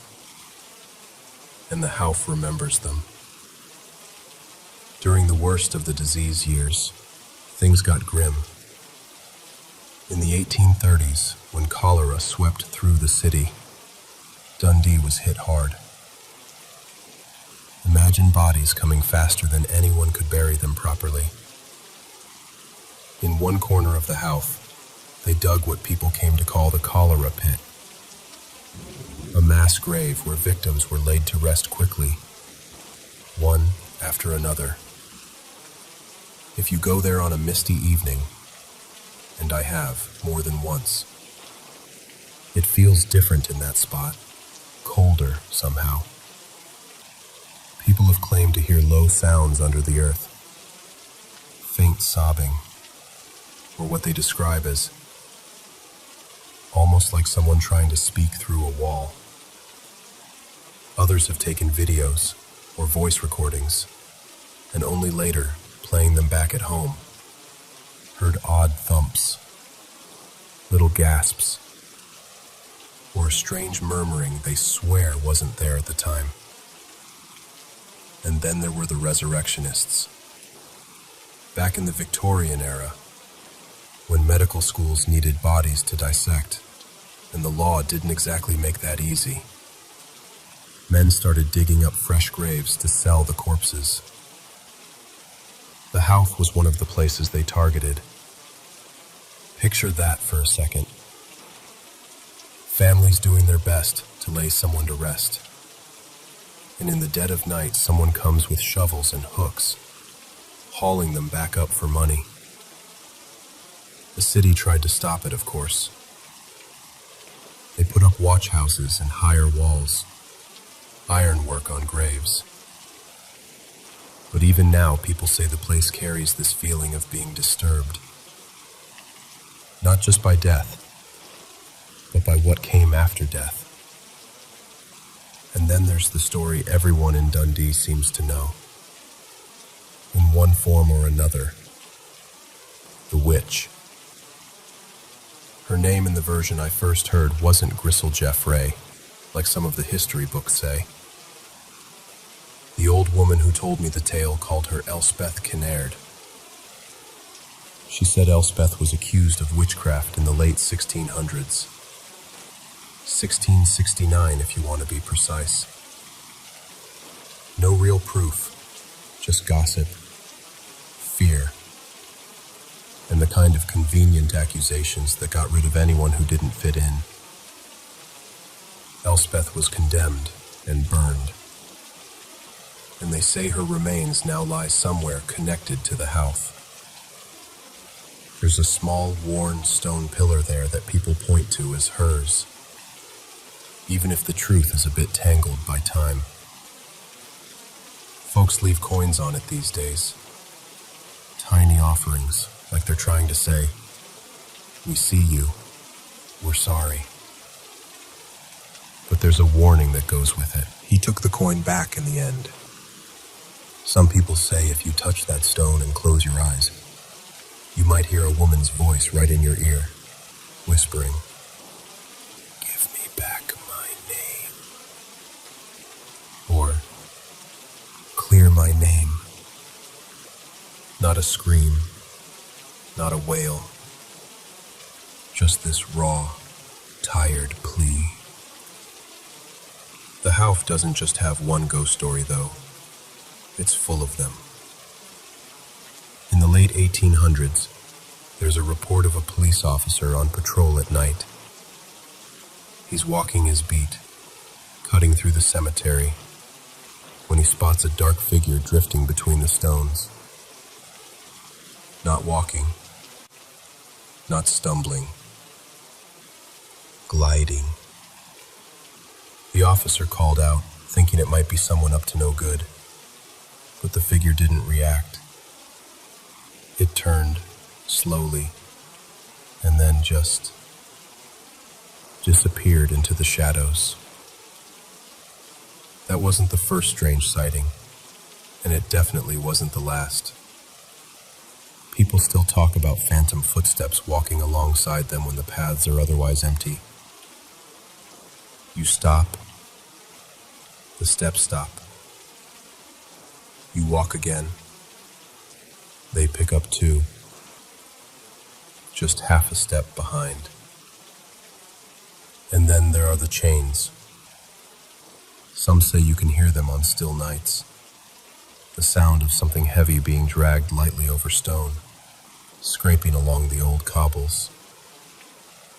There's this theory that it's the spirits of the resurrectionists, doomed to pace the graveyard they plundered, forever searching for bodies that aren't there anymore. In the 20th century, when Dundee started modernizing, the Howff went from being this mostly private, local place to somewhere tourists might wander into. People come for the history, for the pretty carvings on the stones, the dates worn thin by weather. But a lot of them, if they're honest, come hoping to feel something, to brush against the edge of whatever still lingers there. And here's the thing. Even if you don't see a ghost, the Howff gets under your skin. You stand in the middle of it, and you're surrounded by centuries of grief and love and fear and ordinary lives that ended in very ordinary ways. Disease, accidents, old age, violence, witch trials. It's all layered there, right under your feet. I think that's why the Howff still haunts Dundee. It's not just the mass grave from cholera, or the disturbed rest of those dug up for science. It's not only Elspeth Kinnaird and her supposed curse. It's the reminder that the city wasn't always coffee shops and student flats and bright glass buildings. There was a time when death felt closer, more visible. And this little patch of ground saw all of it. Walk through Dundee today and it's easy to forget. You see the buses go by. You hear music from bars. You watch people rushing to work. Life moves fast, and the past gets paved over with new roads and shiny windows. But then you turn a corner, and there are the gates of the Howff. Iron bars, old stone, and beyond them, a quiet that doesn't quite feel empty. You step inside, and the sounds of the city dull a little. You can still hear them, but it's like they're at a distance. And in that space, you start to notice other sounds. The wind through branches, the tap of your own footsteps,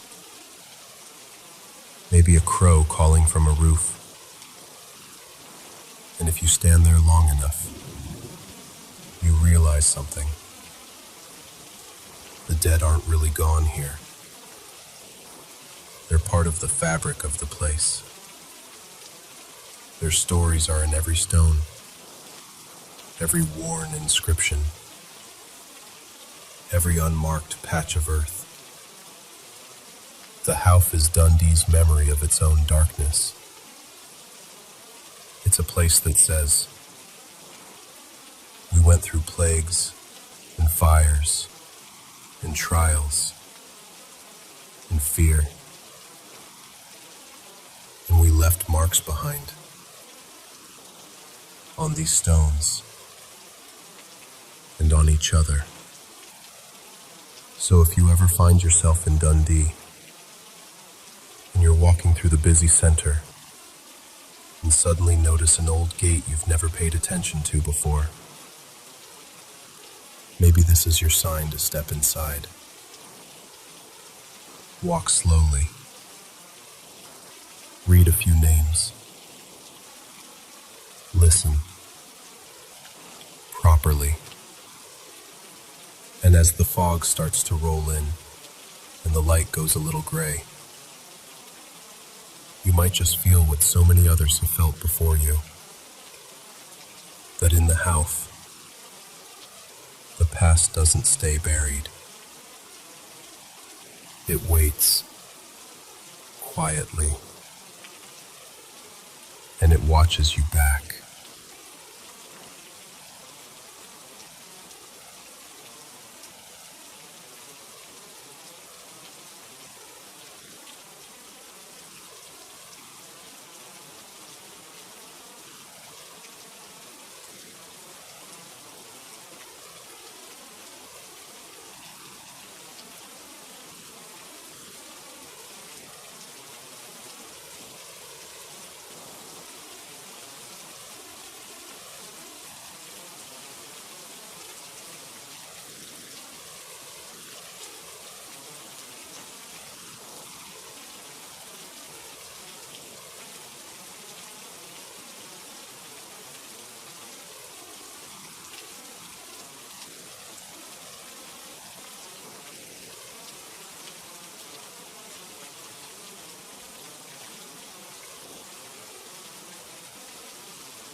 was chatting with a couple of friends the other day about weird, supernatural stuff. Like you do when it's late and everyone's a bit overtired. I said I've never actually seen, a full-on ghostly figure standing at the end of my bed, or a 9-foot transparent person gliding down the street, or anything like that. But then I remembered this one thing that happened to me when I was a kid.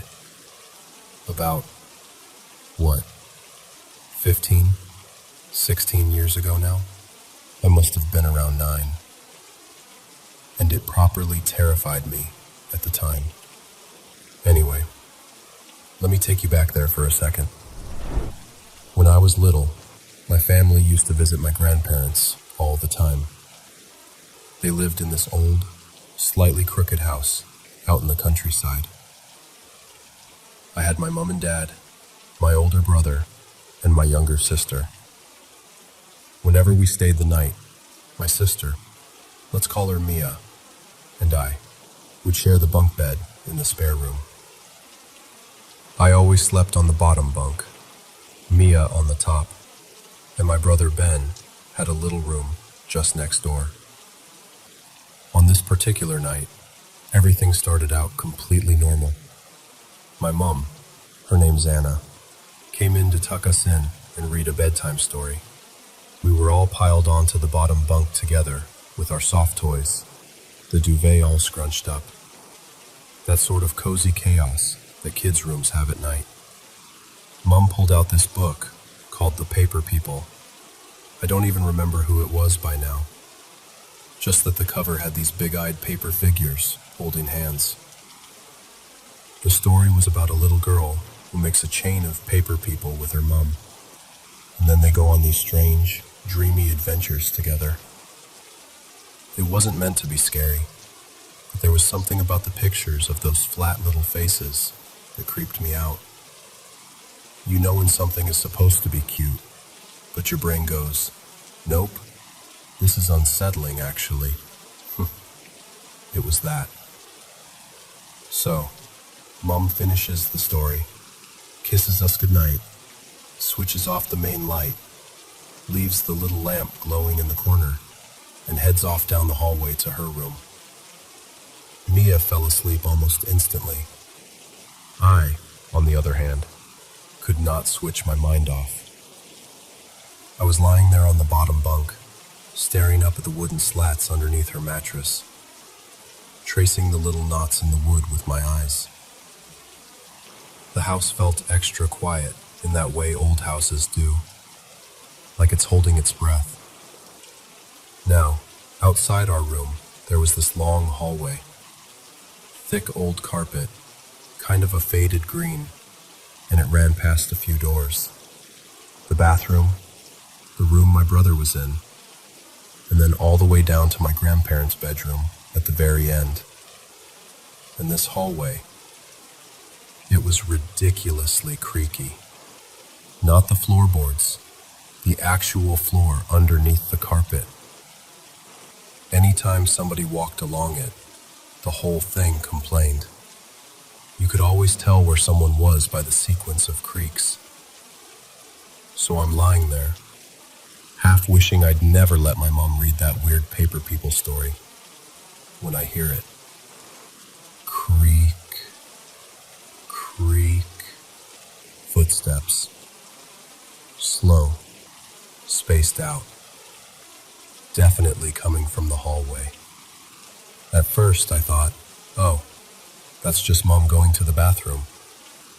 Or maybe my granddad getting a glass of water. Totally normal, right? But the thing is, the sound kept getting closer. Creak, closer. Creak, closer. You know that feeling when your body just floods with cold all at once? I got that. My heart started racing, and suddenly every shadow in that room felt too dark, like the corners had grown teeth. Finally, I couldn't stand it. I slid out of bed as quietly as I could, padded over to the bedroom door and opened it just a crack. The very second I pulled it open, silence. Nothing. No footsteps, no creaks. Just still, heavy air and the dim hallway light coming from the nightlight near the stairs. I panicked a bit, I'll be honest. I flung the door wide open and bolted down the hallway to my parents' room. And as I ran, of course, the carpet creaked like mad under my feet. So I knew I wasn't imagining what that sound normally felt like. I pushed open their door and peeked inside. My dad, Mark, was out cold, snoring softly.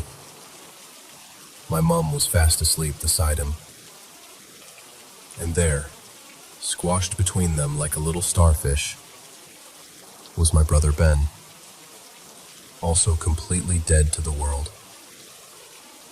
No one creeping around, no one getting up, no one looking guilty of midnight haunting duties. I gently closed their door, suddenly very aware of every noise I made, and walked back more slowly this time. The hallway creaked under my steps just as loudly as before, which somehow made me feel both better and worse at the same time. When I got back to the spare room, I climbed the little bunk bed ladder to check on Mia. She was sprawled out on her stomach, hair everywhere, breathing steadily, totally oblivious. I climbed back down, slid under my blanket, and tried to convince myself everything was fine. And then I heard it again. Creak, creak, creak. Same rhythm, same slow approach. Like someone taking careful, deliberate steps along that hallway, right towards our room. This time, I lay there frozen for a few seconds, heart pounding in my ears. But curiosity won again. I got up, went to the door, and eased it open just enough to peek out. Instant silence. Nothing there. No shadow moving, no figure at the end of the hallway. Just the still corridor and that faded green carpet. I remember standing there, gripping the doorknob, absolutely convinced that at 9 years old, I was about to see something I really did not want to see. But there was nothing. Just me, the emptiness, and that weird, thick feeling in the air you sometimes get in old houses at night. I shut the door, went back to bed, and this time, I just stayed put. The footsteps started again, faint, then louder, then receding, then coming back. It went on like that for a while, and eventually I was so exhausted that my fear sort of dulled. I drifted off into this uneasy, light kind of sleep. The next morning over breakfast, I told everyone what had happened. I described the footsteps, how they stopped every time I opened the door, how no one was there. My dad laughed it off. My brother teased me a bit, and my granddad just shrugged and said he hadn't heard a thing. Later, when it was just me and my mom in the kitchen, I brought it up again because I was still really shaken.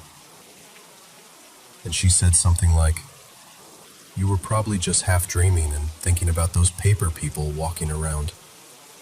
Your brain can play tricks on you."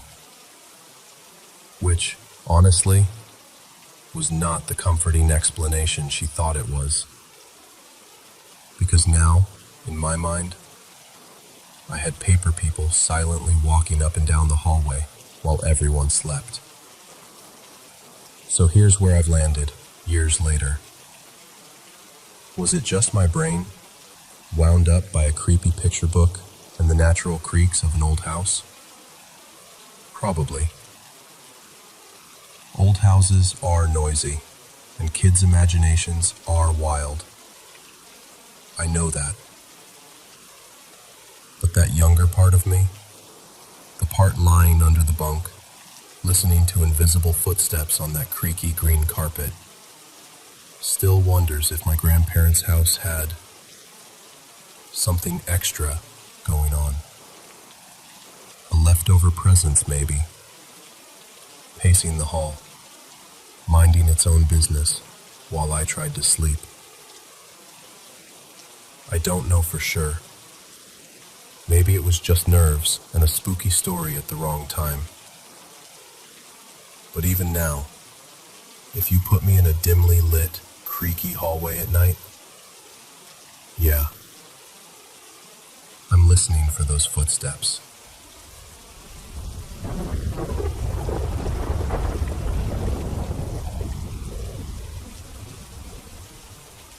So picture this. I've been living in this house for, what, a little over 8 years now. From the very first week, my bedroom just felt off. Not, I hate the paint color, off, but someone else is already living here, off. At first it was just my lamp. It would flicker, only in my room, nowhere else in the house. I told myself, okay, old wiring, no big deal. Skeptical but playful. I'm good at talking myself out of being scared.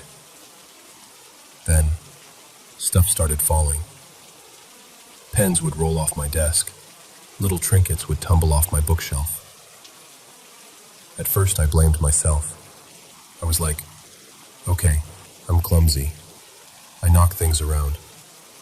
Maybe I shut the door too hard. I even tried to convince myself the walls were shaking things loose or something ridiculous like that. But one night, I decided to test it. I took a paperback, one I'd been reading, and I put it way back from the edge of my desk. Like, no chance it could just slip. I sat on my bed, facing the desk, just watching. The lamp started flickering again, and I swear to you, I watched that book slowly slide, inch by inch, right to the edge, and then drop onto the floor. No draft, no cat, no shaky floor. Just the book, moving by itself while the light flickered like a bad horror movie. That was the moment I was like, okay, I'm not alone in here. After that, I kind of made peace with it. What else was I supposed to do? Move out? So I decided if something was going to haunt my room, we were at least going to be on speaking terms. I named him Trevor. Trevor, in my head, is like this chaotic college bro who never graduated emotionally. Things would disappear, and then show up in really obvious places. My phone would slide a little when I wasn't touching it. My closet door would be cracked open when I know I shut it. Nothing ever felt evil, just annoying. So I talked to him. Okay, Trevor, very funny, give it back. Or, dude, not tonight, I'm tired. We kind of settled into this weird roommate situation. Fast forward to, like, a month ago. I start seeing this girl, let's call her Mia, who is also super into paranormal stuff. So of course, I start telling her all about Trevor, my resident ghost jerk. I'm laughing and I keep saying things like, he's not evil, he's just a jerk. He's like a frat boy with too much time on his hands. He's not malevolent, just kind of an ass. And I said it a lot. Honestly, I was probably roasting him harder than usual because I had an audience. But somewhere in the back of my mind, I had this little thought. If he's really here, he can probably hear me. Cut to last night. I'm getting ready for bed. Same routine as always. I turn off the overhead light and just leave my little bedside lamp on. The lamp starts flickering a bit. Nothing new. Usually that's when I say, "Good night, Trevor." And sometimes the light actually clicks off right after, like he's tucking me in or something.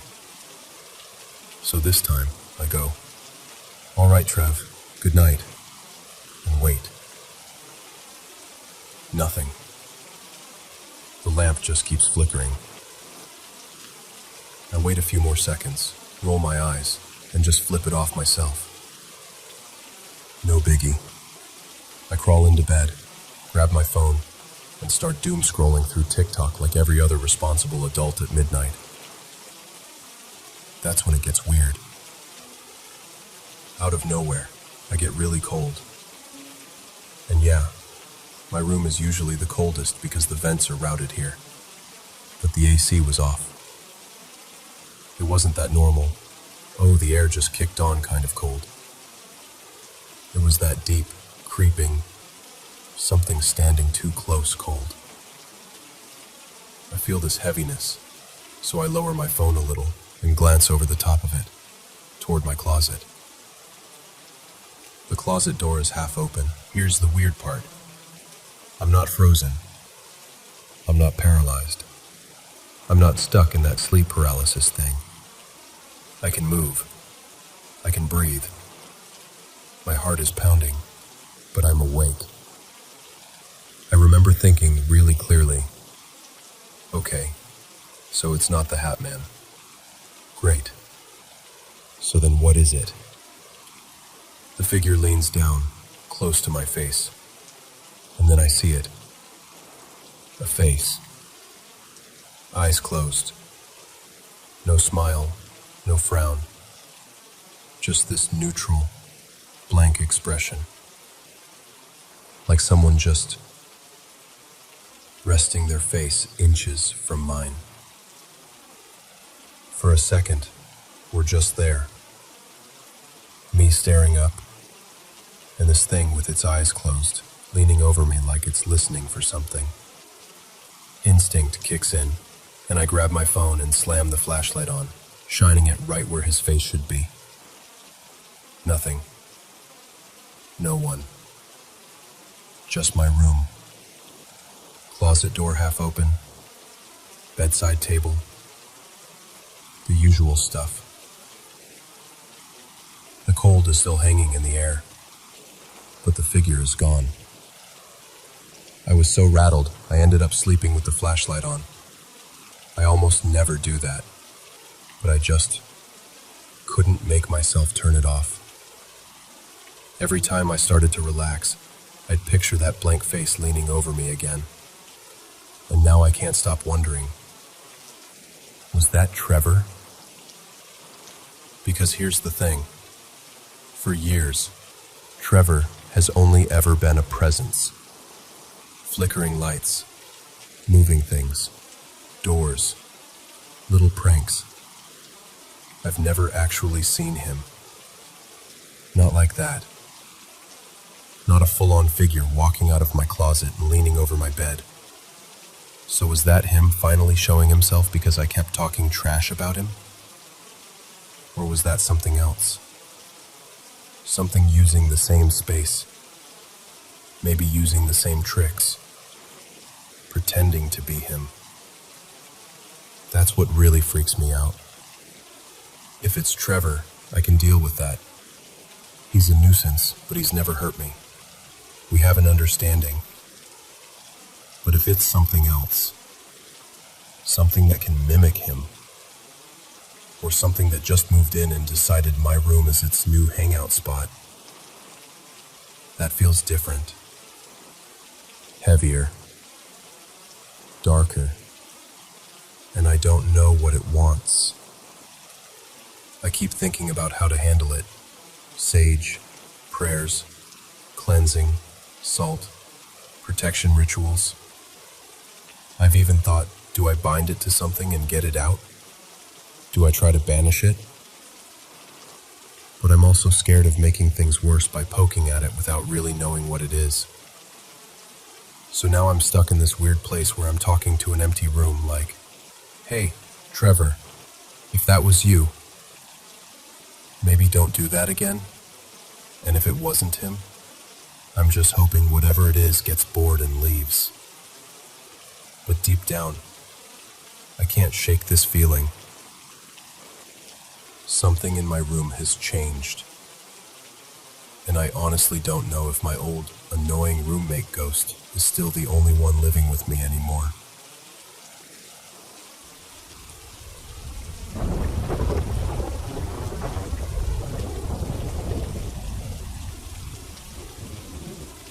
So I'm 31. I work in sales, and Las Vegas is part of my territory. I don't live there, but I'm out there a lot for work.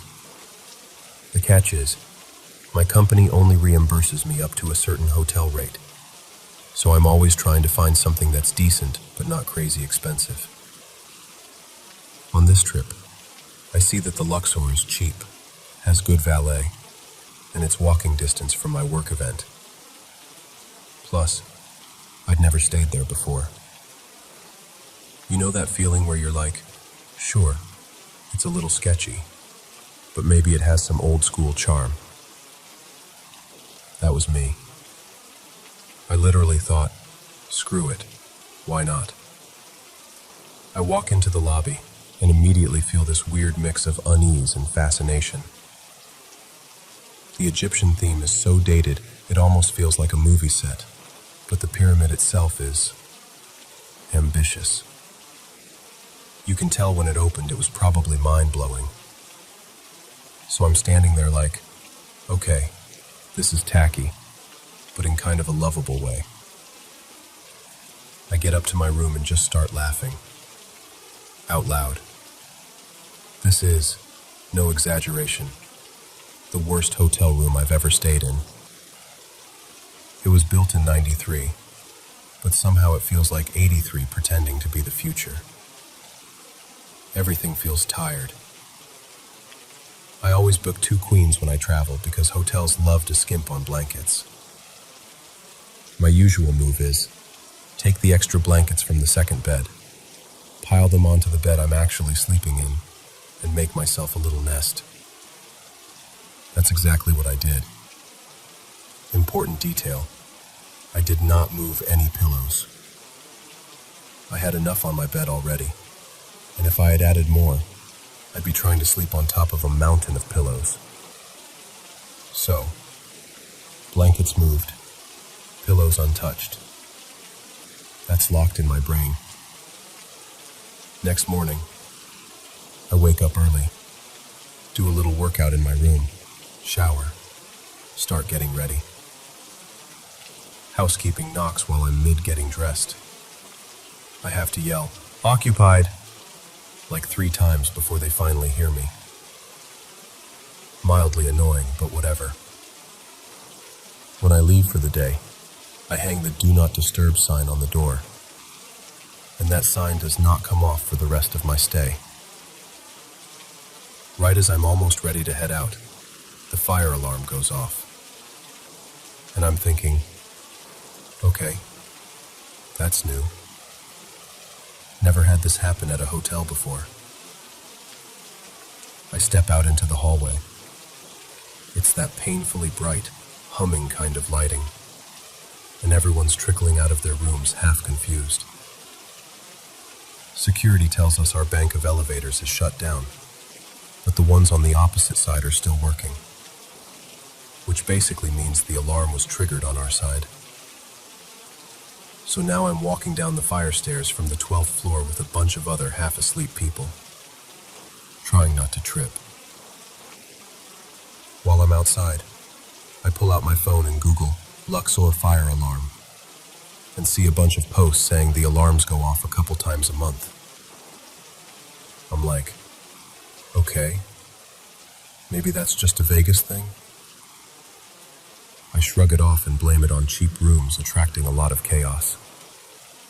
A few hours later, I come back to my room because I want to meditate and clear my head before this big work event. I walk in, beeline straight to the window to check the view, just absent-mindedly doing my routine. Then I turn around and look at the bed.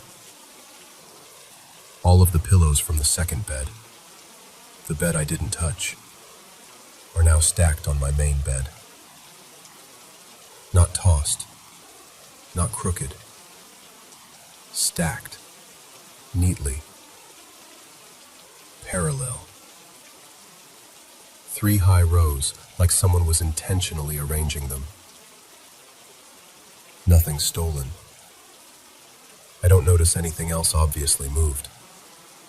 But I know, like deep bone-level know, that I did not do that. I don't need to be 100% sure about where I left my suitcase or my shoes. But the pillows? I remember very clearly deciding not to mess with them, but I'm there for an important event, and I'm determined not to spiral. I tell myself, "You're fine. Focus on work." I dim the curtains, lie down on the bed, and start taking these slow, deep breaths, trying to meditate. About 20 minutes in, my manager, let's call her Priya, calls me. She says she needs me to cover a meeting for her, so I snap out of meditation mode, throw my clothes back on in a rush, and head out. I leave the room basically exactly as it is. Curtains closed, pillows still weird, do not disturb sign still on the door. I don't get back until after the event, like 11 p.m. I'm tired. I just want to shower and pass out. I open the door, step inside, and something feels off. It's that instant wait feeling before your brain catches up. The curtains are wide open.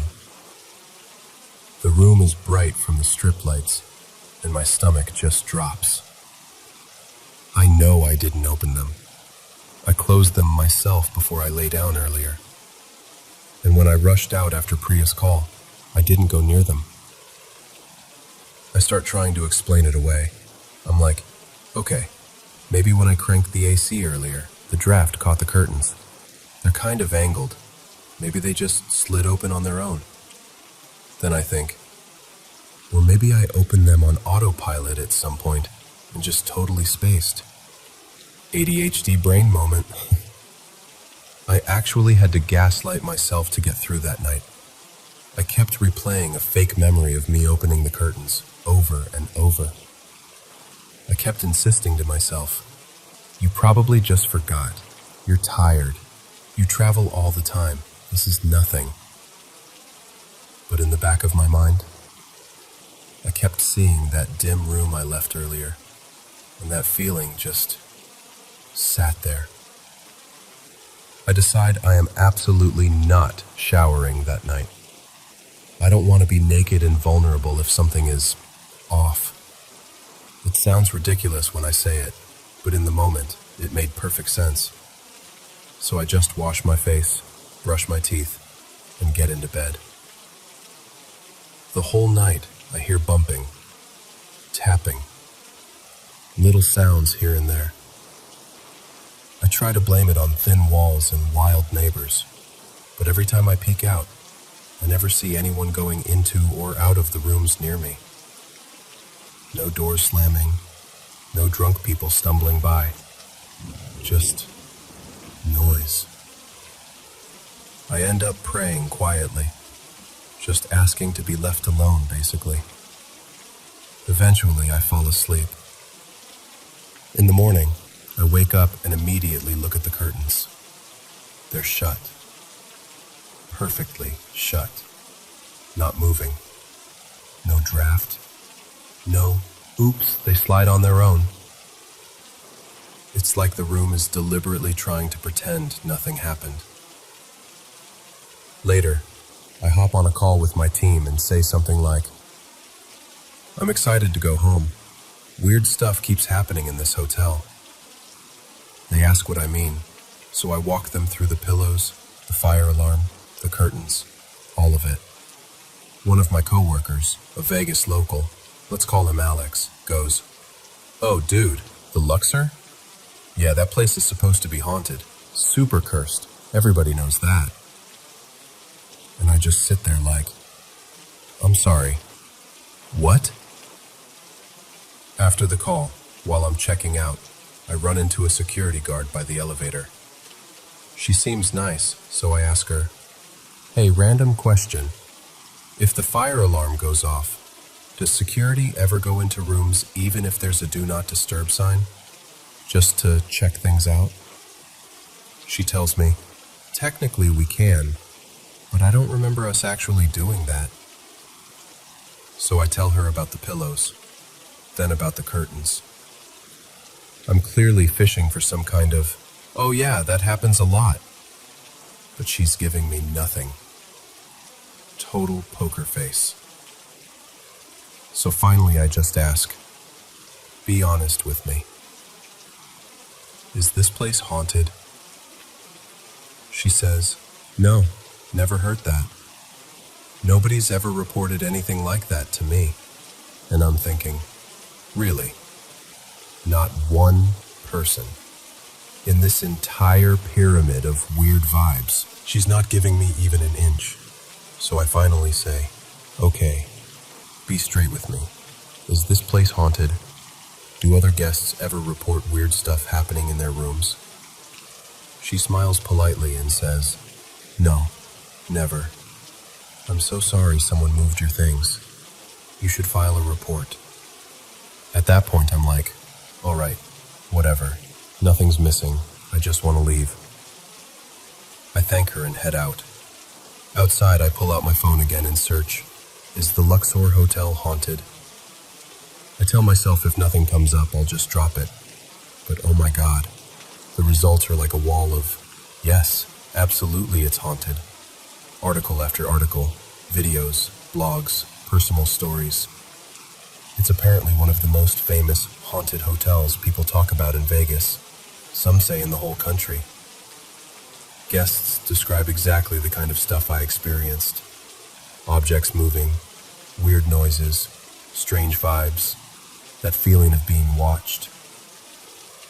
Fourth result down, there's this 3-star review specifically mentioning the 12th floor being haunted. Guess where my room was? Yup, 12th floor, right by the elevators. Smack in the middle of the hallway, basically the most 12th floor room on the 12th floor. When I read that, I just sat there in my car going, Of course I did this to myself for a cheap nightly rate." Then I fall down a rabbit hole reading about the place. Stories about accidents during construction, people saying there are bodies buried under the property, supposed mafia connections, reports of suicides and deaths since it opened, guests finding out someone died in their room years ago. All of that. There are even people saying the shape of the pyramid and the big beam of light mess with the energy. I don't know how much of that is real, but after staying there, I'm not in a hurry to test it. All I know is, I went in just trying to save my company a few bucks, and came out with my own little ghost story. I'm never staying there again. Like, I don't care how cheap it is, I'm good. And knowing they're planning to demolish it in a couple of years, honestly, good riddance.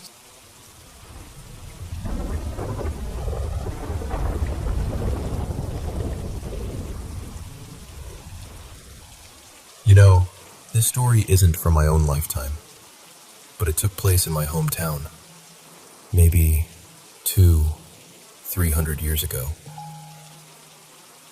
Where I'm from, we still talk about it as if it happened last winter. The river's still there, the meadow's still there, and the place still carries the name it got from that night. Back then, there were 2 friends, almost like brothers. Let's call them Jusa and Mikel. They were known along the river as the best fishermen in the area. Their lives were the water and the currents. They'd paddle for days at a time, sleep on the riverbanks, and come home with their boats heavy with fish to trade. They weren't selfish with what they knew either. Whenever they could, they took younger people along to teach them how to fish properly, how to read the river, how to gut a fish, how to listen to the weather. It wasn't just about the catch. It was about passing something on. One late summer, they decided they'd go upstream to a hidden meadow. Just a long bend in the river with soft grass and good fishing. A place our people still know. The plan was simple. Paddle up there, fish till evening, stay the night, and drift back home the next day. They thought, maybe some of the kids will want to come. Make it a little trip. As they were getting their gear together, nets, lines, a small pot, a bundle of dry wood, they looked around the riverbank, thinking who to invite. That's when they saw their childhood friend. We'll call her Elle. Elle was down by the water, standing knee-deep along the shore, checking on some reindeer pelts she'd put to soak. We reindeer people do that, you know. Put old pelts in the river so the fur loosens. Later, you scrape it off and dry the hide to make leather. It's hard work. Not pretty. But it's important work. Elle was a little younger than Jusa and Mikkel, but the three of them had known each other since they were small. When Elle's family passed through with their herd, she and the boys would run all over town together, climbing rocks, splashing in the shallows, getting scolded for coming home late. Her family were reindeer herders, always on the move with the herd. They came through our town every year, usually around late summer. Jusa and Mikkel were different. Their families didn't have reindeer. They lived off the river. Fish, a bit of trading, a bit of whatever work they could get. Now, when they saw Elle that day, she was scraping the fur off one of the pelts, her hands steady, her shoulders tight. They hadn't seen much of her the last couple of years. Not the way it used to be. You see, as a child, she'd been full of life. Laughing, teasing, running everywhere like she never got tired. But something had happened a few years earlier. After that, people said, she'd gone quiet. Didn't smile much. She kept to herself, avoided big groups. So Jusa nudged Mikkel and said, we should ask her along. Maybe it'll do her good to get away for a night. Just like when they were kids, fishing, stories by the fire, sleeping under the open sky. They walked up to her. The river was making that soft sound it makes when it's low and slow. And you could hear the scraping of her knife on the hide. They greeted her, joked a bit, talked about the herd, about how the fish were biting, about how the nights were finally getting darker again after the long light of summer. After a while, Jusa said, we're going up to the meadow tomorrow. Just one night. You should come with us. Elle froze for a moment, knife still in her hand. You could see she didn't know what to say. Part of her wanted to go. You could see it in her eyes. and part of her was holding back. After a long silence, she just nodded and said softly, "All right, I'll come." They pushed off from the shore and paddled upstream. The river widened and narrowed, twisted and straightened, just like it still does. They reached the hidden meadow as the sky began to turn that deep blue that comes before real darkness. They fished there and had good luck. Enough fish for a proper meal. Fat trout and grayling. They roasted them over the fire, talking and laughing more than they had with Elle in a long time. For a little while, that old spark seemed to come back to her. She laughed at one of Mikkel's bad jokes and even rolled her eyes like she used to. By the time they'd eaten and cleaned up, it was late, and the sky was full of stars. But it wasn't pitch black. There was still enough light that you could see the outline of the trees and the moving river. They lay down on their pelts near the fire, wrapped in their blankets. The flames burned low. Little by little, they drifted off. Maybe 3-4 hours later, no one really knows how long, they were snapped awake by a sound, a scream. Not a little cry, no. A long, sharp, terrible scream that cut through the night and went straight into their bones. They sat up, hearts pounding, and looked around. The fire had burned down to embers. The meadow was quiet. The river moved like it always did. They saw nothing. Then it screamed again, closer this time. Mikkel grabbed his knife. "Fox?" Jusa whispered, though he didn't sound convinced. Mikkel shook his head. "A fox doesn't sound like that," he muttered. "That sounded like a child." They both turned to Elle. She was sitting absolutely still, staring into the dark tree line. Her face was pale, as if all the blood had left it. Her hands were shaking. Then everything went quiet. No scream. No wind. Even the river seemed to hush itself. Trying to calm his own nerves, Jusa laughed weakly and said, "Come on. It's probably just a fox or an owl. What are the chances there's an apara out here, of all places?" And as soon as he spoke that word, it screamed again.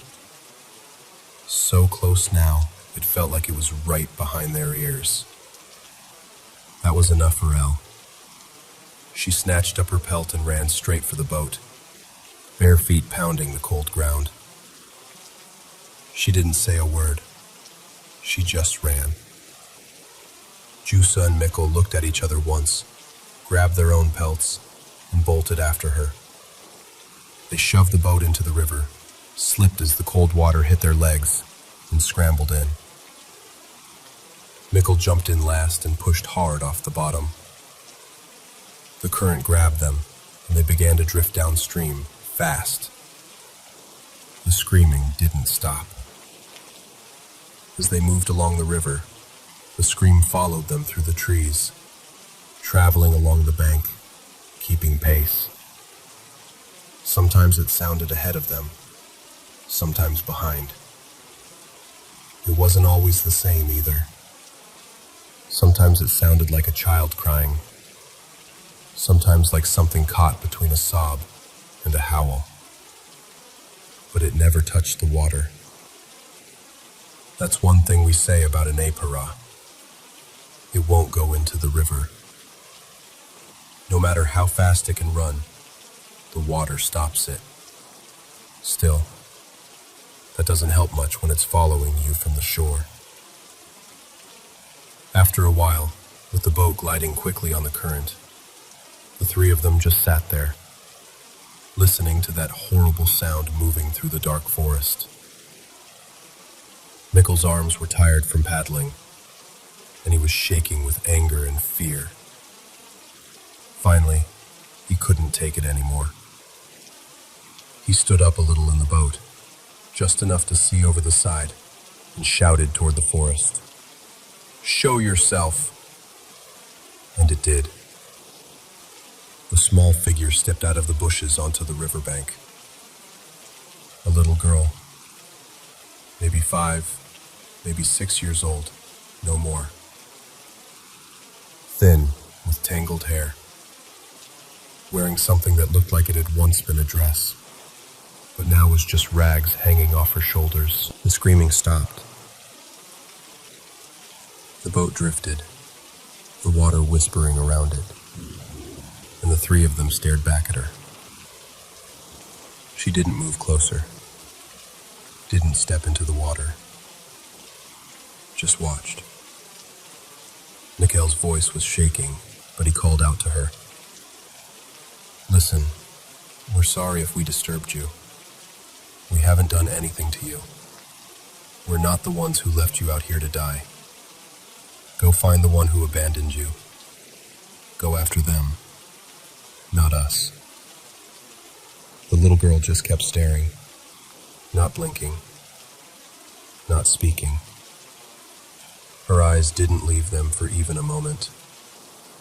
Then, without warning, it happened.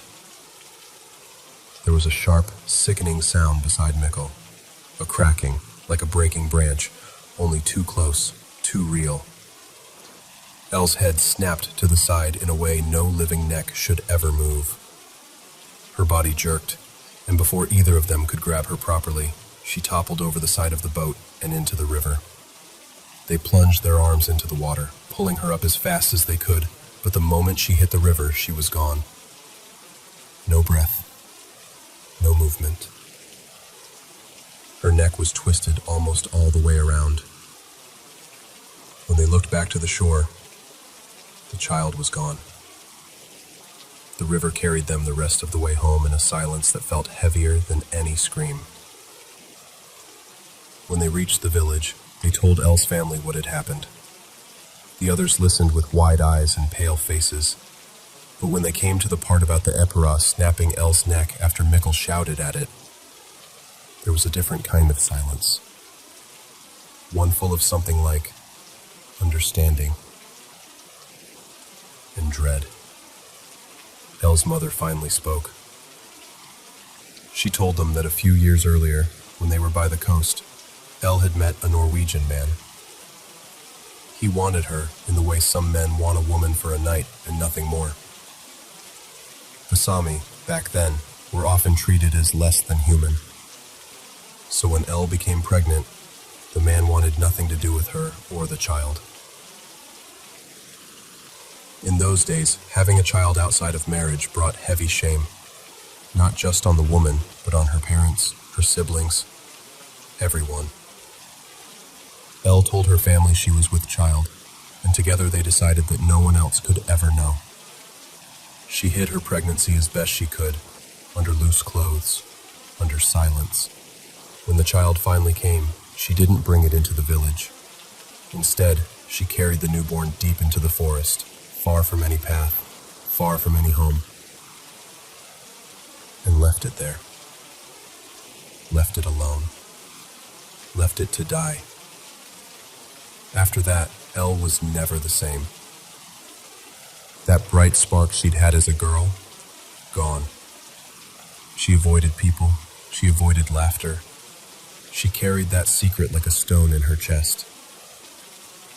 So when the Eperos heard Mikkel shouting, "We're not the ones who left you," it knew exactly who had. It had run along the river, keeping to the shore, screaming and following them. Not because of Jusa or Mikkel, but because of Elle. Because it had found its mother. Elle was buried not long after. In the place on the river where she died, where that unseen hand twisted her neck, is still known among us as Eperasfieldma, the Eperas's Bend. Now you might be wondering, what exactly is an Eperas? In the old days, when a baby was born sick, with a disability, or, like in this story, outside of marriage, some parents didn't have the heart to kill the child with their own hands, but they also didn't dare keep it. Out of fear or shame or both, they'd take the baby out into the wilderness. They'd leave it there, alone, to die slowly in the cold and the dark. And those children, they didn't always stay gone. What came back was called an eparas. There's only one way to truly help an eparas move on. You have to treat it like the child it once was. You have to baptize it, give it a name, acknowledge it. Only then can it find rest and leave this world behind. The child in this story never got that. No name, no proper farewell. Just the cold forest floor and a slow death. And later, a mother who tried to run from what she'd done. In the end, though, it wasn't Jusa or Mikkel it wanted. It was the one who had left it behind. So when people in my hometown paddle past Eaparas Fieldma, even today, they tend to grow quiet. Some make the sign of the cross. Some whisper a prayer. Some just listen to the river and hope it's only the water they hear. Because nobody wants to hear a child's cry in the forest at night. Not there. Not anymore.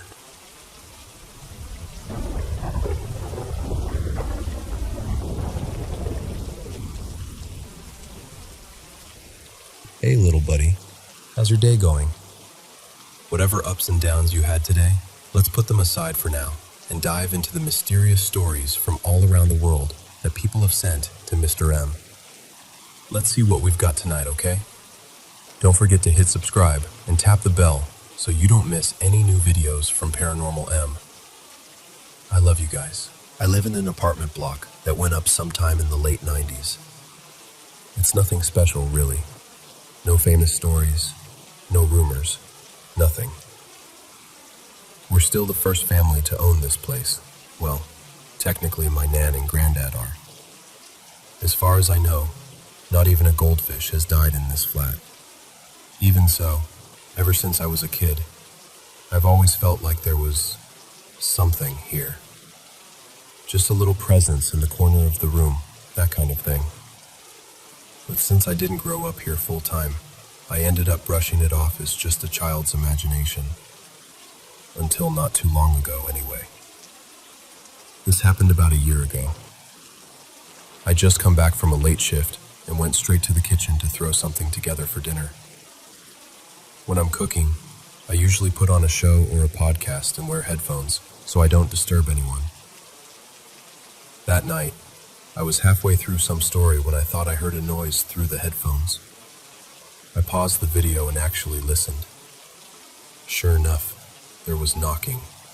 Hard, heavy knocks coming from the front door. It was around 3 a.m. Bit of an odd hour to be asking for sugar. And they were hitting the door like they were trying to punch a hole through it. I should probably mention that our area is not exactly the nicest.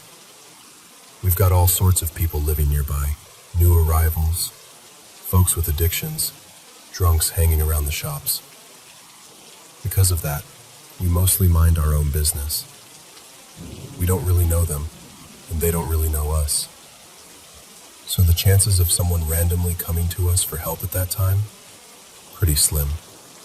Still, I tried to convince myself it might be one of the neighbors. We did help out a guy once when he got locked out without his keys, but he'd passed away months before this happened. I walked a bit closer to the front door. If it was really someone who needed help, they'd be ringing the doorbell too, yeah? Most people would. But the bell never rang. The closer I got, the more frantic the knocking sounded, like whoever, or whatever it was getting impatient. And then, out of nowhere, I got this absolutely overwhelming feeling that it was my nan standing on the other side. I could picture her perfectly, hair all mussed, in her pale nightgown, blinking at the light in the hallway and waiting for me to open up. But I knew she was asleep in her room. She'd come home around 10:30 and gone straight to bed. I'd heard her. I stopped where I was. I didn't go any nearer. I didn't look through the people.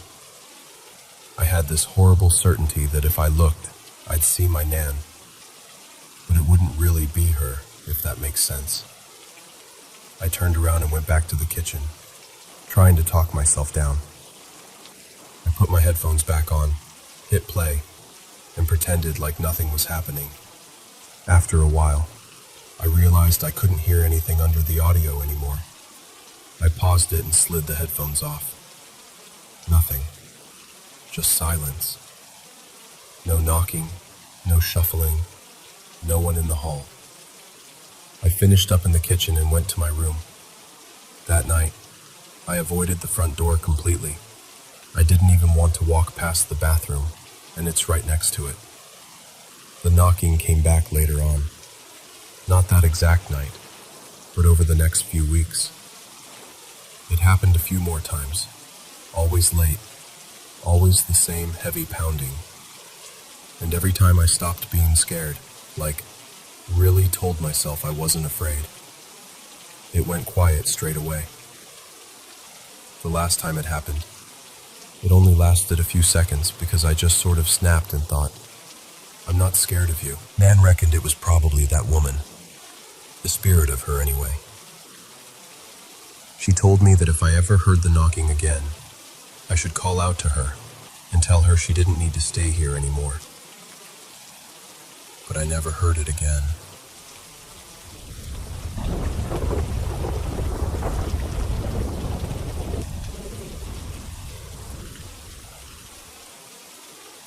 A few years ago, I went to see a medium who claimed he could talk to people who had passed on. During our session, he told me my grandfather was there with us. He even said his full name, clear as day. The medium said my grandfather wanted me to go play bingo, something Grandpa had done all the time when he was alive, and that he would make it worth my while. I hadn't set foot in a bingo hall in forever, but the medium insisted my grandfather would send me a sign when it was time to go. One evening, I was in the kitchen washing dishes when I heard a local ad come on. This time from my phone, not the radio. A sponsored post popped up on Facebook about a big bingo night happening in my hometown, about an hour's drive away. As soon as I heard it, something inside me just clicked. I called out to my husband, "Let's drive down to my parents' place. You can hang out with the boys while I go play bingo." And off we went. That night at bingo, I ended up winning $260. When I got back to my parents' house, I burst through the door and announced my win. Everyone got excited and crowded around, wanting to see the money. Then it happened. A sudden, bone-deep chill ran straight through me, like someone had opened a walk-in freezer around just my body. I asked, "Did anyone else feel that?" It just got freezing in here. Nobody even looked up. No reaction at all. I raised my voice. "You guys, did you not feel how cold it just got?" Still nothing. It was like I wasn't even in the room. The cold wrapped tighter around me, and for a few seconds I honestly felt invisible. Then, just as quickly as it started, it stopped. The room felt normal again. Everyone went back to chatting with me, like nothing weird had happened. I asked, "Did you hear me asking you about the cold?" And they all said the same thing. "No. You didn't say anything." I was like, what the? I reached into my pocket to pull out the folded bills to prove my bingo win. I counted them out on the table. Right in the middle of the stack of 20s was a tiny wooden bridge from a fiddle. I froze. The bingo lady had counted the money out loud as she handed it to me, and I had double-checked it before shoving it into my pocket. There was definitely no little piece of wood, no fiddle bridge, nothing but cash. Here's where it gets really eerie. My grandfather was a well-known fiddle player in our town. Everyone knew him for that. My dad keeps Grandpa's 2 fiddles locked away in a cabinet, always telling us, and later my boys, never to touch them. I held up the bridge and showed everyone. My dad's face went completely pale. He walked straight to the cabinet, took out the fiddles, and checked them. One of them was missing its bridge. I still have no logical explanation for how that fiddle bridge ended up folded into my bingo winnings. All I know is this. During those strange, silent seconds when that freezing breeze wrapped around me, and nobody could hear my voice, my grandfather found a way to let me know. This was him.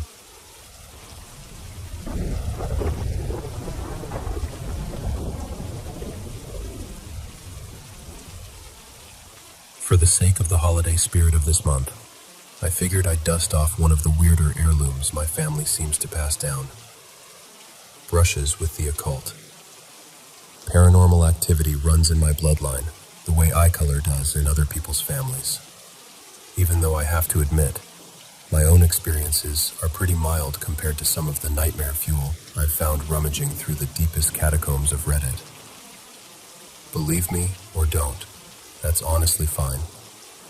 The ones who do, and the ones who've been through similar stuff, will know exactly what I'm talking about. I'll start with my grandfather. Back in his youth, when he was working as a driver and courier along the Pacific coast of Mexico, he would take this long, lonely highway that stitched together his tiny town in the hills to a distant port city. We're talking hours of driving through nothing but scrubland and broken fences. At night, the road was almost pitch black, barely any lampposts, just the headlights and whatever the moon felt like giving. He claimed that out there, he'd see all sorts of things no one had any business seeing. Not the headless man or La Llorona like in the classic stories, but a woman in white, walking backwards along the side of the road, her hair covering her face, and a black dog that kept pace with his truck no matter how fast he was going. Sometimes, in the dead of night at home, he'd hear the old wooden wardrobe in the hallway creak open and shut, followed by the sound of bare feet running across the tiles. When he rushed out, nothing. Wardrobe closed, floor dry, everyone snoring. Other nights it was the radio, switching on by itself to static, the volume slowly rising like someone was leaning closer and closer to the dial. He'd walk into the room, and the thing would just cut off. Silence. He never got proof of any of it, and he's in Sheol now, so his stories are all I have to go on. My dad, though, he got the worst of it. His story begins in the sprawling, half-finished neighborhoods that grew like weeds around Mexico's biggest city. Back then, TV was about as common as an honest politician in government nowadays, so kids made their own entertainment. In his block, they went straight for the occult. They'd draw chalk circles on the floor, chant names they'd heard from older cousins, and play their own off-brand versions of Ouija with a glass cup and a piece of cardboard. They swore that once they managed to lift a whole kid off the ground, using only their index fingers, all of them huddled around like it was a birthday party from hell. So one night, during one of these improvised rituals, my father, being young, cocky, and allergic to keeping his mouth shut, started talking trash. Not just about ghosts, but about the devil himself, herself, theyself. It wasn't even that creative, more arrogant than offensive. But apparently, that was enough to put a nice, bright target on his back. That same night, he says, something came to collect on his stupidity. He was lying in bed, half asleep, when he suddenly realized he couldn't move. He couldn't call out, couldn't twitch, nothing. But his eyes were wide open. Outside, the wind picked up, and the metal sheets on the roof began to roar. One of the windows kept rattling, like somebody was trying to force it open from the outside. The house, one of those self-built places my grandfather raised with his own hands, didn't have proper doors yet. Instead of a bedroom door, my dad had strings of beads and an old blanket tacked above the frame for privacy. He says he felt this crawling urge to look toward the doorway. He didn't move his head. He couldn't. But his eyes slid over. He was still pinned there, every muscle locked. Then he felt the mattress dip beside him, the way it does when someone heavy sits down. The bed springs groaned. Out of the corner of his vision, in the dark by his feet, something began to gather. A patch of darkness, darker than the room itself. A tall, narrow shape formed.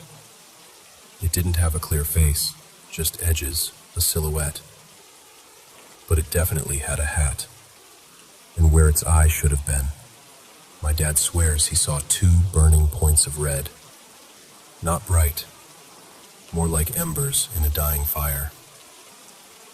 The figure didn't move closer. It just sat there, half turned toward him, staring straight into his eyes. Seconds turned into what felt like hours. The roof howled, the window rattled, and still that shape didn't blink, didn't breathe, just watched. Then, as calmly as it had arrived, it stood up. The mattress rose back to its original position. The beads parted again, and the figure glided out. Same slow pace, like a priest leaving a sanctuary or some kind of grim procession. The blanket fell. The wind quieted. And suddenly, my father could move again. You'd think that would be a one-time punishment.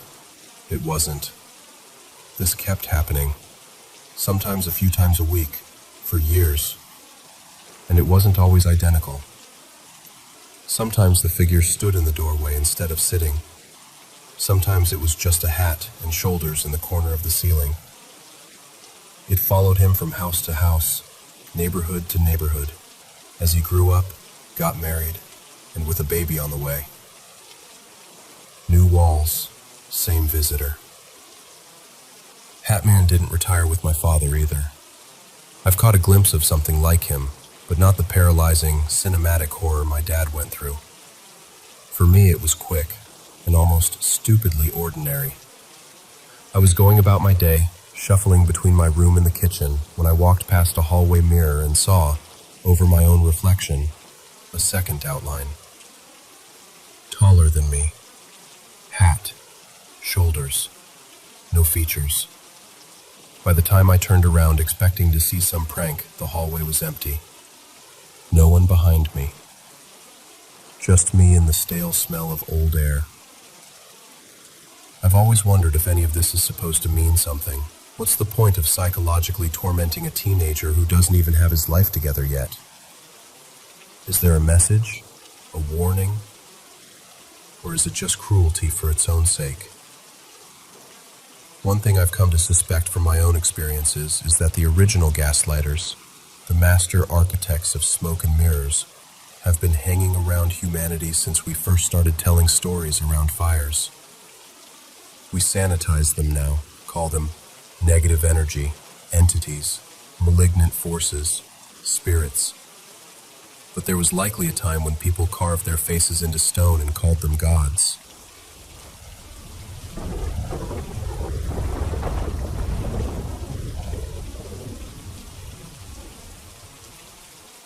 I don't think of myself as someone who believes in ghosts.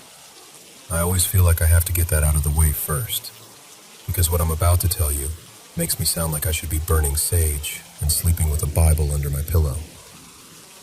Even now, though, years later, I can't quite shake the feeling that something was very wrong with the apartment we rented in a tiny town in southern Ohio.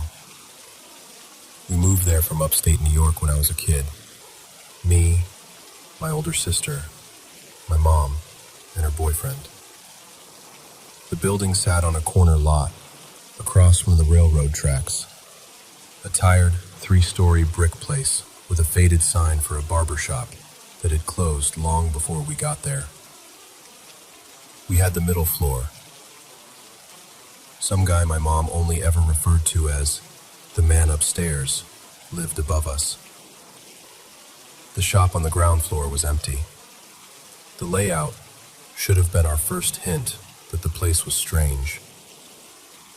When you came in from the outside stairs, you didn't enter a normal hallway. You stepped into this long, narrow corridor with doors on one side like compartments on a train and bare plaster on the other. My sister's and my bedroom was at the very end. The living room came before that. To get to the kitchen, you had to walk through my mom's room like it was just another section of hallway. Every door had these old glass knobs and transom windows over the top that could tilt open, like the house was built before anyone cared about privacy.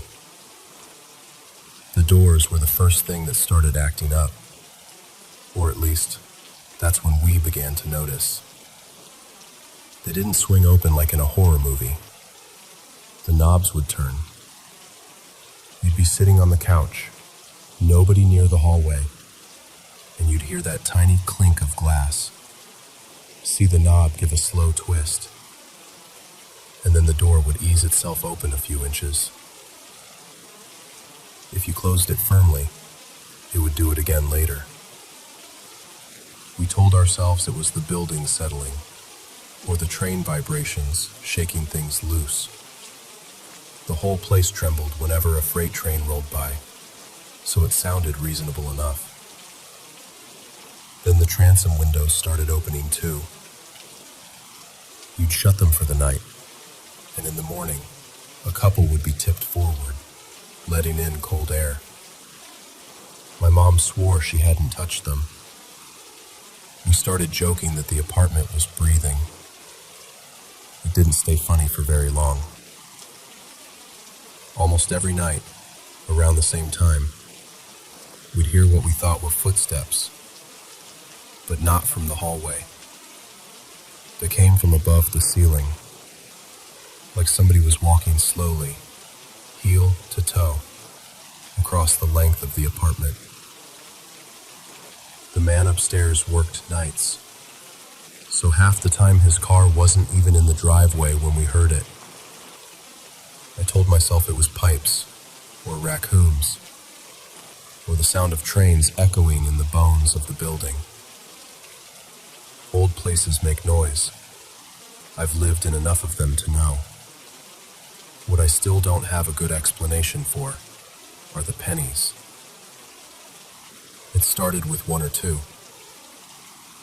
You'd be brushing your teeth, look down, and there'd be a penny lying in the middle of the bathroom floor that you were sure wasn't there a minute ago. Or you'd sit down at the kitchen table and feel something under your bare foot. Another penny, face up, right under your heel. At first we thought my mom's boyfriend was messing with us.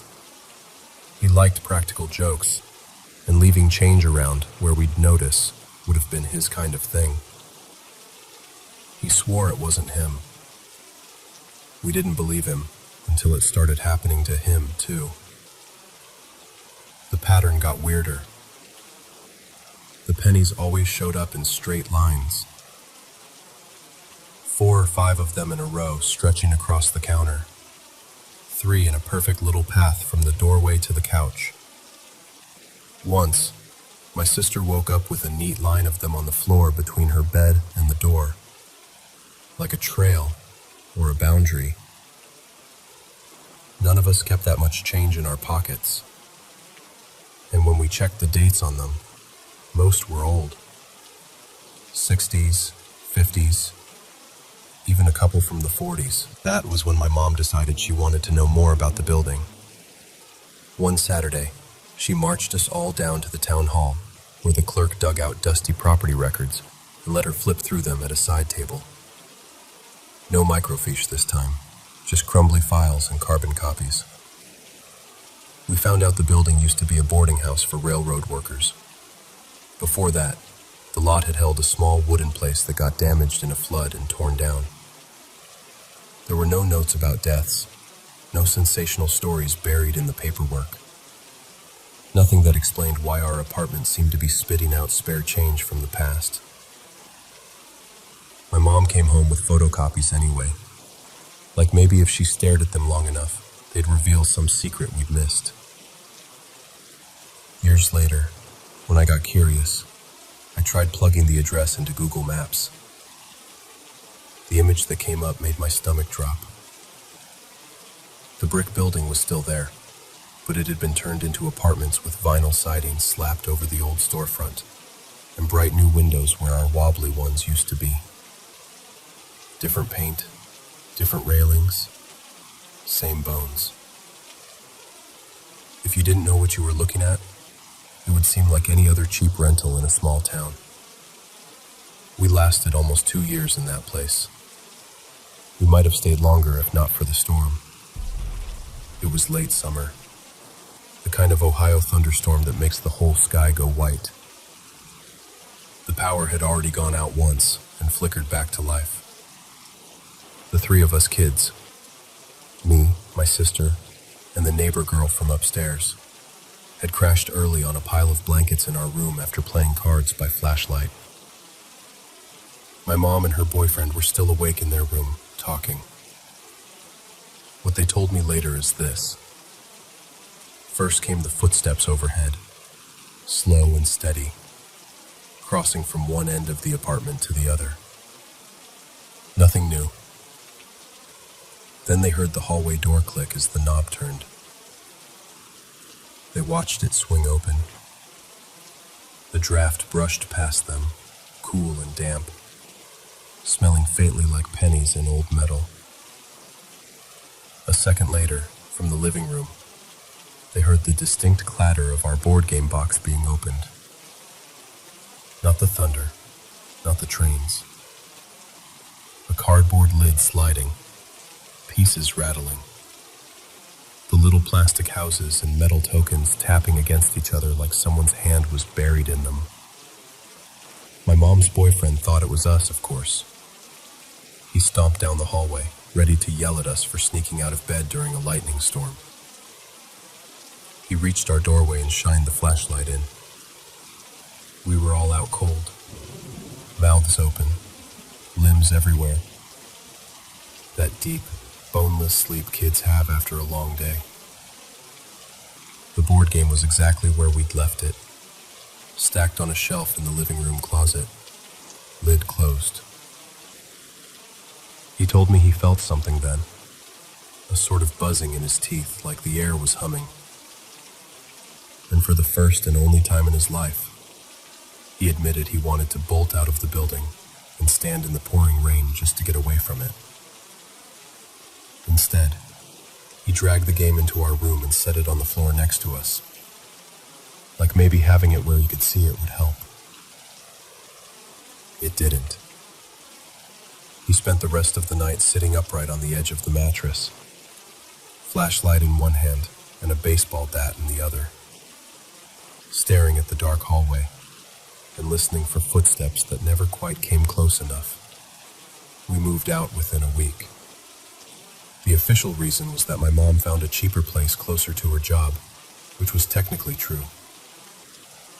The real reason was that none of us wanted to keep waking up to pennies and tidy lines across the floor, or doors that opened themselves, or the sound of someone poking through our things when we weren't the ones doing it.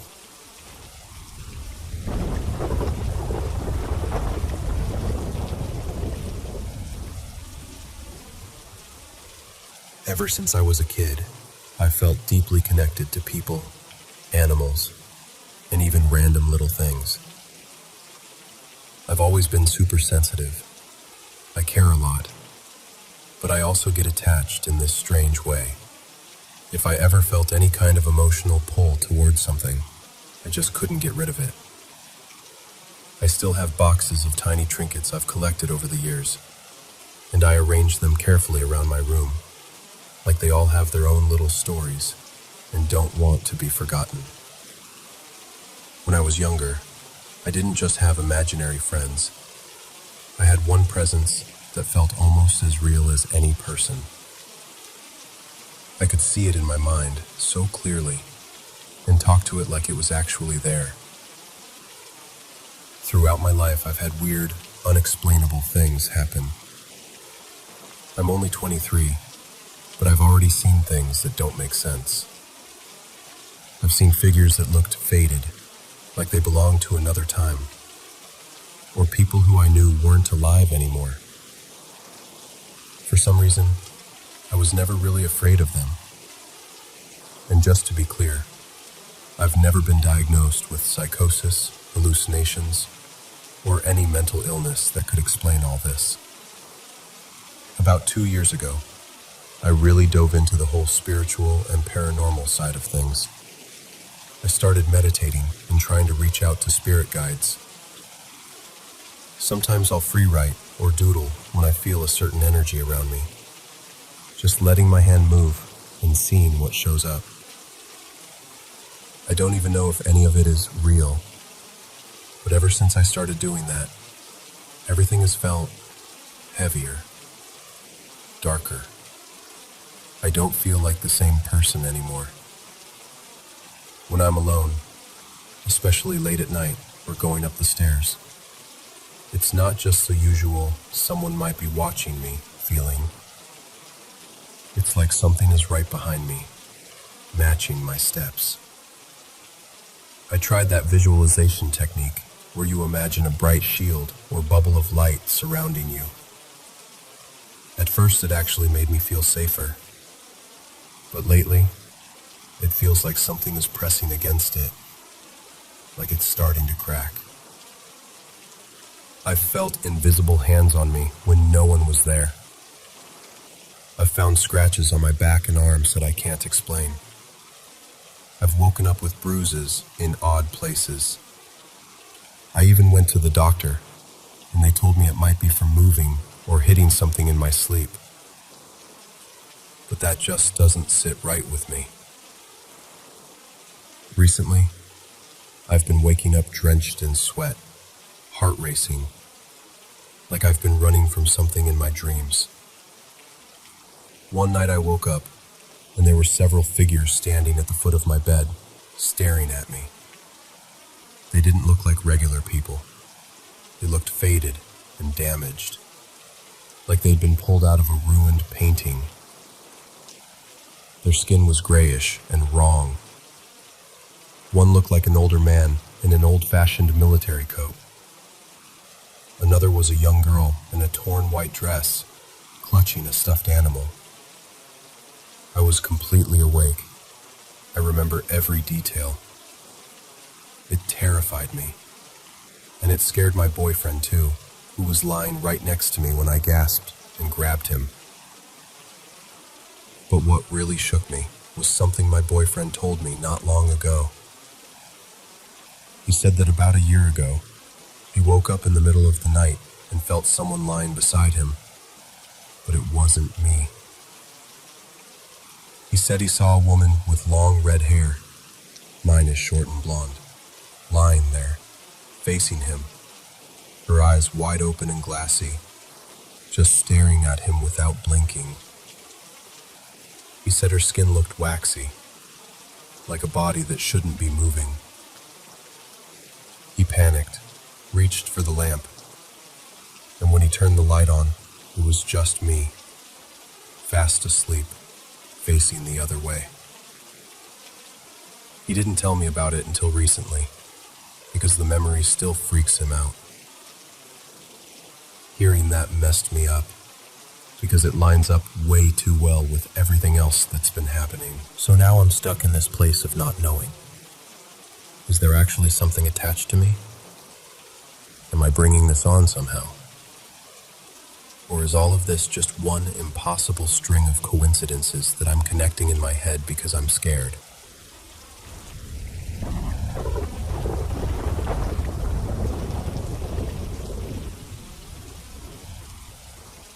I lost my mother this spring to a long illness. Since then, I've been noticing these weird, quiet little moments that feel like communication. My first instinct has always been to explain everything away. I'm a skeptic, agnostic, and up until very recently, I didn't really believe in an afterlife or any lingering consciousness. I still don't know what I believe. I'll list a few things.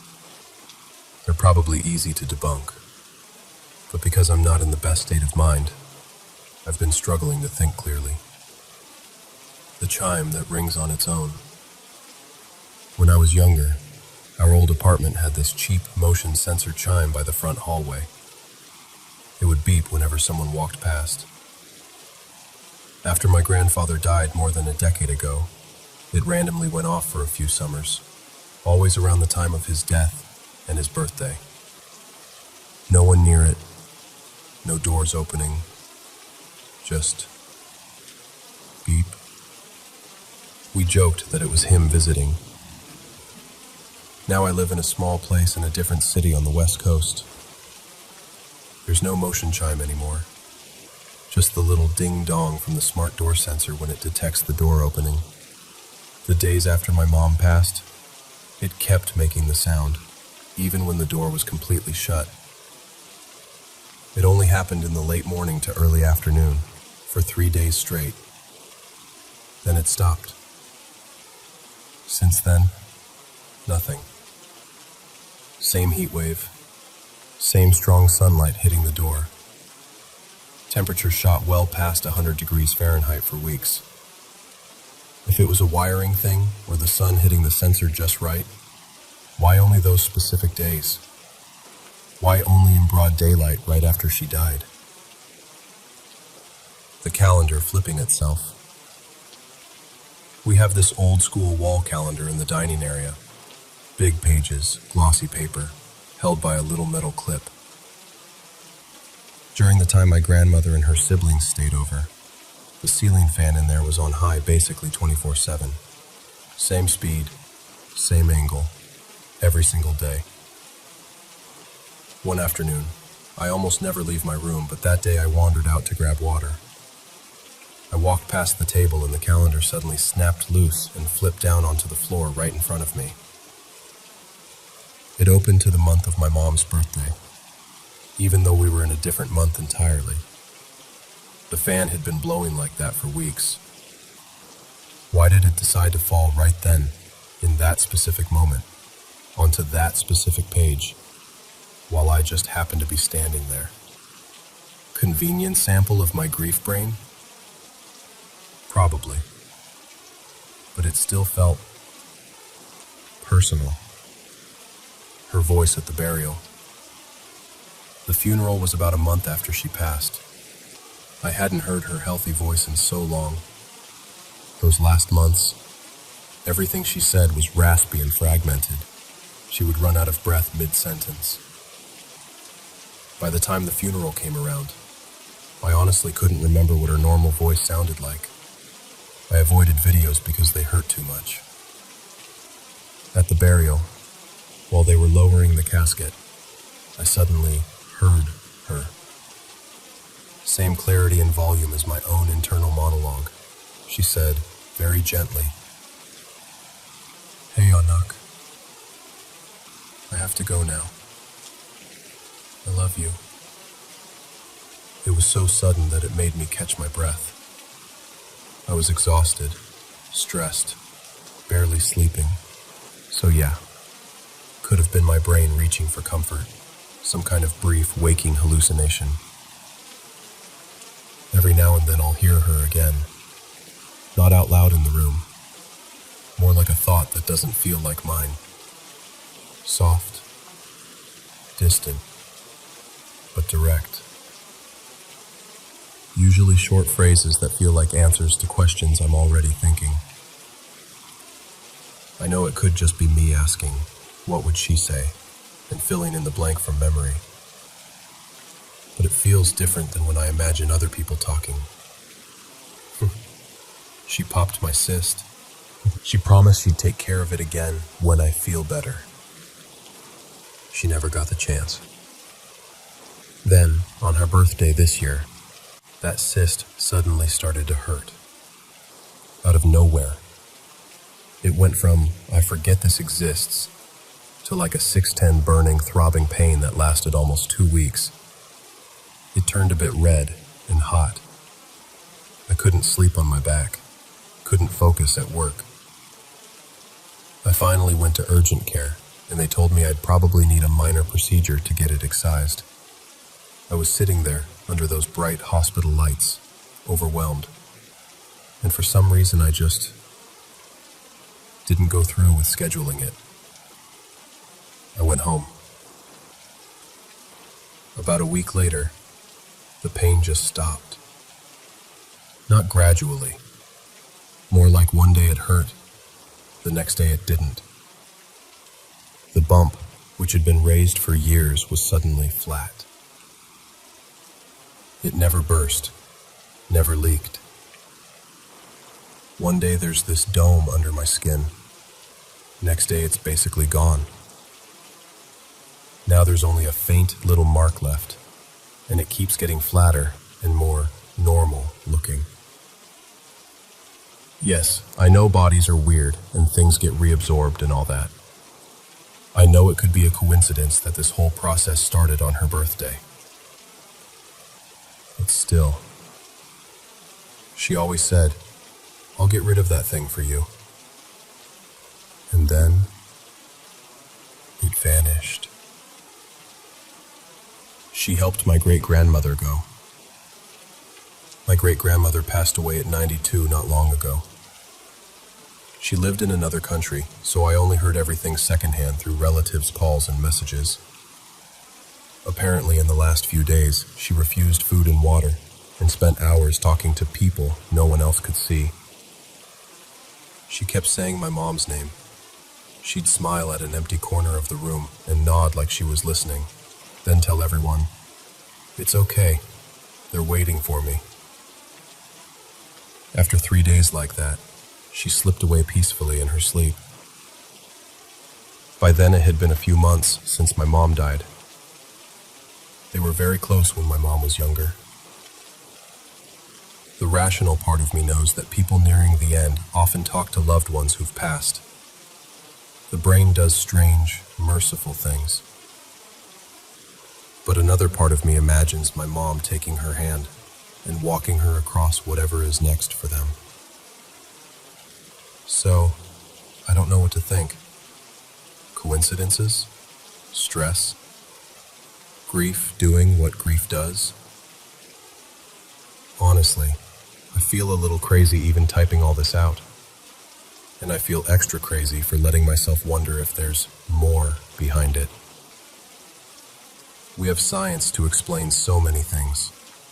Random house noises, faulty wiring, memory glitches, internal voices. But some stubborn part of me keeps whispering, what if the dead use those exact systems? Electrical signals, chemicals in our brains, little physical accidents, to nudge us. What if they've become some sort of natural energy that can tweak particles just enough to get our attention? Maybe it really is just wild, coping imagination. Maybe it's both, grief and something we don't fully understand yet. What do you think? TT.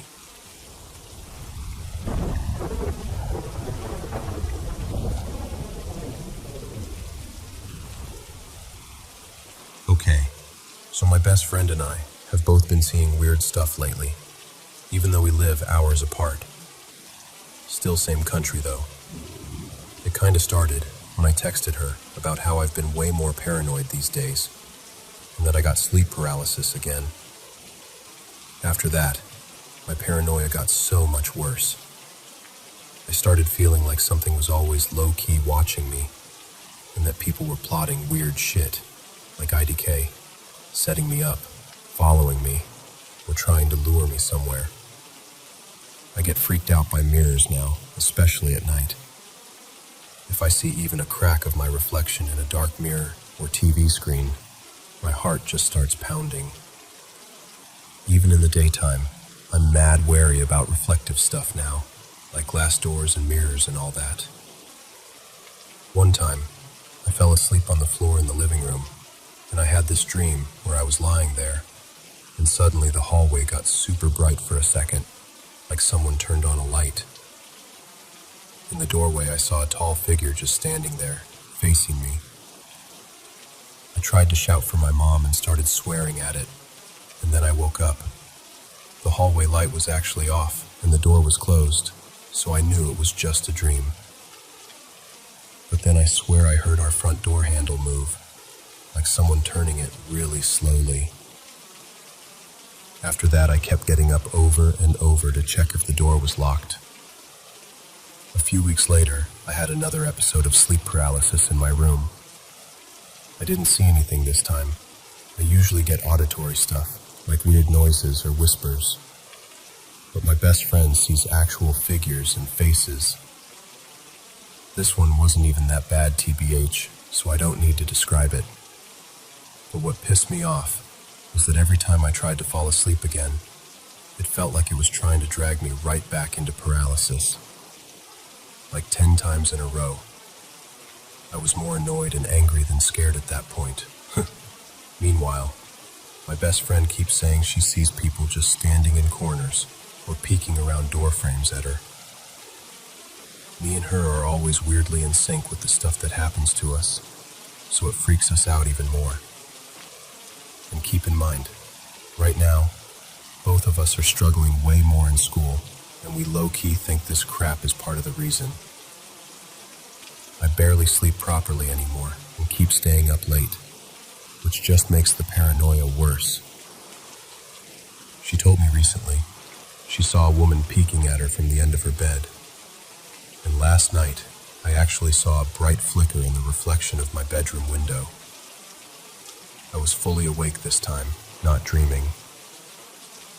I bolted into my room and locked everything because I was terrified. I wasn't sure if I was hallucinating, so I didn't tell my mom anything. That same night, I felt something lightly brush against my ankle under the blanket. And when I looked up, I saw this tall, dark shape by my closet, like pressed against the wall. It vanished the second I really tried to focus on it. I honestly don't know if I'm just so paranoid that my brain is making this stuff up, or if something is actually happening.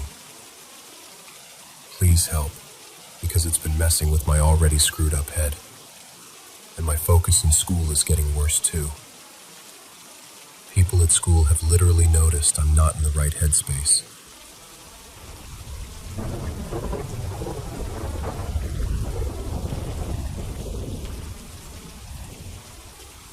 So, where to start? This is a personal story of mine, one I still don't really know how to explain. A few years back, some friends and I spent a weekend in a little river town called Riverton. I've got family there, and had lived in town for a while before moving closer to the city. We were around 18 to 19 at the time, and there were 5 of us total. It was a cool, late spring evening. Nothing going on, so we decided to wander around this place called Cottonwood Flats, a little island park on the river. Just a bunch of bored kids who don't drink or smoke and had nothing better to do. We headed out around dusk, thinking we could do the whole loop before it got fully dark. Yeah, that didn't happen.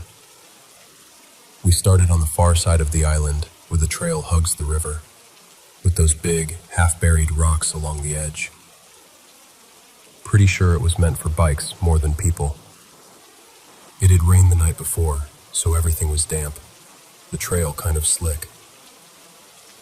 One of my good friends suggested we cut off into the trees instead of staying on the main path. Personally, I don't do woods at night, after rain, when it's cold and muddy. Of course, I was the only one against it, and majority rules, so into the trees we went. As we got deeper into the woods, one of our friend's parents, I'll call him Mason, started blowing up his phone. Mason was from Riverton originally, and so was his mom. She kept calling and texting, asking him what he was doing out there that late, telling him to watch out for drifters and to not stay out on the island too long because bad things happen out there. Her words, not mine.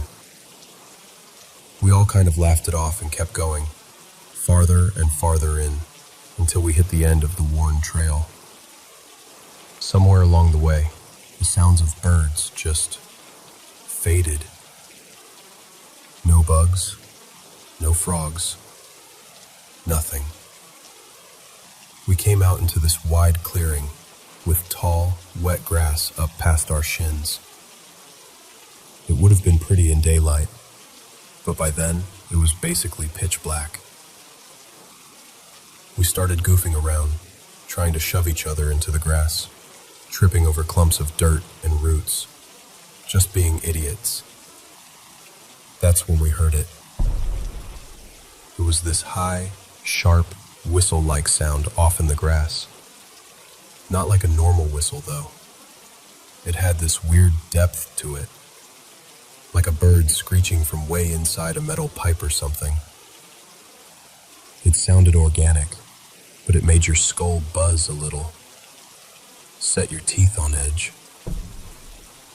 My childhood buddy, I'll call him James, who's been hunting since he was a kid, just laughed, shrugged it off, and stepped straight into the tall grass, saying it was probably some injured bird or rabbit.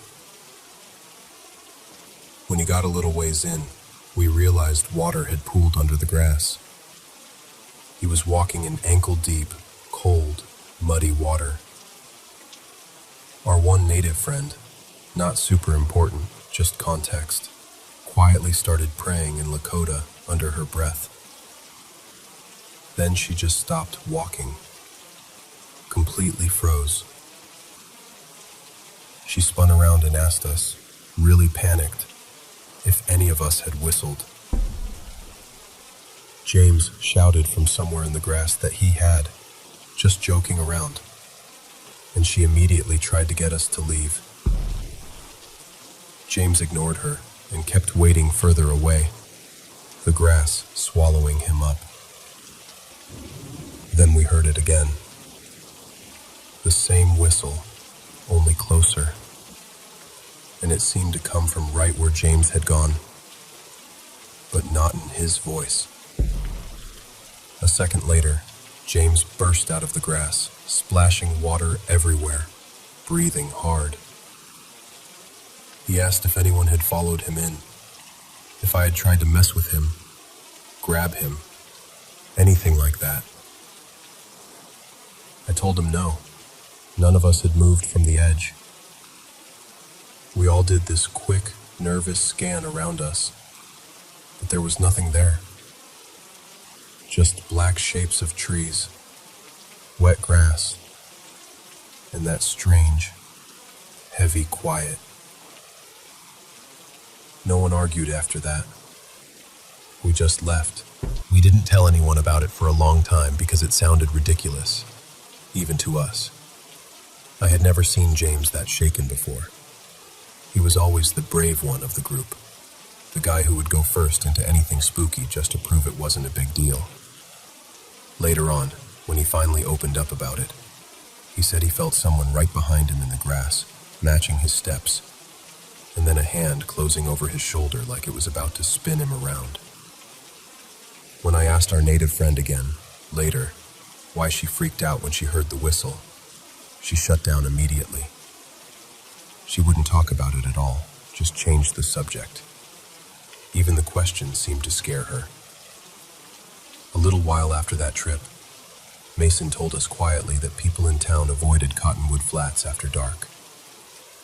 He said it had a reputation. The fall before we went out there, a man, a father, had gone to the island and ended his own life near one of the clearings. Ever since then, according to some of the locals, that part of the island was just wrong. A place where misfortune hangs around longer than it should.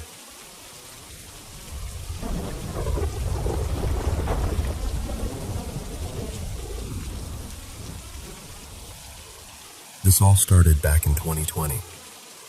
My fiancé at the time was working several states away. I was home by myself with our 3 kids. For about a week straight, every clear night I'd catch these strange lights moving across the sky. Not like planes, not like stars, just odd. Drifting, stopping, then darting off. One long, hot Friday, I finally crawled into bed. I was exhausted, but my body refused to shut down. I kept tossing and turning, flipping my pillow, staring into the dark. After what felt like forever, maybe 2 hours, I finally slipped into that heavy, almost dreamless kind of sleep. Then, something yanked me out of it. I woke up suddenly, heart pounding, with the absolute certainty that I wasn't alone in the room. I was turned toward the wall, facing my kids sleeping beside me. All 3 of them in my line of sight. My brain went into overdrive. Had someone broken in? There had been a few break-ins a few streets over, and that was the first thing that came to mind. I slowly rolled onto my back and stayed as still as I could, just listening. The house was silent. No footsteps, no doors, no creaking floorboards. But that feeling, that presence, wouldn't go away. Then I saw it. A shape. A figure. Hard to tell what it was at first. Like my eyes weren't cooperating, I judged the distance, thinking I could probably make it to where we kept the gun before it reached me or the kids. I tried to sit up. Nothing. My body wouldn't move. I felt like I'd turned to concrete. A wave of panic washed over me. My chest tightened. Breath speeding up. That's when I heard a voice. The calmest, gentlest voice I've ever heard in my life. We're not going to hurt anyone, even now, years later. Remembering those words gives me chills. The fear just drained out of me. Not all at once, but enough that I wasn't terrified anymore. As my eyes adjusted to the dark, I realized there wasn't just one figure. Another, taller one stood nearby, and 2 smaller ones hovered just behind them. At the time I thought, maybe they're kids? They murmured to each other in low voices, but I couldn't understand a single word. The one closest to me stepped forward, and that's when I really saw the light. A soft, blue glow, like it was coming from under the skin. It traced along its limbs, like every vein in its body was lit up. It was beautiful and eerie at the same time. As it moved closer, the others began to glow too. The same dim blue radiance. I still couldn't make out clear facial features, but I knew immediately they were not human.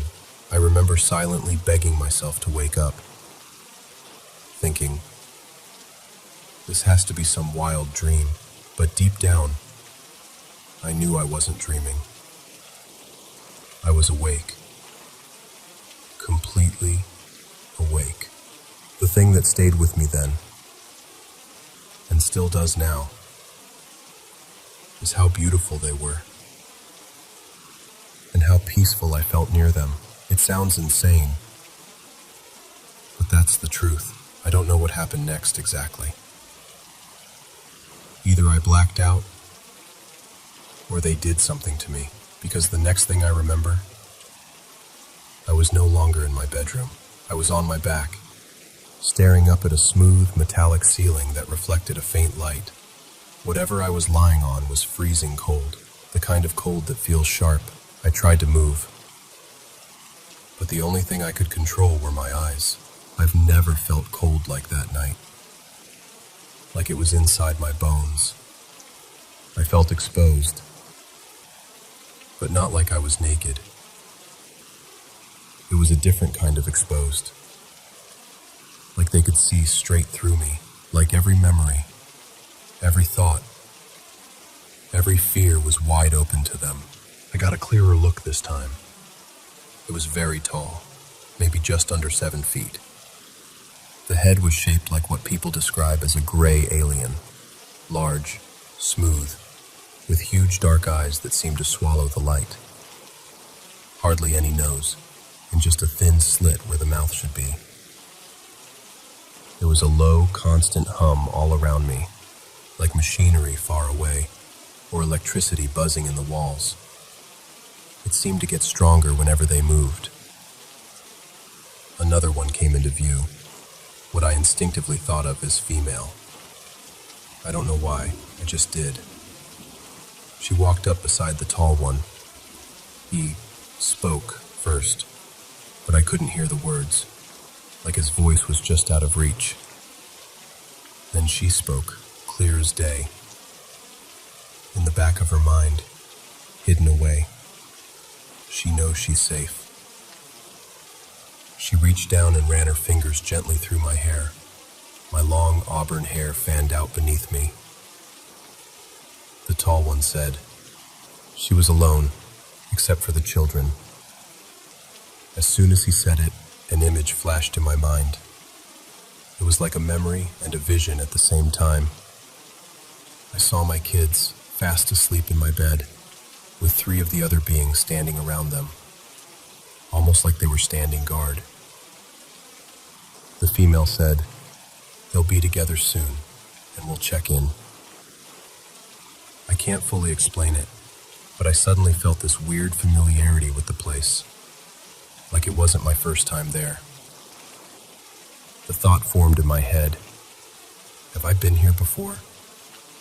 And before I could even finish it, she cut in again, almost amused. Oh, there it is. But after this, she will fall into a deep sleep. She won't remember, or it will only feel like a dream. I felt a sharp rush of cold in my left arm, similar to getting an IV, but without the sting. Just pressure and freezing cold spreading through my veins. The next thing I remember, I was upright in my own bed, gasping like I'd broken the surface of deep water. I immediately checked on my kids. All 3 were there, curled up and breathing softly, totally fine. I slid out of bed, legs shaky, and headed toward the bathroom to try to make sense of what had just happened. I felt heavy and off balance, like gravity was pulling too hard. I had to hold on to the dresser, then the door frame, just to keep from stumbling. In the bathroom, I didn't turn the light on. I just sat there in the dark. Out of the corner of my eye, I caught a flicker of blue. My eyes darted down, and it was gone. Then I heard the faintest little giggle. I couldn't tell if it sounded like my children or like them. I got up slowly and made my way back to bed, still fighting that strange new weight feeling. I lay down, pulled the blanket up, shut my eyes, and felt something icy cool brush my cheek. Gentle, almost like a goodbye. When my fiancé finally came home from out of state, I told him everything. As we talked, we realized we'd both had a bizarre, overlapping dream around that same time. Similar images, similar blue light. We both feel like whatever that shared dream was, it ties into what I experienced that night.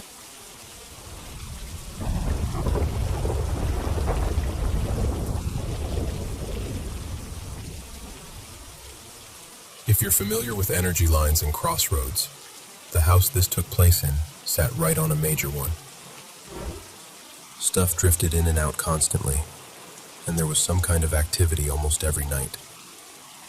It was a ridiculously good place to do paranormal investigations, because you almost always caught something you couldn't easily explain away. It was also the house I grew up in. For a little background on why this encounter is as detailed as it is, I'm a psychic medium, a trained medicine woman, and a professional paranormal investigator.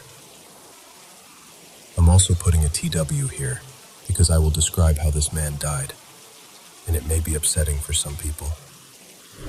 One night years ago, in the little apartment on the property where I was living, I was sitting at my desk talking to a friend online. We were mid-conversation when we both noticed that my camera feed had this odd, hazy glow forming off to one side of my video image. We paused, and I turned my head to look. There was a man standing there. He didn't feel malicious, but he was absolutely injured. One of his arms ended just above the elbow, the rest of it simply gone. The skin on that side of his chest and neck was puckered and torn, like something had gone clean through him and then burned on the way out. The eye on that side of his face was clouded over and half closed. His hair was long and silver, braided back, and he was painfully thin. He wore a faded woven shirt with dark stripes, old-style trousers that hit just above his ankles, and he was barefoot. He was very clearly indigenous, but not a nation I recognized. I asked him his name. What he said was in a language I didn't understand. I asked him why he was there. He said very clearly, "Skyherd." "Is that your name?" I asked. He shook his head.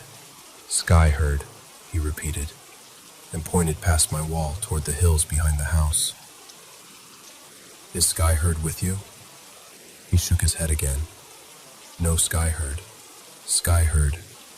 There." He pointed again. "Then what is the Skyherd?" He gave me this small, tired smile. After that, he began giving me his story in these broken, scattered pieces. A phrase here, an image there, a sensation, a word. I had to tape it all together to understand it. I'm not going to walk you through that whole process because it took almost 2 hours. Me scribbling notes on a pad, my friend on the video call helping me puzzle it out, asking clarifying questions, and the man confirming or denying with tiny nods or gestures. This is the story, laid out the way it was meant to be told. Our man, his son, and his nephew had been asked to go hunt. They were tracking an elk along a ridge, following its trail through the trees, when they lost the tracks in loose stone. The nephew suggested they spread out to pick up the trail again. The nephew went low, the son went to the right, and our man climbed higher along the slope. He eventually came out into a clearing that hadn't been there before. The last time he'd walked that route, it had been all dense forest. Now it was a wide, green, open meadow. That alone confused him. In this meadow, he saw animals he'd never seen before. Big as elk, but thicker, with heavy bodies and white coats that shimmered like mist. Their backs looked like they were made of clouds, but their hooves left marks on the ground. They grazed like normal animals, sniffed the air, watched him with wary eyes. but they looked wrong, like they were made of the sky and the morning fog at the same time. He had no word for them, so in his mind he called them the sky herd. They looked solid. They looked edible. And he knew nobody would believe him if he went back with nothing but a strange tail and no meat. Honestly, he barely believed what he was seeing himself. The herd bolted. The wounded animal staggered and fell, and he moved forward to claim it, calling out for his son and his nephew so they could help him dress the kill and carry it back. As he walked, he looked up and saw a bright white circle hanging low in front of him, like a second sun hovering at the edge of the meadow, which made no sense because he was between hills. He shouldn't have been able to see the real sun like that. Then there was a crack. Not a sound he knew, just a tearing of the world. Then there was pain. He couldn't hear. He couldn't see clearly. His chest felt like it had been ripped open from back to front. Breathing was like trying to pull air through rocks. He hit the ground and remembered the taste of dirt and metal in his mouth. The next memory he had was waking up in a dark, shaking wooden room that clattered and jolted beneath him. His son was next to him, also chained, trying to speak softly to calm him. People were all around them, his own people, others as well, pressed together on the floor. All he could really hear was coughing, crying, and the constant rattling of whatever they were inside of. He drifted in and out, his son's words blurred. He remembered being thirsty, the wound in his chest burning, the air full of smoke and dust. He died not long after that. Now, if you're wondering what exactly happened and what he really saw, here's what he was trying to tell me. He hadn't found some spiritual sky herd out of legend. He'd walked straight into a settler's fenced pasture of pale cattle, animals he'd never seen before in his life. He shot one with an arrow, thinking it was fair game, the same way his people had always hunted. The second sun he saw was the flash from a rifle he'd never seen, held by someone whose language he didn't speak, defending animals he didn't know could be owned. The bullet tore through his chest and out his back.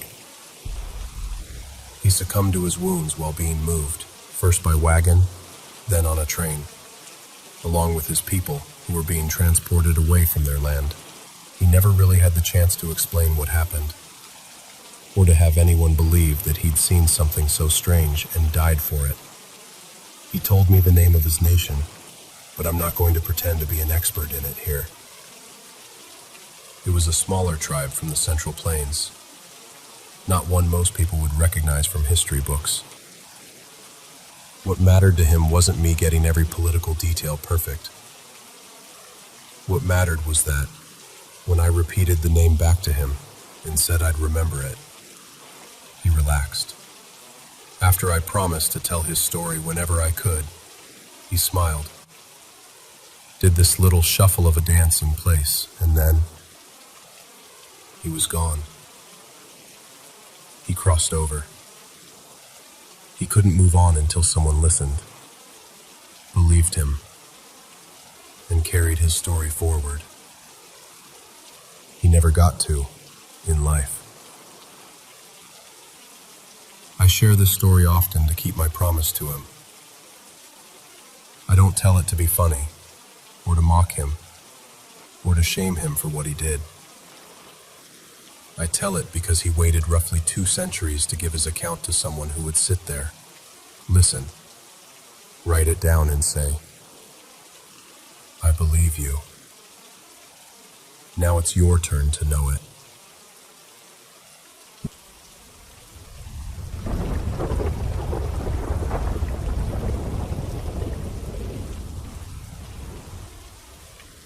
was driving back home in the middle of the night after hanging out with my friends. It was about 1:45 a.m. I live in the countryside in southern Europe, pretty isolated, and I was completely sober and very aware of everything around me. I was on this narrow country road when I noticed a faint, pale bluish light on the left side, a bit ahead of my car. Maybe 80 to 100 meters in front of me, just hovering above a low stone wall that separates the road from a field. It looked like something peeking over the top of the wall to watch the road. My first thought was that it might be someone's phone flashlight, or maybe a bike light, or even some weird kind of reflector. I've lived here my whole life, and I drive that road almost every single night. I know where the street signs are, where the reflectors are, where animals usually cross. I know what animal eyes look like in my headlights. This was none of that. As I kept driving toward it, the light started to move. Not fast, not jerky, just this slow, eerily smooth glide. It slid sideways along the wall and then away from the road, like it was attached to something that was pulling itself back into the field. I could tell there was something there, like the light was fixed to a shape or a body, but my headlights weren't close enough to show what it was. It wasn't walking. It wasn't bounding like a deer or a dog. It wasn't a person either. It was like the light was fixed in one position, while whatever carried it was creeping or sliding underneath. Right before I reached that exact spot, the light moved behind a tall tree at the edge of the field and just disappeared. When I got there, I slowed almost to a stop and turned my head to look. Nothing. No person, no bike, no animal. No light source at all. Just the tree, the wall, and darkness. But I had seen it clearly for several long seconds. It wasn't a blink and you miss it thing. The second I realized it was gone, I got hit with this horrible gut feeling. My stomach dropped, and I honestly thought I was going to throw up right there in the car. It felt like I had just seen something I wasn't meant to see. Like I had walked in on something that should have stayed hidden. The feeling was disgusting, almost. Not just fear, more like a deep, instinctive revulsion. I've been having trouble sleeping since, even though this isn't my first weird experience with things I can't explain. But this time felt different, more real somehow. And I can't shake the image of that floating light gliding away from me into the dark.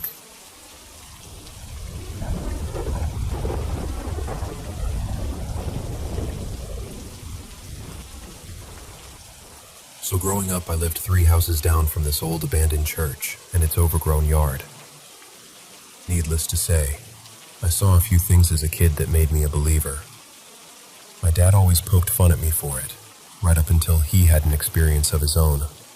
That was, honestly, pretty validating. After that, he was at least more open to weird stuff. This particular thing happened years later. My dad goes up north every year to go fishing. Same remote lake, same crew of guys. I've been there with him a bunch of times, just not in the last few years. Anyway, one night after he got back from a trip, we were having a glass of whiskey. I mean, is there anything better to have a paranormal come to Jesus talk over? He said he wanted to tell me something that had happened on his last trip up there. The second night they were there, they were staying for 5 days. He was sitting on the tiny porch of their cabin, smoking. From there, he could look across the clearing into the boathouse, maybe 40 feet away. It's a small building with sliding doors, where they keep motors, life jackets, fuel, all the stuff to keep the camp running. The camp is only reachable by boat or float plane. The doors were cracked open a bit, and he could see 2 glowing eyes. They were set in the outline of a very large dog, just standing there in the dark. At first, he figured he was just tired and a little buzzed, so he went back inside. The next morning, he went to check the boathouse, trying to figure out what could have given off eye shine like that. There was nothing. No reflectors, no paint, no glass. Nothing that would catch light like that at the right height. The next night, nothing. But the night after that, there it was again. This time he called one of the other guys out and pointed. "Hey, what do you see over there?" The guy squints and goes, "Jesus, that looks like a big fucking dog with glowing eyes." They ended up seeing it on multiple nights. My dad said he even saw its head shift a little, like it was turning to look at them. Which, to me, pretty much rules out it being just some stacked gear in a weird shadow. I got him to really describe it, and after showing him a bunch of big dog profiles, the one he picked out was closest to a Newfoundland. I'll be honest, I know the legends. You see a hellhound, and you've got a year to live, max. My dad has a heart condition, so I was more than a little freaked out. But it's been 2 years, and he's still here. At this point, I can only assume either it wasn't there for my dad, or it was guarding something, or someone, a lot more important than us.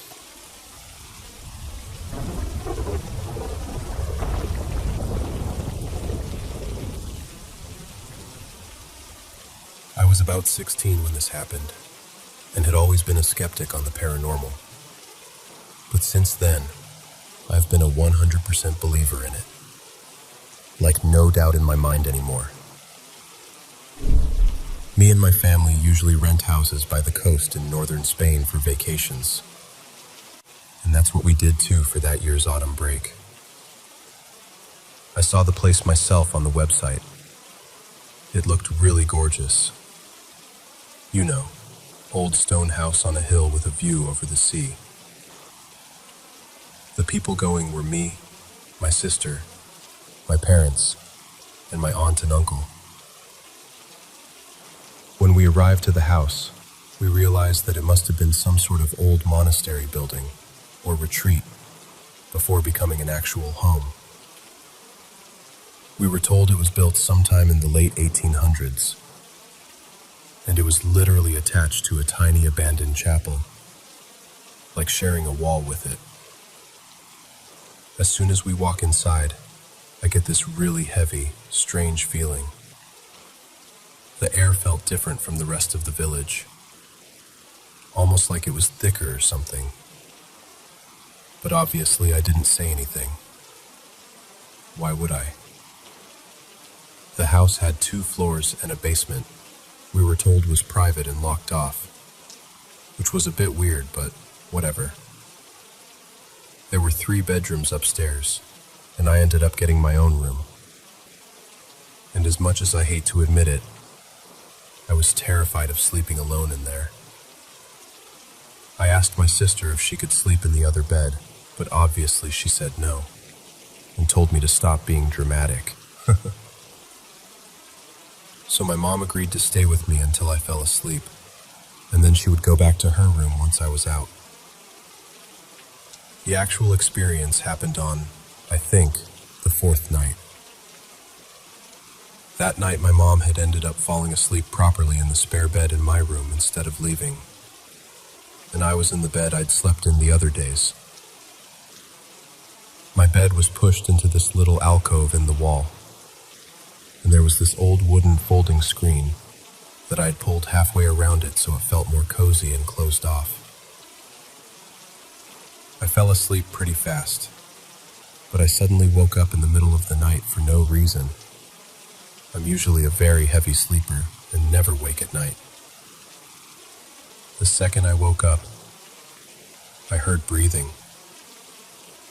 Not snoring, not my mom's breathing, but like quick, whispered breaths, right next to the folding screen on the other side, at the level of my head.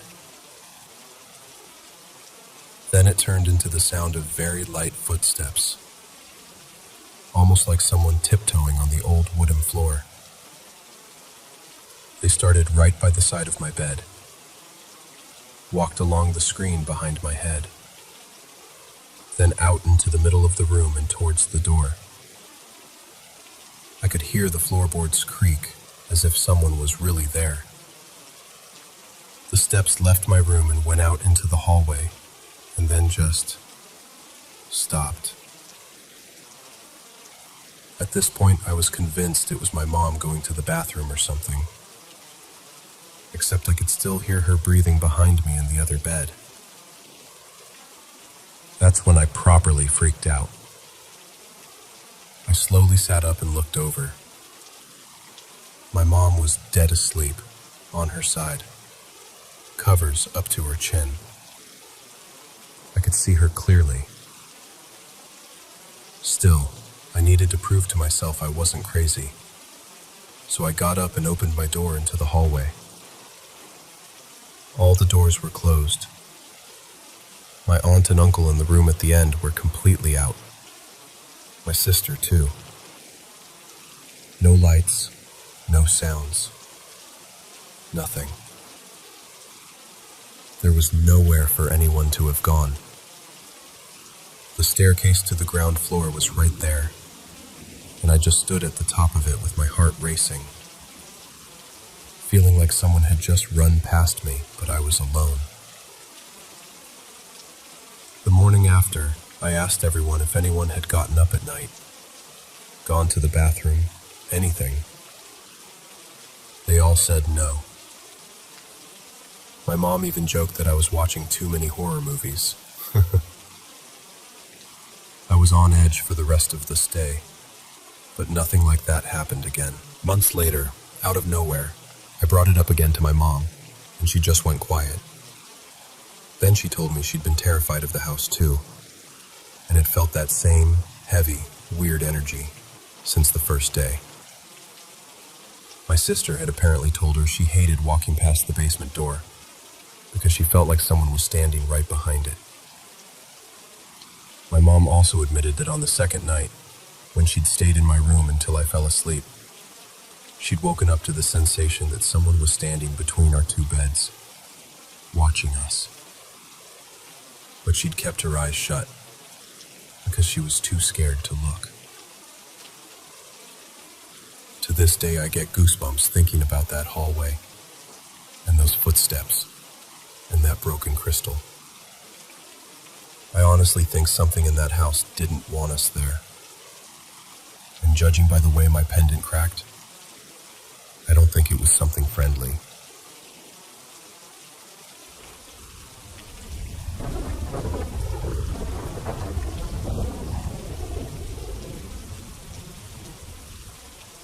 Hey everyone, how are you all doing?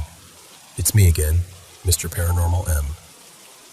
This is my favorite time of day, sitting down with the mic and hanging out with you.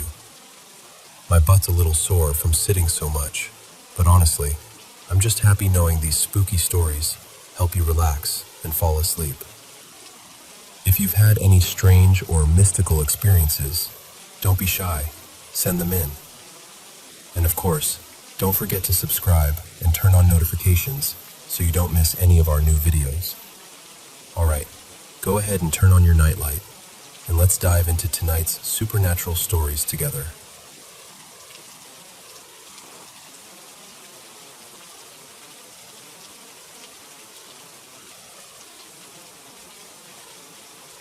So, let me tell you this story the way it really lives in my head. To give you some context, this was back in 2020, right in the middle of the COVID madness. I was serving as a Latter-day Saint missionary in the Philippines, to Tacloban mission. About 4 months into my mission, I got a transfer call. I was originally supposed to serve in Baybay City, Leyte, but because of sudden lockdowns, all the borders were shut. No buses, no boats, nothing. I just couldn't get there. Another missionary was stranded for the same reason. Since neither of us could reach our assigned areas, the mission office put us together in this sort of temporary companionship and reassigned us to the San Rafael ward in Tacloban City. From the beginning, that reassignment felt off. During the actual transfer announcement, there was no companionship assigned to San Rafael at all. The area wasn't even mentioned.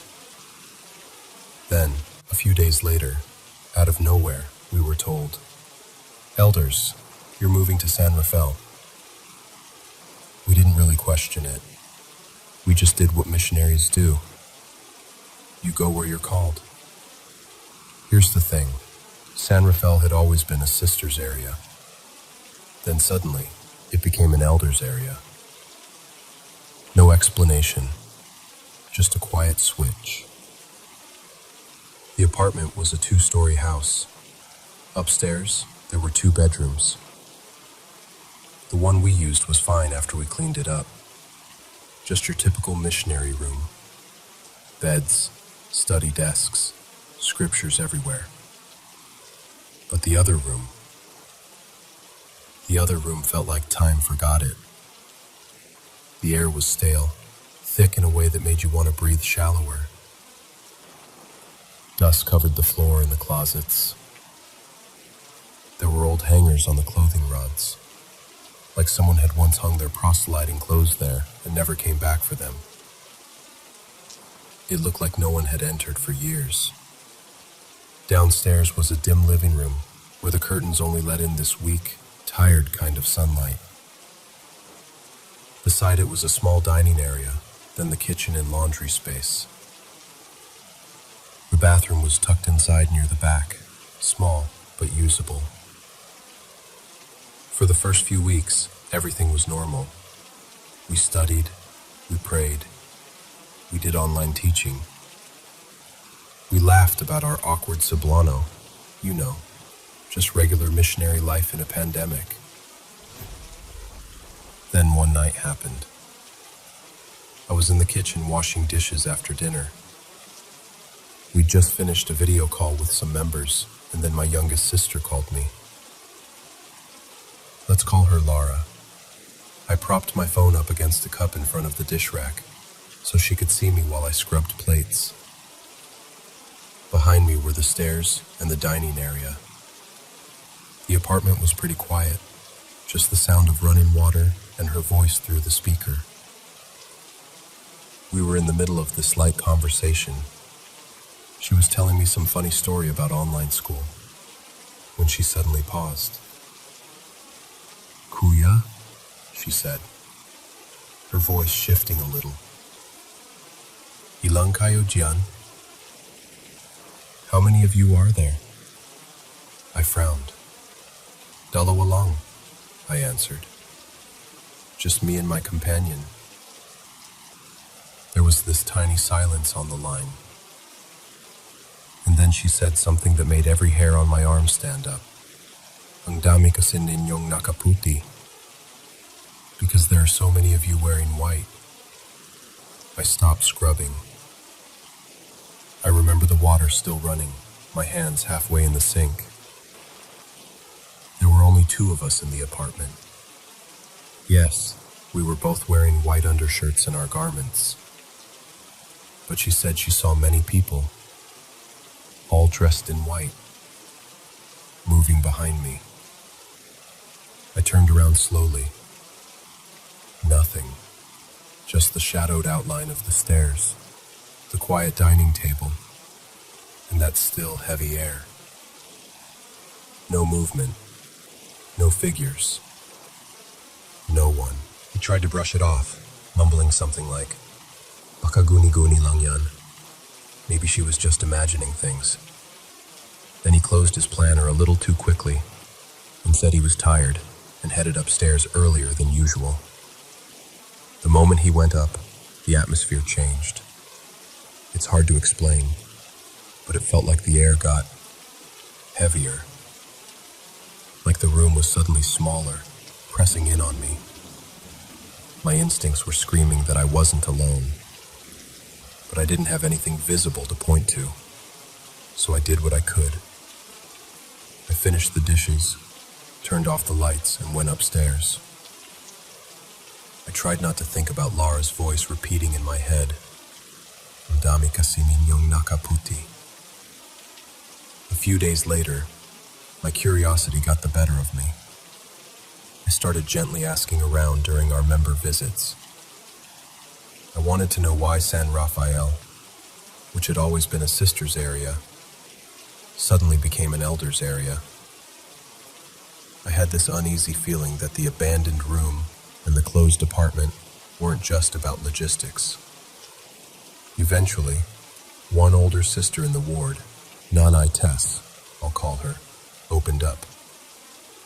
She told us that back when sister missionaries lived in that same apartment, strange things were already happening.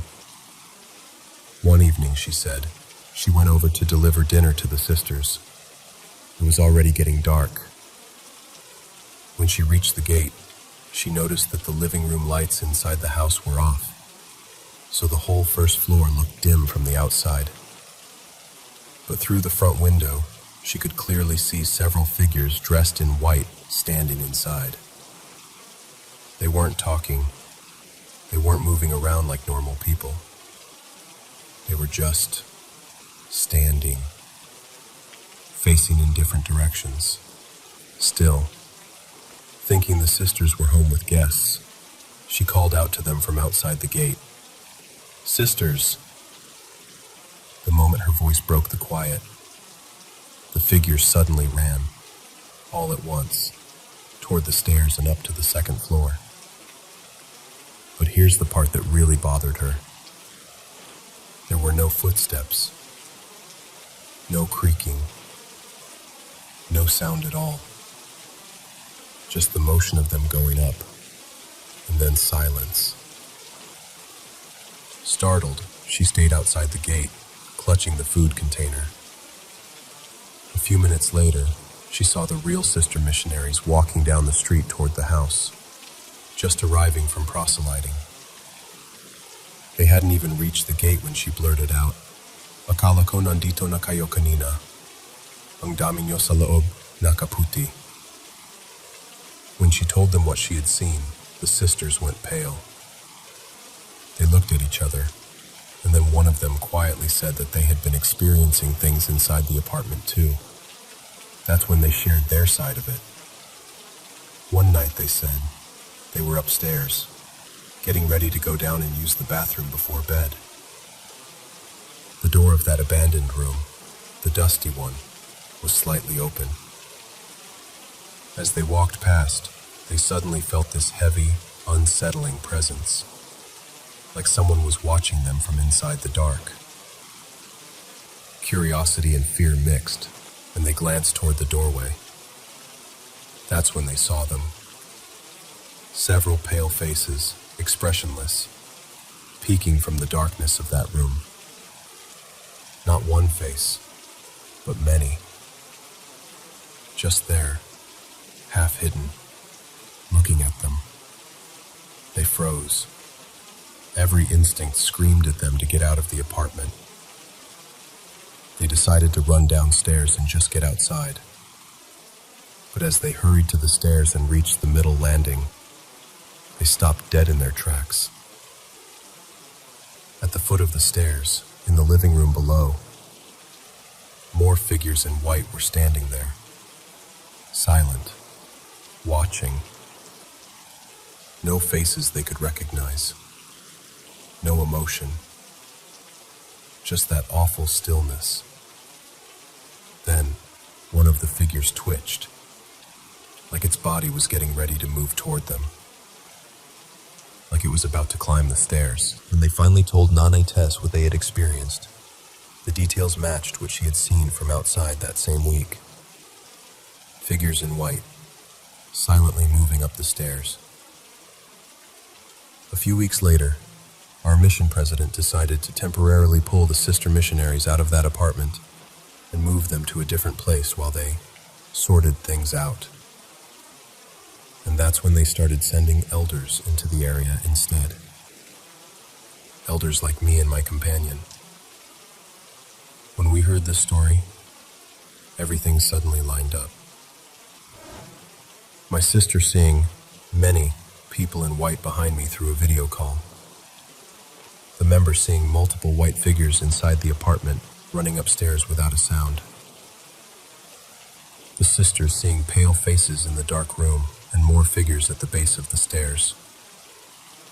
The descriptions were the same.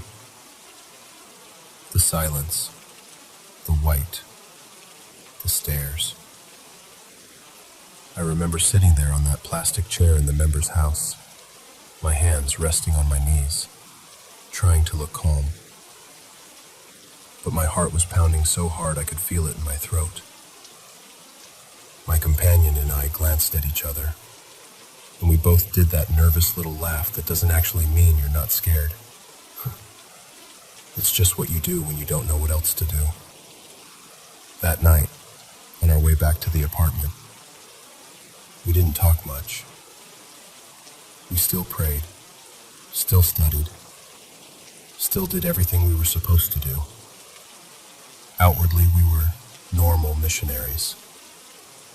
But inside, there was this quiet fear sitting between us, like a third companion we hadn't invited. Even now, years later, I still remember that video call with Lara so clearly. The way her voice shifted. The way she sounded uneasy but honest when she said, "Ang dami kasi ninyong nakaputi," because there are so many of you wearing white. The strange thing is, I never saw them myself. No matter how many times I looked over my shoulder, it was always just shadows and still furniture. But after hearing what the members saw, and what the sisters went through, and remembering what my own sister said that night, I can't help but wonder, maybe, just maybe, she really did see something standing behind me. Something that chose to show itself to her, but not to me. And that's the part that still gives me chills. Not what I saw, but what I never got to see at all.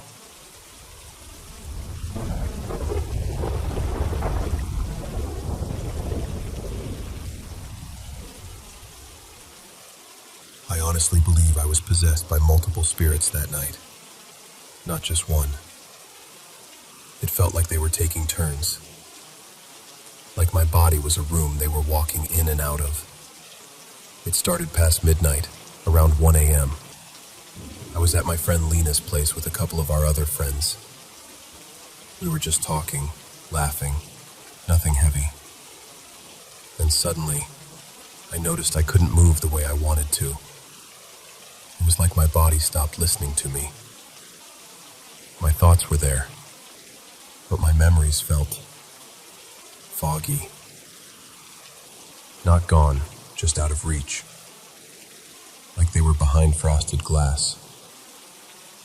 When I tried to talk, the words felt stuck. Lena would ask me something and I'd answer weirdly, or too slowly, or not at all. I remember really wanting to sit down because I couldn't walk properly. When I tried to move toward the couch, it felt like I was gliding instead of walking. Like my legs were underwater. Then this strange wave hit me. A kind of déjà vu, but a lot deeper. It was like, I've lived this exact moment before, but I knew I hadn't. There was this huge emotion rising up inside me, and I had no idea where it was coming from. My eyes kept half closing on their own, and I couldn't sit up straight. I kept touching my hair, adjusting it, tucking it behind my ears. Just doing something with my hands because my whole body felt wrong. I wanted to cry, but I didn't even know why. That's when I realized, this isn't just me. I felt this presence, like someone else was sharing my body.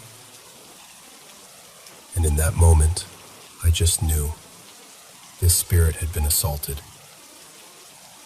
didn't see any images clearly. There were no spoken words. But there was this heavy, wordless knowledge in my chest. She was a rape victim. The pain, the shame, the fear. It wasn't from my own life, but I was feeling it like it was mine. After a while, the feeling shifted. My hands and feet suddenly turned ice cold. I remember rubbing my fingers together because they felt numb. I started burping over and over, even though I hadn't eaten anything heavy or had any soda. It was so strange and honestly embarrassing. Then, all at once, terror slammed into me. I became absolutely convinced someone was going to stab me. Not in some vague, anxious way. It felt specific and immediate. Like any second, someone was going to burst in with a knife. The fear didn't feel like mine.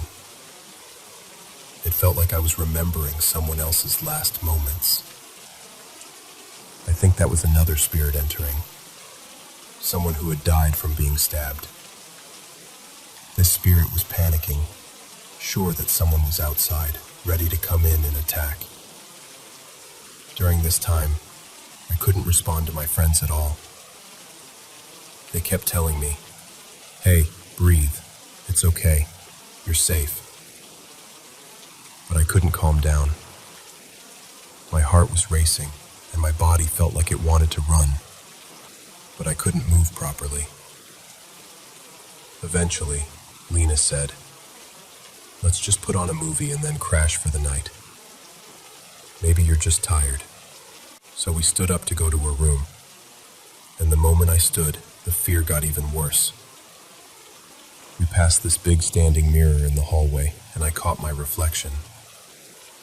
For a second, I didn't recognize myself. Then I saw my own eyes again, like I was slowly coming back. I could feel the spirits pulling away, slipping out, and I started to feel a bit more like me. My body felt more under my control, but there was still this heavy discomfort, like emotional bruises. I could talk to Lena again, respond to what she was saying, but I felt fragile, like if someone breathed too hard, I'd shatter. When we reached the bedroom door and she opened it, everything twisted again. I kept saying, "I'm scared. I'm scared. I'm really scared." Over and over. They kept telling me, "It's just your imagination. Calm down. There's nothing there." But I couldn't. The fear felt too real. And the thing is, they still had no idea what I was experiencing inside. To them, I probably just looked like I was having a breakdown. We decided not to stay in that room. We went back to the living room and sat down again. They tried to make the atmosphere lighter, just talking about random things, telling stories, laughing a little, pretending everything was normal so I wouldn't spiral more. I mostly stayed quiet, just listening. That's when I noticed a huge moth clinging to the ceiling, barely moving. It felt out of place. I glanced at Lena's pets. She has this orange cat named Momo and a small black dog. Momo was sitting completely still, staring at a spot near us like something invisible was standing there. The dog kept pacing between us and the hallway, tail half up, half tucked, acting both playful and uneasy. In my mind it clicked. They're seeing something too. Animals are sensitive. When they act strange for no reason, I always feel like they're reacting to something we can't see. By then, it was around 4:30, almost 5 in the morning. The sky outside was starting to lighten just a bit. As it got closer to dawn, I slowly felt myself returning more fully. My body felt like mine again. I could breathe more normally. The cold in my hands and feet faded, and the thoughts that weren't mine grew quieter. But pieces of the night kept replaying in my mind, like short clips on repeat. The heavy sadness, the stabbing fear, the red room, Momo staring at empty air. Now, it's been a full day since it happened, and my feelings are still all over the place. I feel sad because I honestly think there are souls that are stuck, still carrying their pain, still looking for a way to be heard or helped. I feel worried because I don't know why they chose me or why I can feel them so strongly. And I feel scared because this isn't the first time something like this has happened to me, and I'm afraid it won't be the last. But I'm telling you this because I need someone to hear it and not immediately call me crazy. Even if you don't fully believe in spirits, just believe that what I felt was real to me. And that night, for a few hours, I truly didn't feel like I was alone in my own body.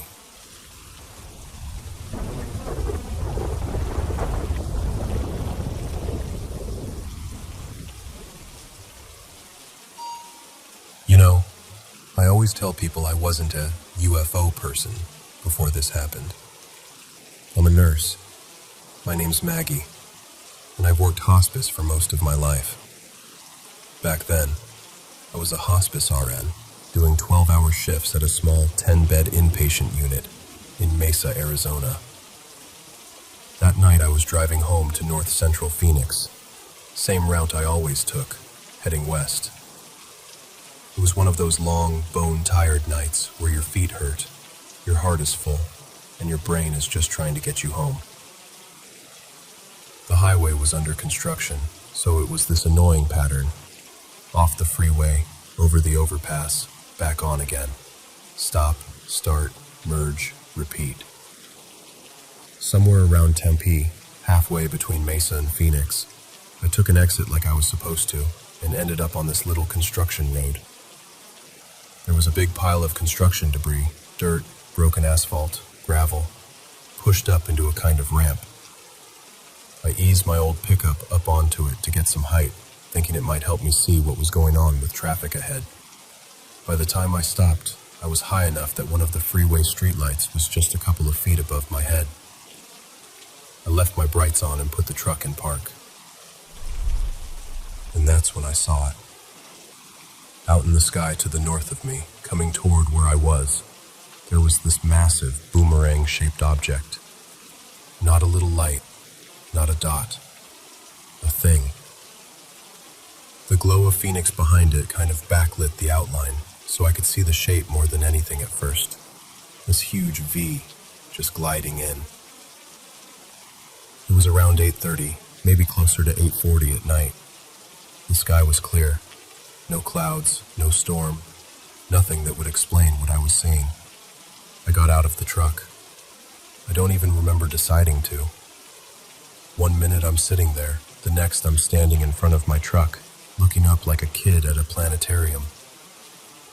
The craft kept coming closer, and as it did, I could see that underneath it, in several spots, 5, maybe more, there was something that looked like lava dripping down. The best way I can describe it is like a lava lamp turned upside down.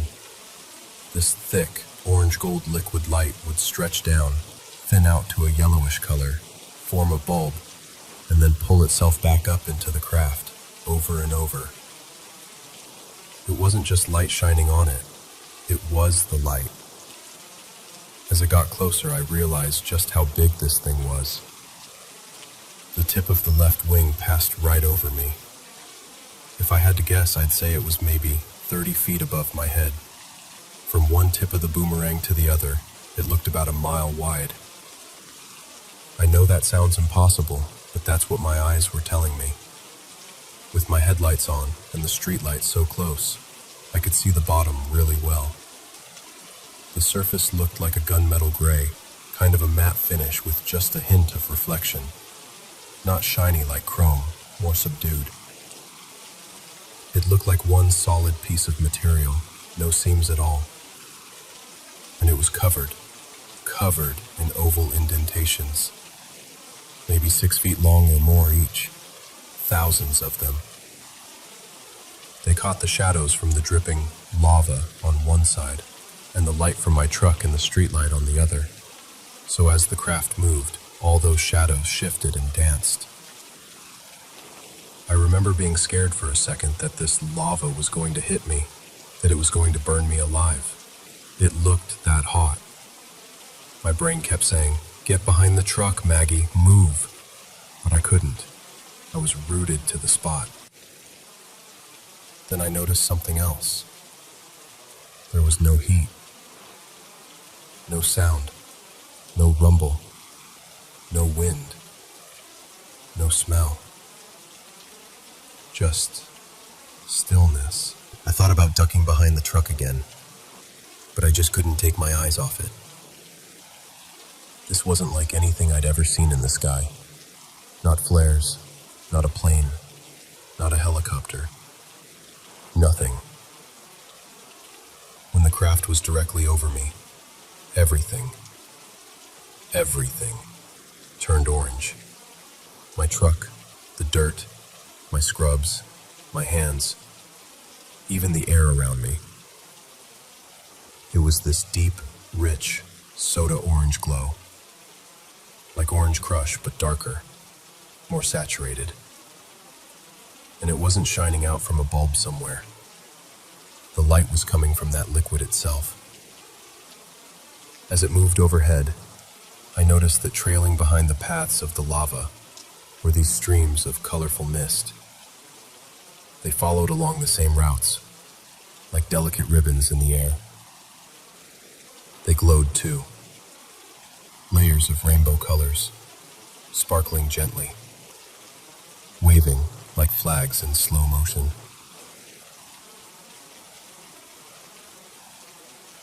And it was when that mist passed over me that something happened I still have trouble putting into words. I was suddenly overwhelmed with a feeling of home. That's the only word that really fits. Family, love, acceptance, gratitude, peace. It hit me all at once, like someone opened a door inside my chest and poured a warm, gentle wave straight into my heart. I just started crying. Not out of fear, out of recognition, relief. I don't know. I stood there sobbing quietly, watching this enormous, silent, glowing craft float over me and away toward the west, feeling like someone kind and ancient had just leaned down and checked on me. I felt like I was being told, "You're seen, you're loved, you're not alone, we're here." And I believed it. I must have stood there for 10 minutes, just watching, until it was too far away to see clearly. Even when it was gone, that feeling stayed, like a soft hum in my body. Later that night, around 10, I was back home in north central Phoenix. I walked outside again and saw a second set of strange lights out near South Mountain. Those looked different, more like stationary lights hanging over and in front of the mountain. I was too far away, and there were trees and buildings in the way, so I didn't get a good view. But I knew they weren't like the liquid light I'd seen earlier. Over the years, I heard other witnesses talk about that night. Some said the craft was rooftop high. Where I was, it really did feel that low. I was almost parallel to it, seeing it from the side, not just from underneath like a lot of people who were looking straight up. Pilots talked about another craft earlier that evening, way up at 10,000 feet, estimated to be 8 miles wide. I didn't see that one. I only saw this one. Since then, people have recreated what they saw with CGI. And there's at least one animation out there that matches that boomerang shape and the glowing mist almost exactly. When I saw it, I thought, yes, that's it. That's what I saw. I ended up sharing my story on TV and podcasts. I'm on a Discovery Plus show, UFO Witness, Season 1, Episode 5. They had an actor play me, which still makes me laugh. They didn't get the indentations on the bottom quite right, but they did a pretty good job with the orange glow. I've also talked about it on a few shows on YouTube, and some UK and Canadian programs. It still surprises me that this one night, driving home from a shift, became something I'd be talking about decades later. I'm 71 now, still in Phoenix. I still work as a pediatric hospice RN. Over the years, I've done podcasts about some of the things I've seen with my patients. Their spirits, the things that happen right before and right after they pass. I've got a little YouTube channel. These days it's mostly me talking and cooking, called Aunt Maggie's Kitchen. That's my quiet corner of the internet, because here's the thing. I think about that sighting every single day. Not in an obsessive way, just in this gentle, background way. Like a favorite song you hum under your breath without realizing. The feeling that washed over me that night. Family, love, acceptance. That's never really left. And for someone who spends her days walking families through death and grief, that kind of peace is a gift. Whatever that craft was, whoever was behind it, in that moment, I felt like they were saying hello. And somehow, that hello has stayed with me ever since.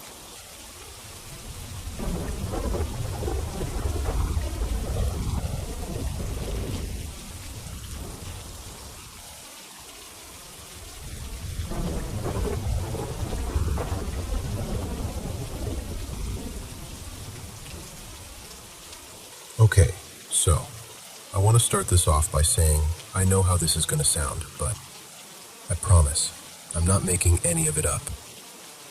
I'm not trying to exaggerate or freak anyone out for fun. I do believe in the paranormal, but I'm also the kind of person who will bend over backwards trying to find a logical explanation first. I moved into my current apartment back in May, so it hasn't even been that long. And honestly, it's been great. It's cheap, it's quiet, barely any bugs. Like, I've only seen maybe one roach this whole time, which is a miracle for this town. For the first couple months, it was totally normal, cozy even. But the last few weeks have been different. So, my boyfriend, his name's Eli, works late and sometimes ends up staying up when he gets home. About 2 weeks ago, he was sitting on the couch in the living room, just scrolling on his phone around like 2:30 or 3 in the morning. I was already asleep in the bedroom. He told me that while he was sitting there, he suddenly heard scratching at our front door. Now, the way he described it really got to me, because he said it sounded exactly like when I mess with him. Sometimes, if he's in the bathroom too long, I'll drag my nails lightly down the door just to annoy him. And he swore it sounded just like that. Same rhythm, same pressure, same everything. Like I was standing right outside the front door, drawing my nails down it over and over. At first he thought it was me. Then he realized I was in bed. He said it went on for a solid minute or two, off and on. Finally, he got annoyed and a little weirded out, so he stood up, walked over, and opened the door. The second he opened it, silence. Nothing there. Our apartment building backs onto this scraggly little strip of woods and a drainage creek. So my first thought when he told me was, okay, raccoon, stray cat, a possum, something like that. We've had raccoons around here chasing people for food before, so it wouldn't be the weirdest thing. But here's the part that sticks in my brain. There's not a lot of time between the scratching and him opening the door. Like, he's only a couple steps away. For whatever was out there to make that specific sound, and then disappear without him seeing even a tail or hearing footsteps. It just doesn't totally add up for me. I brushed it off though. I was like, yeah, creepy, but it's probably an animal. Then about a week ago, I was home alone at night.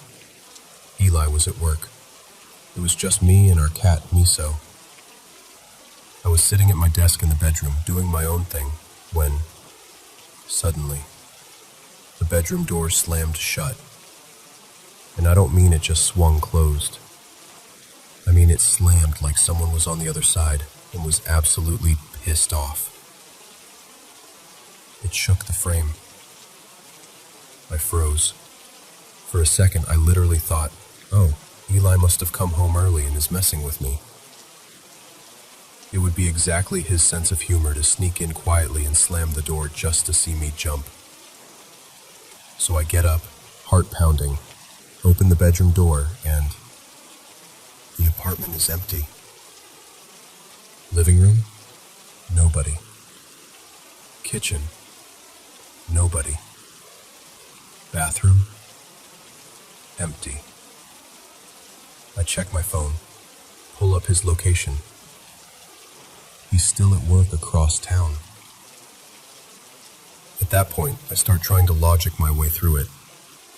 The bedroom doesn't get the best air circulation, so I'm like, okay, maybe it's air pressure, maybe a draft, maybe a window. But here's the thing. In all the time I've lived here, that door has never slammed shut by itself. It doesn't even really close on its own. It only ever slowly swings open if you leave it cracked. And then, today happened. This was literally less than half an hour ago. I was sitting at the table eating dinner. No TV on, no music, nothing. Just me and the sound of my fork on the plate. It was one of those weirdly quiet moments. Out of nowhere, I hear a cat meowing.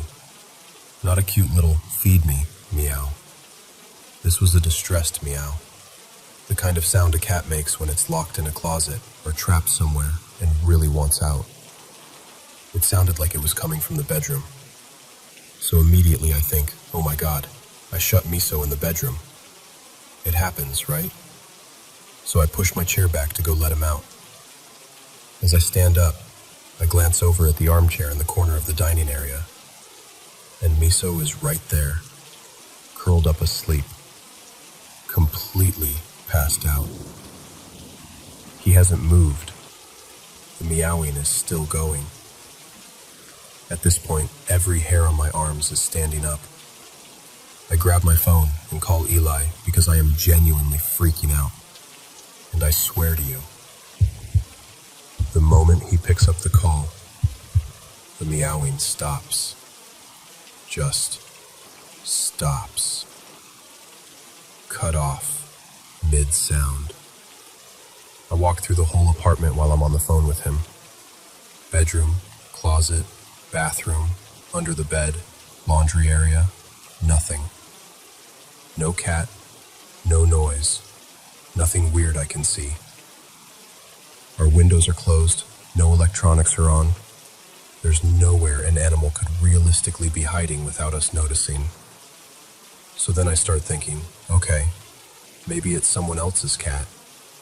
Apartments are weird. Sound travels in strange ways.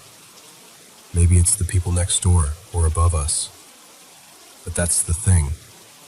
Layout-wise, the only people with cats near me are the neighbor across the hall and the guy diagonally above. There are no units that share a direct wall with my bedroom. It didn't sound muffled or distant either. It sounded like it was inside my place. Like inside that room.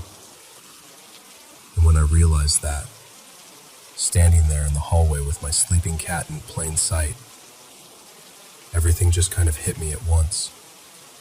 The scratching at the door, the slamming door, and now this phantom cat sound. So that's where I'm at right now. Eli's working late again, and I'm going to be home alone until around like 2:30 in the morning. And I'm sitting here going over all of this in my head, wondering if I'm just tired and jumpy, or if something is actually off in this apartment. I don't necessarily need someone to come in and say, "Yep, your place is haunted, congrats." I just need to know I'm not losing it.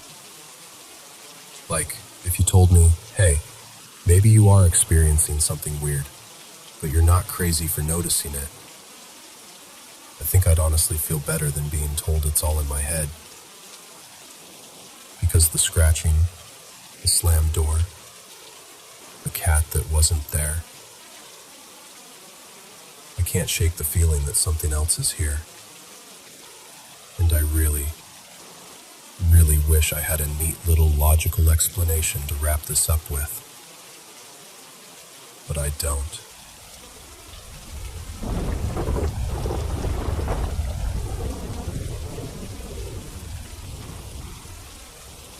So, I don't talk about this much. In fact, I don't think I've ever really told anyone this story before. But hearing other people share similar things made me think, okay, maybe it's time. I was about 9 years old, 3rd or 4th grade, somewhere around there. It happened only once, but it's one of those memories that is so clear, it might as well have happened last night. I remember waking up in the middle of the night, for no obvious reason. No nightmare, no loud noise. I just opened my eyes. And the very first thing I noticed wasn't anything I saw. It was what I felt. There was this overwhelming sense of peace, deeper than anything I'd ever felt in my life.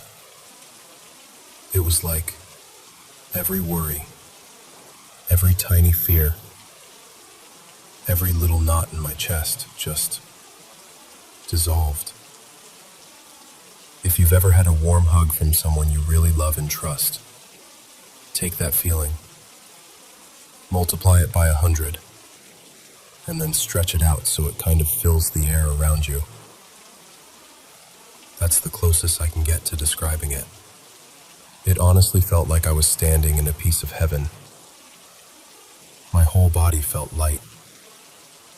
I remember lying there thinking, this can't be real, right? So I actually pinched my arm. Hard. I winced, and that tiny sting told me, nope, you're awake. This is happening. After a moment, I sat up and swung my legs over the edge of the bed. My room was mostly dark, just a faint line of streetlight slipping in through the curtains. But the darkness didn't feel heavy or scary. It felt soft. That's when I saw them.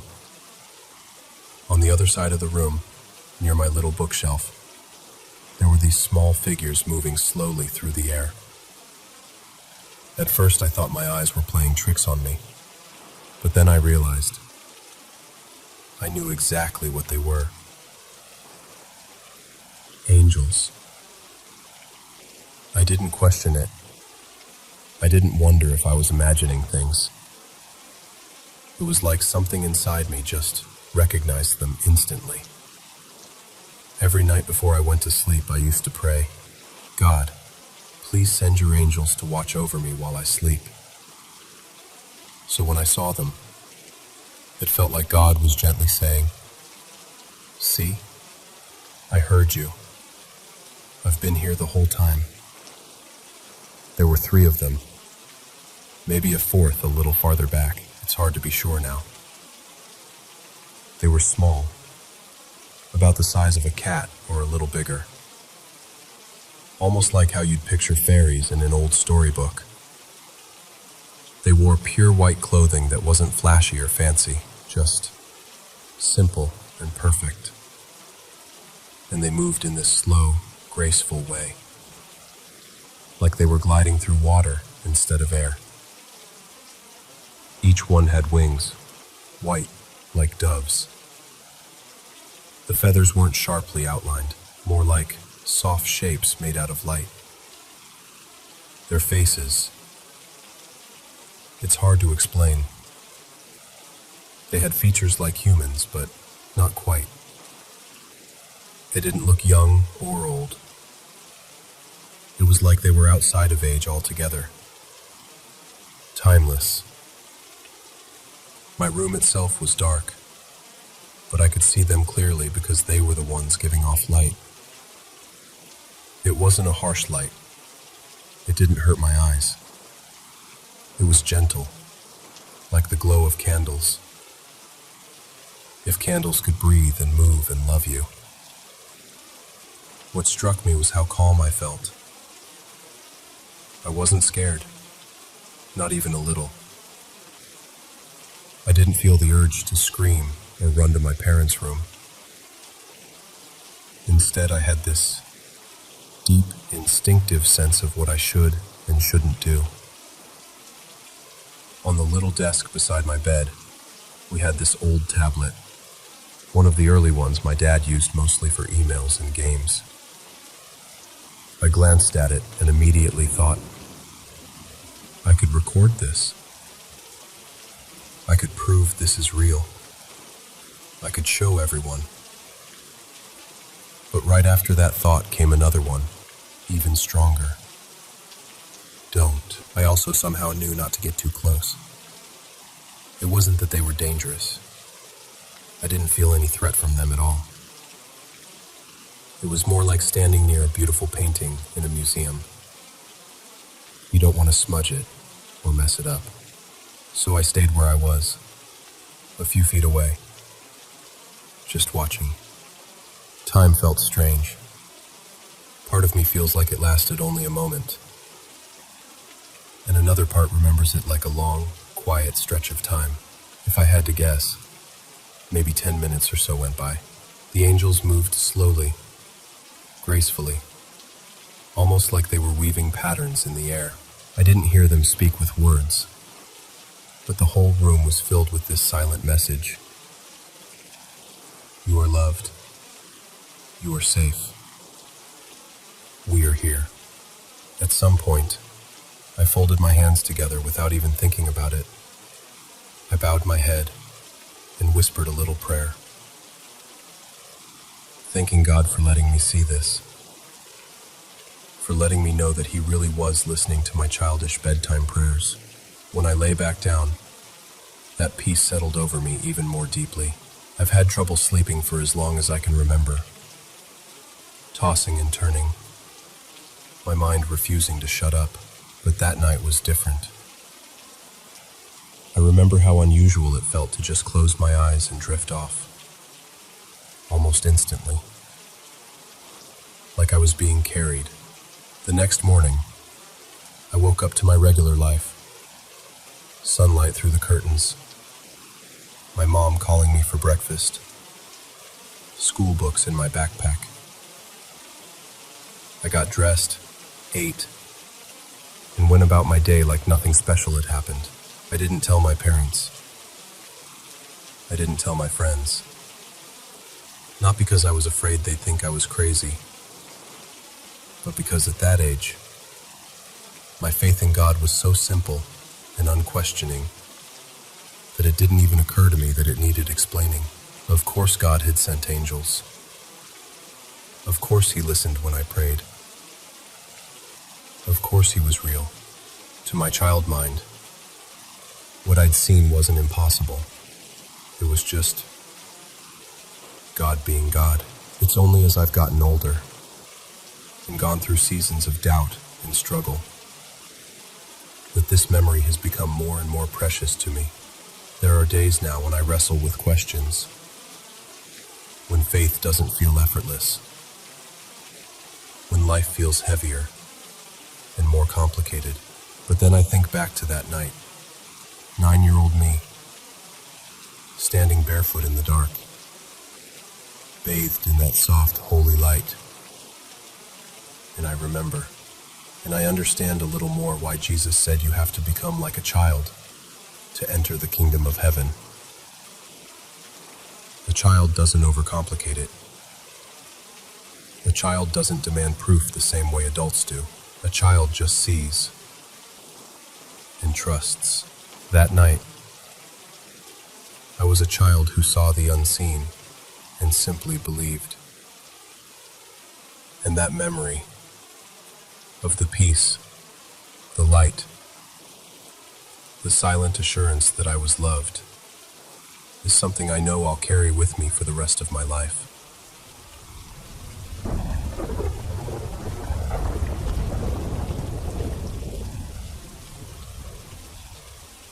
So, this was last year, Saturday, May 11th, the day before Mother's Day. I had an early shift at the clinic, one of those weekend front desk things, so I got up before everyone else. The apartment was completely still. No TV, no kettle, nothing. I did my usual routine, brushed my teeth half awake, grabbed my bag, checked the locks, turned off the hallway light. Everything normal. I remember actually pausing for a second at my bedroom door, making sure it was pulled shut, then heading out. By about 11:30 that morning, I was already a few hours into my shift. It was one of those slow stretches where your brain has too much time to think. My mom, Elena, texted me about something personal. Family stuff. The kind of topic that already had a lot of emotion behind it. We started going back and forth. You know how text arguments are. No tone, just guesses. I could feel myself getting annoyed, and I finally sent back, "Yeah, legally." That was my way of tapping out. Short, final. Like, I'm done with this. A couple minutes later, she replied, "Huh? I'm up in the attic nook if you want to talk." I just texted, "I'm at work." And in my head, that was that. I pictured her upstairs at her little reading spot and me at the clinic, and the conversation just cooling off. What I didn't realize was how that message landed on her side. To her, it felt like I had just stormed into my room after arguing. Like I'd snapped, "Yeah, legally," at her through text, and then shut my door in real life. So things stayed weird that night. I ended up crashing at my partner's place instead of going home. I figured some space would be good. The next day was Mother's Day. When I came home, the whole place felt softer, brighter. You know that quiet that feels like everyone's decided not to fight anymore? It was that. Mom was in the kitchen making tea. We did that awkward little dance of, "Hey, morning, want some tea?" And after a while, we sat down at the table to actually talk about the argument. That's when she told me what happened. She said that after I sent, "Yeah, legally," she got upset and decided she didn't want to do it over text anymore. So she came downstairs to my room to talk face to face. She told me she stood outside my door and knocked. Just a regular knock. Not angry, just firm. And as soon as she knocked, she heard me moving around inside.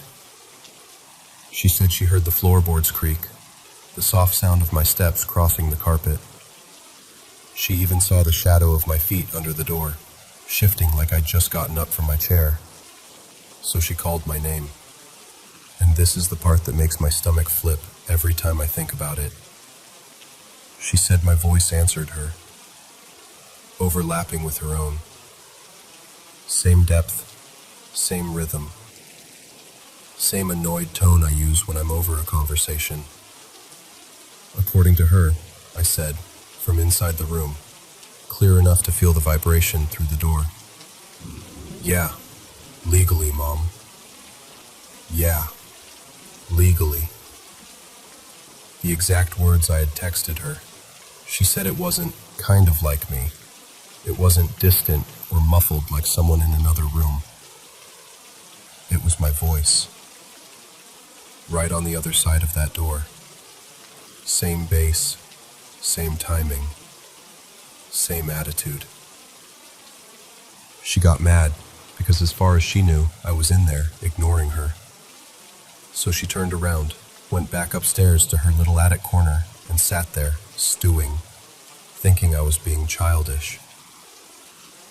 And then her phone buzzed. That's when she saw my text.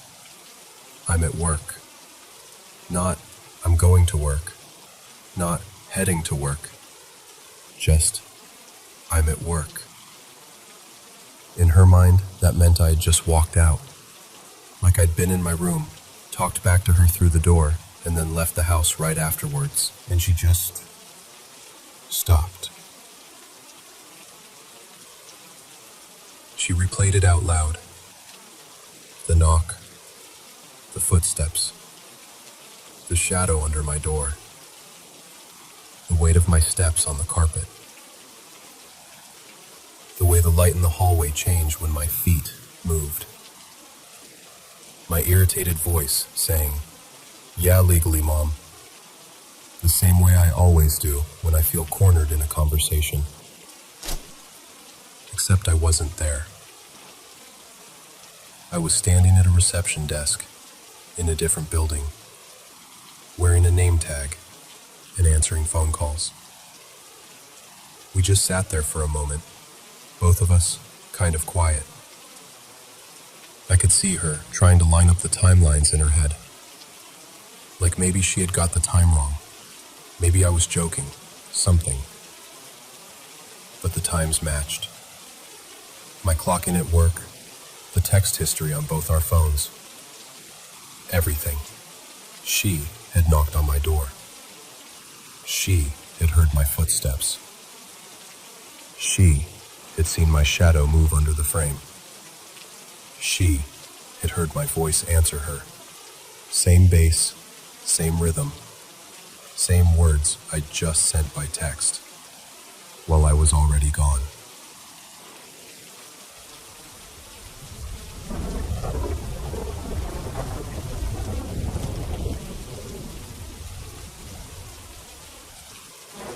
This was a few years back.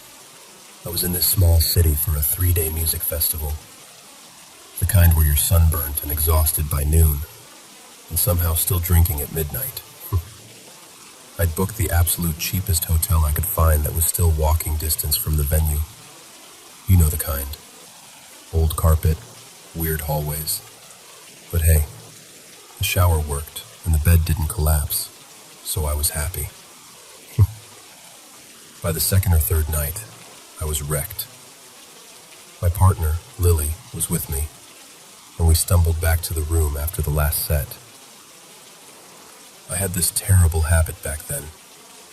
I'd get drunchies at the end of a long day of drinking, order a bunch of food, and then fall dead asleep about 15 minutes before it arrived. Next morning, I'd wake up hungover to a sad, cold feast sitting out all night. So that night, I'm lying on the bed in the dark, hotel TV murmuring in the background, phone in my hand, painting a picture. I order a ridiculous amount of fast food on the app, burgers, fries, the whole deal.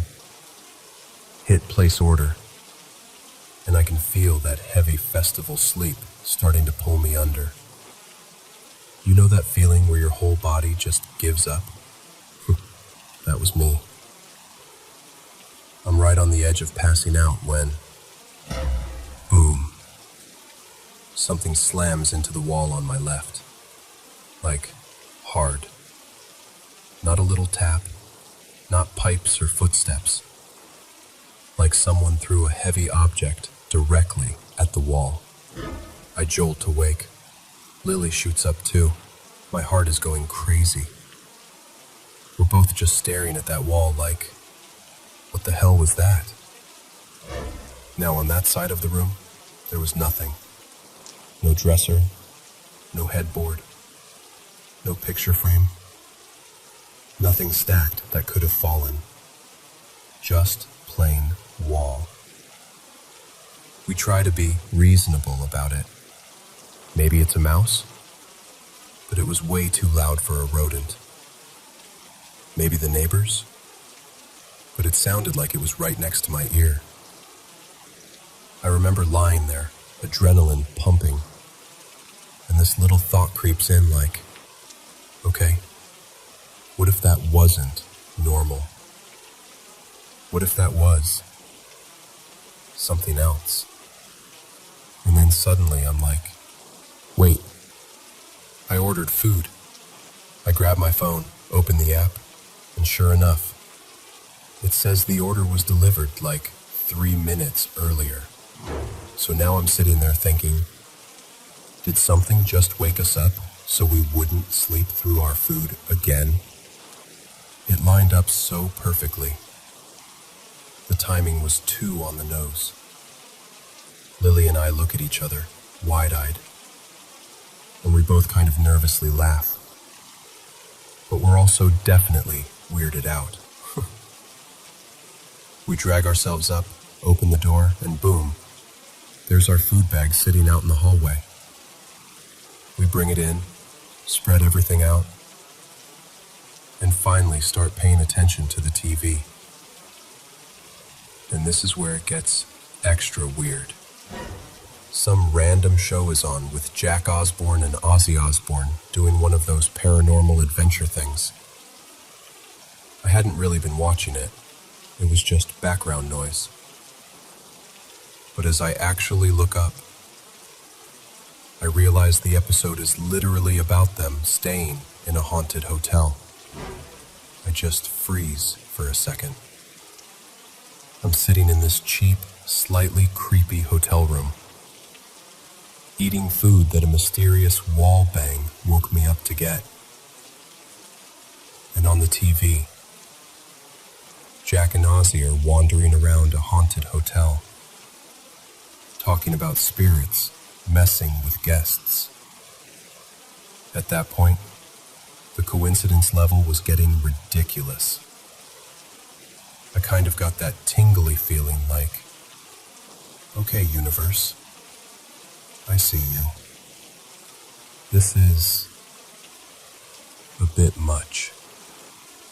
We eventually crash. Food eaten, no leftovers abandoned to the night for once. Next morning, we're getting ready to head back out to the festival. I'm rummaging through my bag when suddenly I hear this loud buzzing sound. Took me a second to realize what it was. My hair clippers. In my bag, turning themselves on. I turn them off and just stand there for a second like, okay, that's another one. Individually, all these things are small. A loud bang, a spooky TV episode, clippers turning on. But strung together, inside this slightly off vibe hotel, all while I'm already primed by that weird wake-up timing. It felt like something was trying to get our attention. We go out for the day, trying not to overthink it. Before we leave the room, we're careful. TV off, lights off, everything unplugged that doesn't need to be on. Just in case. We come back later that afternoon, open the door. The TV is on. Volume low, show playing. Like someone came in, sat down, and got bored halfway through their program. And I know we turned it off. Lily knows it too. We both just stop in the doorway, look at the screen, then look at each other like, okay, yeah, that's not normal. By then I'm fully creeped out, but also oddly, not terrified. The feeling in the room wasn't menacing. It was strange and a little unnerving, but it didn't feel hateful. It honestly felt like someone hanging around, curious, like a roommate that doesn't quite understand boundaries. That night I got drunk again. Shocking, I know. And I hit this point where I was like, all right, if there's something here, I'm just going to talk to it. So I sit on the edge of the bed, look at that same wall where the bang happened, and I start talking out loud, kind of half serious, half nervous, with that tipsy bravery you get. I hear you, I say. I respect that you're here. I know you woke us up the other night, and thank you for that. That was really kind, actually, saving our food. I remember saying something like, "We're just visiting. We're not here to bother you. We'd really appreciate it if you don't try to scare us or harm us. We'll be gone soon. But we acknowledge you, and we're asking for some peace while we're here." It sounds cheesy, but I meant it. I could feel this weird mix of gratitude and fear, like I was speaking to a roommate I couldn't see. After that, nothing else happened in that hotel. No more bangs, no more surprise TV, no clippers buzzing in my bag. The last night was calm. We finished the festival, checked out, went home. A couple days later, I'm back at my place, completely out of haunted hotel mode. I unpack my stuff, toss my travel bag in the corner, and just chill for a bit. A little while passes, and then I hear it.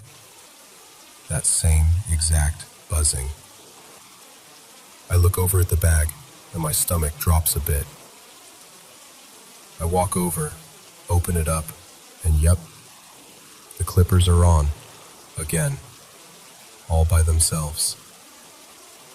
At that point, I just kind of laughed, like this disbelieving, "You have got to be kidding me" laugh. But the weird thing is, I wasn't actually scared. Not the way you'd think. I remembered how it felt in that room. Not evil, not malicious, just present, curious, almost friendly. I got this sense, call it my imagination, call it whatever, that it was like a little goodbye. A final, "Hey, thanks for the company," before it went on its way. After that, nothing. No more strange noises. No more moving objects. No more electronics turning on by themselves. To my great relief, honestly. But every now and then, when I'm half awake at night, and I hear some random noise in the house, I think back to that cheap hotel near the festival. That loud bang on the wall. The haunted hotel show on TV. And my clippers buzzing in the dark. And I can't help but feel like, for a few days, we shared a room with someone who just really didn't want our fries to go to waste.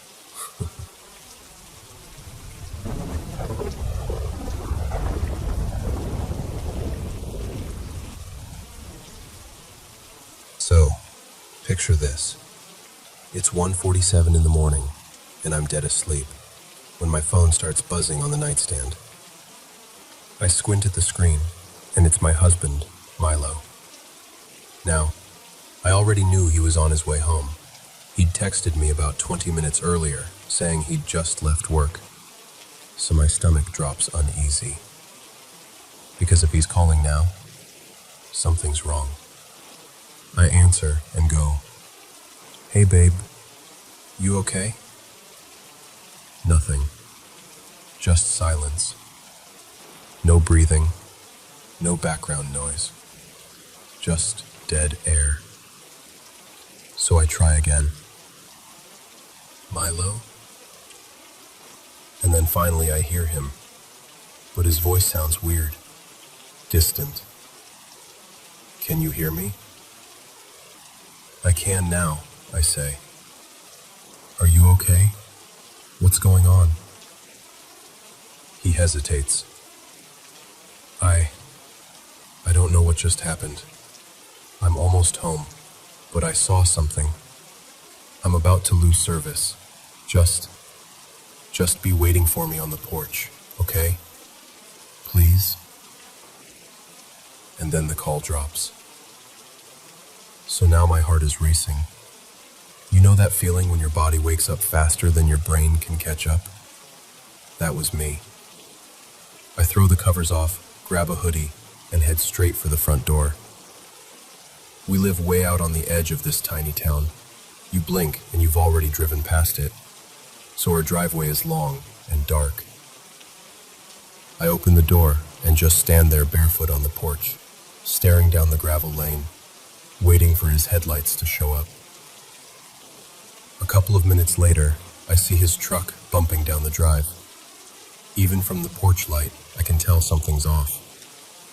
He gets out, shuts the door slowly, and just kind of stands there for a second, like he's not fully back with me yet. He walks up to me, and his face, he looks shocked. Not just scared, like he's trying to rearrange reality in his head, and it's not fitting. I ask him, "Milo, what happened?" He runs a hand over his face and takes this deep breath. "Okay," he says. "You're gonna think I'm crazy." "I'm married to you," I tell him. "That ship has sailed. Just tell me." He lets out this nervous laugh and then says, "I saw these things. These tall white people, I guess. A tall white woman and two others with her. But not white like skin tone, like snow white. Like they were made of light, but still solid.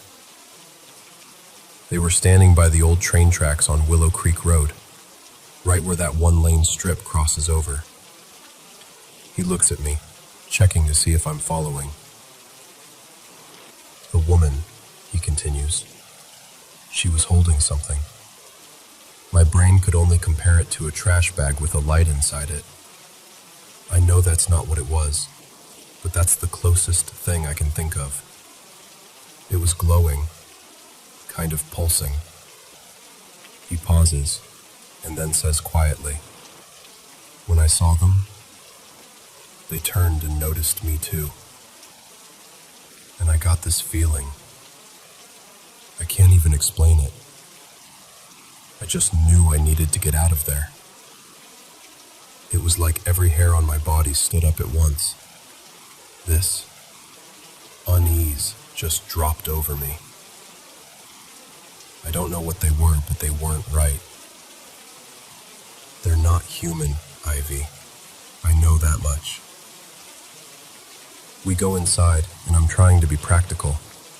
I start reheating the plate of dinner I'd left in the fridge for him, but my brain is already racing. Tall white beings, out by the tracks, something glowing in their hands.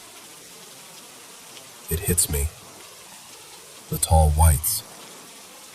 I don't know if you've ever gone down that rabbit hole at 3 a.m, but I grabbed my phone and typed tall whites into Google. A bunch of images and sketches pop up. Those classic tall, slender, pale entities people talk about. I hand him the phone and say, "Any of these look familiar?" He scrolls for a minute, and then he stops on one. His whole expression tightens. That's when the goosebumps hit me. The next morning, after we'd both had a couple hours of sleep, if you can call it that, we decided to drive back out to where he saw them. Part of me was hoping we'd find nothing, so we could chalk it up to fog and a tired mind. You know, something normal. We get to Willow Creek Road, that little stretch that connects the two main highways. Nobody lives out there. It's just trees, fields, and those abandoned train tracks cutting across. It had rained lightly during the night. The pavement and the grass were still damp. We park on the shoulder and walk over to the spot Milo points out. And there it is. On the ground, right beside the tracks. There's this blackened patch of dirt. Not just mud. Scorched. The grass around it is crisped back in an almost perfect oval, like something hot settled there for a bit and then vanished. What got me is that everything else was wet. The dirt around it, the rails, the weeds. But that patch, completely dry and burned. I just stare at it and say, "You didn't tell me about this part." He shrugs, eyes still on it. It wasn't there when I drove past. At least, I don't remember it being there. We're both quiet for a minute, listening to the wind and the distant hum of cars from the highway. It feels heavy out there. Still, we start walking back to the car, talking low, trying to make sense of it, when this old, beat-up blue Chevy pulls up behind us. The engine rattles as it idles, and my first thought is, great, now we're trespassing on someone's land and they're mad about it. The window rolls down, and this older man leans out. Weathered face, ball cap, plaid shirt. He calls out, "Hey, what are you all up to out here?" Milo and I share a quick look. We don't recognize him at all. I say, "Oh, we were just looking at something by the tracks. Is our car in your way?" He shakes his head and kills the engine. "Nah, you're fine." He opens the door, steps out, and shuts it with a rusty clunk. "Did you kids see something interesting?" Milo hesitates. I saw something out here the other night, on my way home from work. Not sure what it was, though." The old man nods slowly, like that answer doesn't surprise him at all. "Is that right?" he says. "Well, I live back that way." He points toward the highway. "Been out here pretty much my whole life." There's this short, awkward silence as we shuffle a little closer to our car, not sure if we should stay or go. And then he breaks it with, "Tell me something. Y'all believe in aliens?" Milo and I look at each other, and it's one of those wordless conversations married couples have. Like, are we really doing this? I finally say, "Yeah, actually, we do." His whole face softens with relief.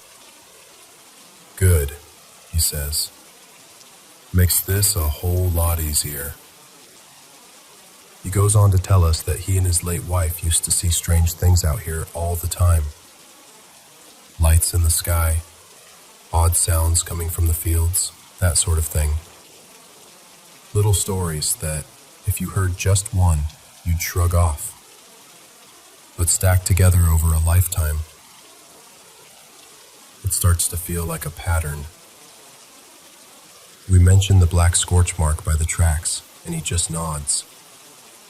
"Yeah," he says, almost casually. "That's from them." "From them?" Then he asks, "You ever seen anything over your place? Up in the sky, I mean? Something you couldn't explain?" Milo pulls out his phone. A couple months back, he'd recorded these lights above our house, moving in ways no plane or helicopter should be able to move. He pulls up the video and hands it over. Then he glances at us and says, "Listen, if you're not in a rush, I got some pictures I could show you. My daddy took them years ago. Y'all might find them interesting." Now, I know, following a stranger to an old farmhouse in the middle of nowhere sounds like the start of a true crime podcast, not a UFO story. But Milo has his carry permit, and something about the old man feels genuine, not slick, not attention-seeking, just tired of keeping this stuff to himself. So, against what common sense probably recommends, we agree to follow him. We drive behind his truck down a narrow road lined with trees until it opens up into this old farmstead. 2-story white house with peeling paint, a leaning barn, and a little metal-sided garage off to the side. The kind of place you can tell has a lot of history just by looking at it. He leads us over to the small garage and rummages around in an old drawer until he pulls out a faded envelope. Inside are 4 worn Polaroids, edges curled, colors a little washed out with age. He lays them out on a workbench for us to see. Every single one shows some version of the same thing, a classic flying saucer shape in the sky. Not some blurry dot either, clear enough that you can make out the outline, the bright reflection where the sun hits it. My father took these, he says, tapping a finger gently on one of the photos. Back when I was a boy. There's more in the house somewhere, but these are the ones I kept handy. I pick one up and just stare at it, knowing that we had just been standing by a fresh scorch mark that he claims is from them, makes it land differently. It's not just a weird picture on the internet. It's tied to a place we were physically standing a half hour ago. He goes on, talking in that steady, matter-of-fact tone people use when they've told the same story 1,000 times and stopped caring whether anyone believes them.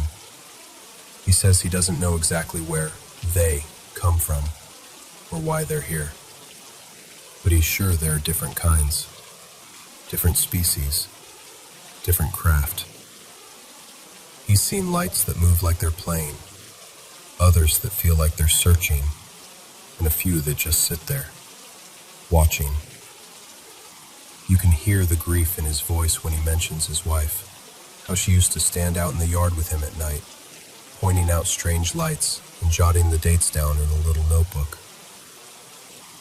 He laughs a little, saying, "She always said one day they'd land right here in the field and ask for her by name." We stay for a while, just listening. It feels less like a spooky story and more like being handed a family secret. Eventually, we thank him for sharing everything and tell him we should get going. As we're leaving, he walks us back to the car and says, "Y'all keep your eyes open out here. Once you've seen him, you'll see him again." On the drive home, Milo and I are both quiet for a long time. The kind of quiet where your brain is loud, but you don't have the words yet. Finally, he says, "I don't know what I saw that night, but I know it wasn't just people messing around by the tracks." And I nod, staring out at the tree line. "Yeah," I say. I don't think it was either. I'd like to tell you we walked away with answers that day, but we didn't. What we came away with was a new friend who spent his whole life dancing around the same mystery we just tripped over. And as for what my husband actually encountered out there, by those abandoned tracks, under that thin, rainy sky, I'm still not 100% sure.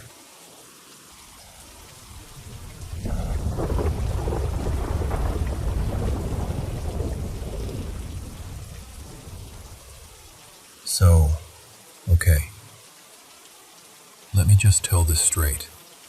Like we're sitting on the couch, and I'm venting to you. About 3.5 years ago, my stepdad, Daniel, decided we needed more space. So he added this little extension to the house. Just an extra bathroom, and a walk-in closet for my older brother, Leo. The closet got finished, painted, shelves in, light works, all that. But the bathroom? Yeah. It's still a half-built shell. Bare walls, exposed pipes, tools in a dusty corner. At this point, I honestly don't think it's ever getting done. because that bathroom is just sitting there, unfinished. That whole end of the house feels wrong. It's colder back there, even when the heat's on. The air feels heavier somehow, like the kind of dust that settles on memories you don't want to revisit. Even the closet, again, totally finished, has this weird vibe. I can go in to grab clothes, but I don't like hanging out in there. After a few minutes, I feel like I'm being watched, and I'm out. For the longest time, I just brushed it off. Old houses creak, right? Weird drafts, bad insulation, whatever. I didn't really think about it until late last year. It started with this horrible smell under the closet floor. At first we thought something normal had happened, like, okay, we have a lot of strays around here. There are raccoons, stray cats, whatever, always getting into people's trash. We figured maybe one of them crawled under the house and died or something. Gross, but logical. We aired it out, sprayed stuff, tried to ignore it. Then the smell went away, and the noises started. My parents' room is right next to the unfinished bathroom, and Leo's room is on the other side, sharing a wall with the closet. My mom, Nina, is the lightest sleeper on planet Earth. I'm not even exaggerating. If you drop a sock in the next room, she's awake. Earlier this year, she kept jolting awake at like 3 in the morning because of these loud bangs and thuds coming from the extension. She said it sounded like someone dropping something heavy on the bathroom floor, or like fists hitting the wall. Leo heard it too from his side, like pounding inside the wall or footsteps across the closet ceiling.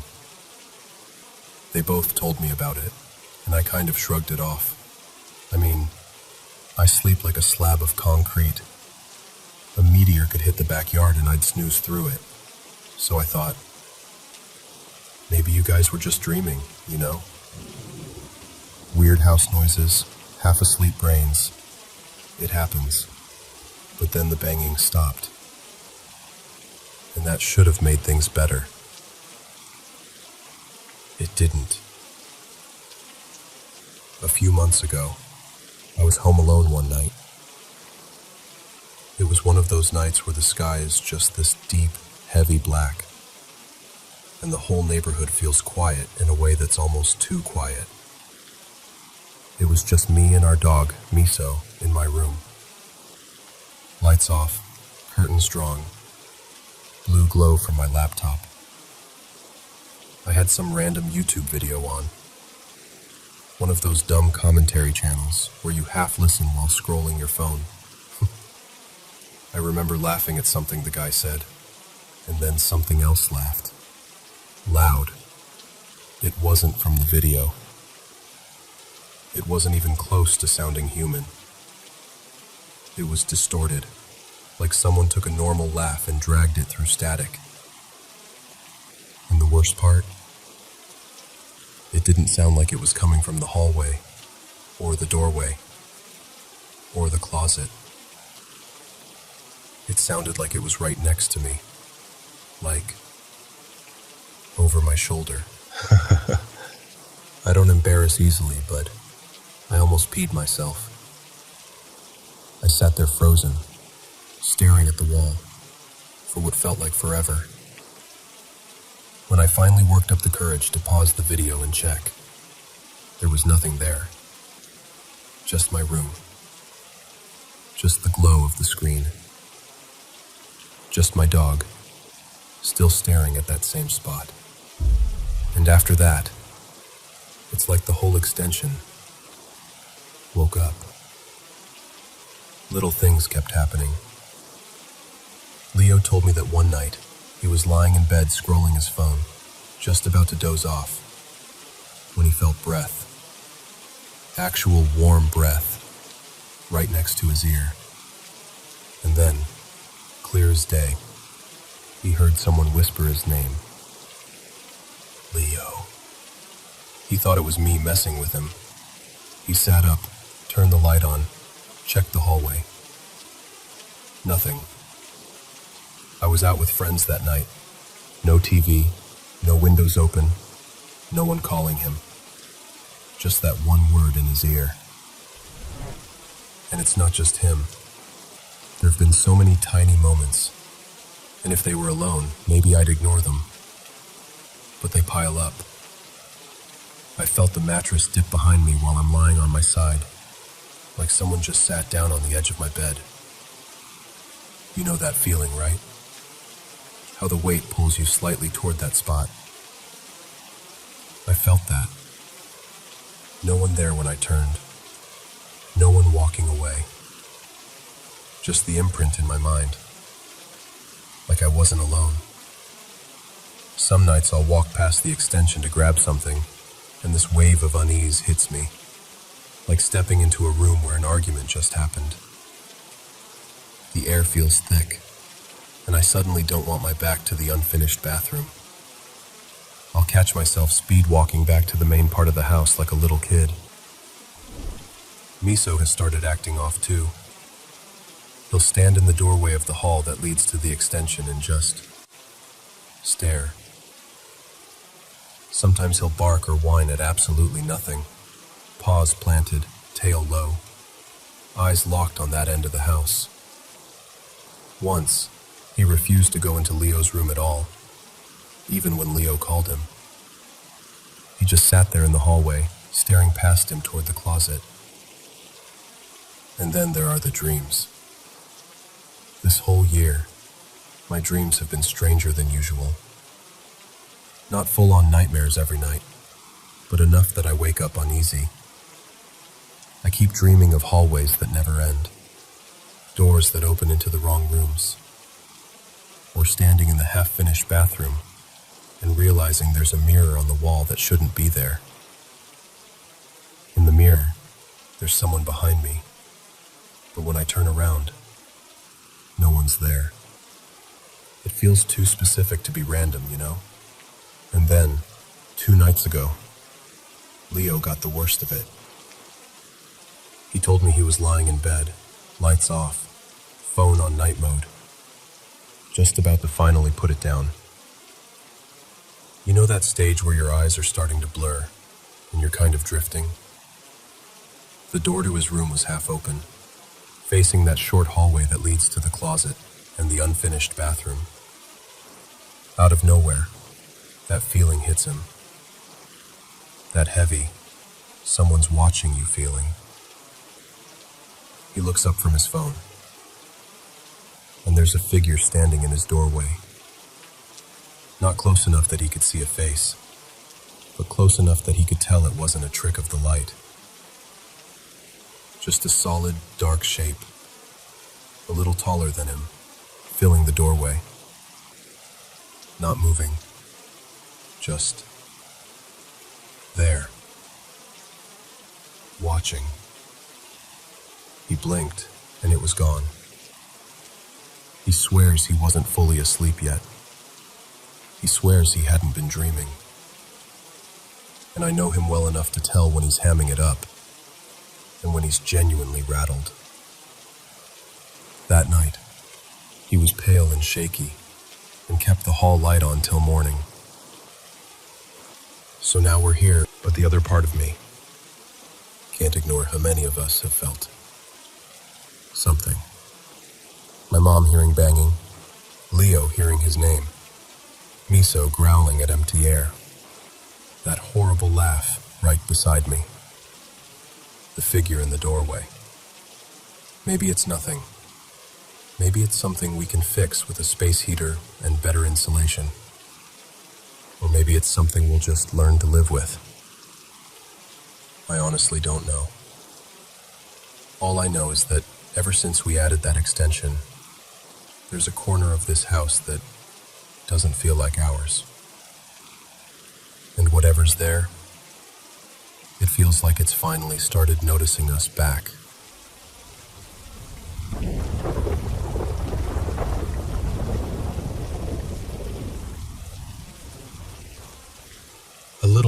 ago.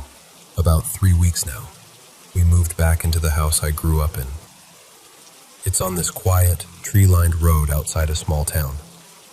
The kind of place where the nights feel too dark and the crickets are louder than your thoughts. I already knew the property was different. Haunted, honestly. My mom and I dealt with weird stuff here my whole childhood. When my parents decided to put a double wide on the back of the property years ago, the activity didn't stop. It just followed. My mom, Elena, would tell me about things happening almost every day. Footsteps, voices, lights turning on by themselves, that sort of thing. So when we moved back in, I kind of braced myself. The first week, I was in the living room with my son, just a regular afternoon, sun pouring in, nothing spooky at all. The front door was shut, like fully latched. No breeze, no windows open. And then, clear as anything, the knob turned. And the door swung open all the way. Like someone had come in. No one was there. I checked the latch, still snug, no draft. My husband Mark tried to give me all the logical explanations. But there's only so many times you can say, settling house, before it starts to sound ridiculous. The second week, I was in the kitchen. There's this one spot on the floor that only creaks when you step right on it. Everybody in the family knows it. I was standing by the sink, not moving, when that exact spot let out a long, slow creak, as if someone had just stepped there and shifted their weight. But I was alone. I remember just standing there with my hands in the dishwater, staring at that spot and thinking, okay, you're back too then. And then last night, the mimic showed up. So, I was getting the kids ready to go over to my parents' place. I told my daughter Lucy to get dressed, because we were going to go see Nana and Papa. I walked over to the front window to see if my mom was maybe already on her way over.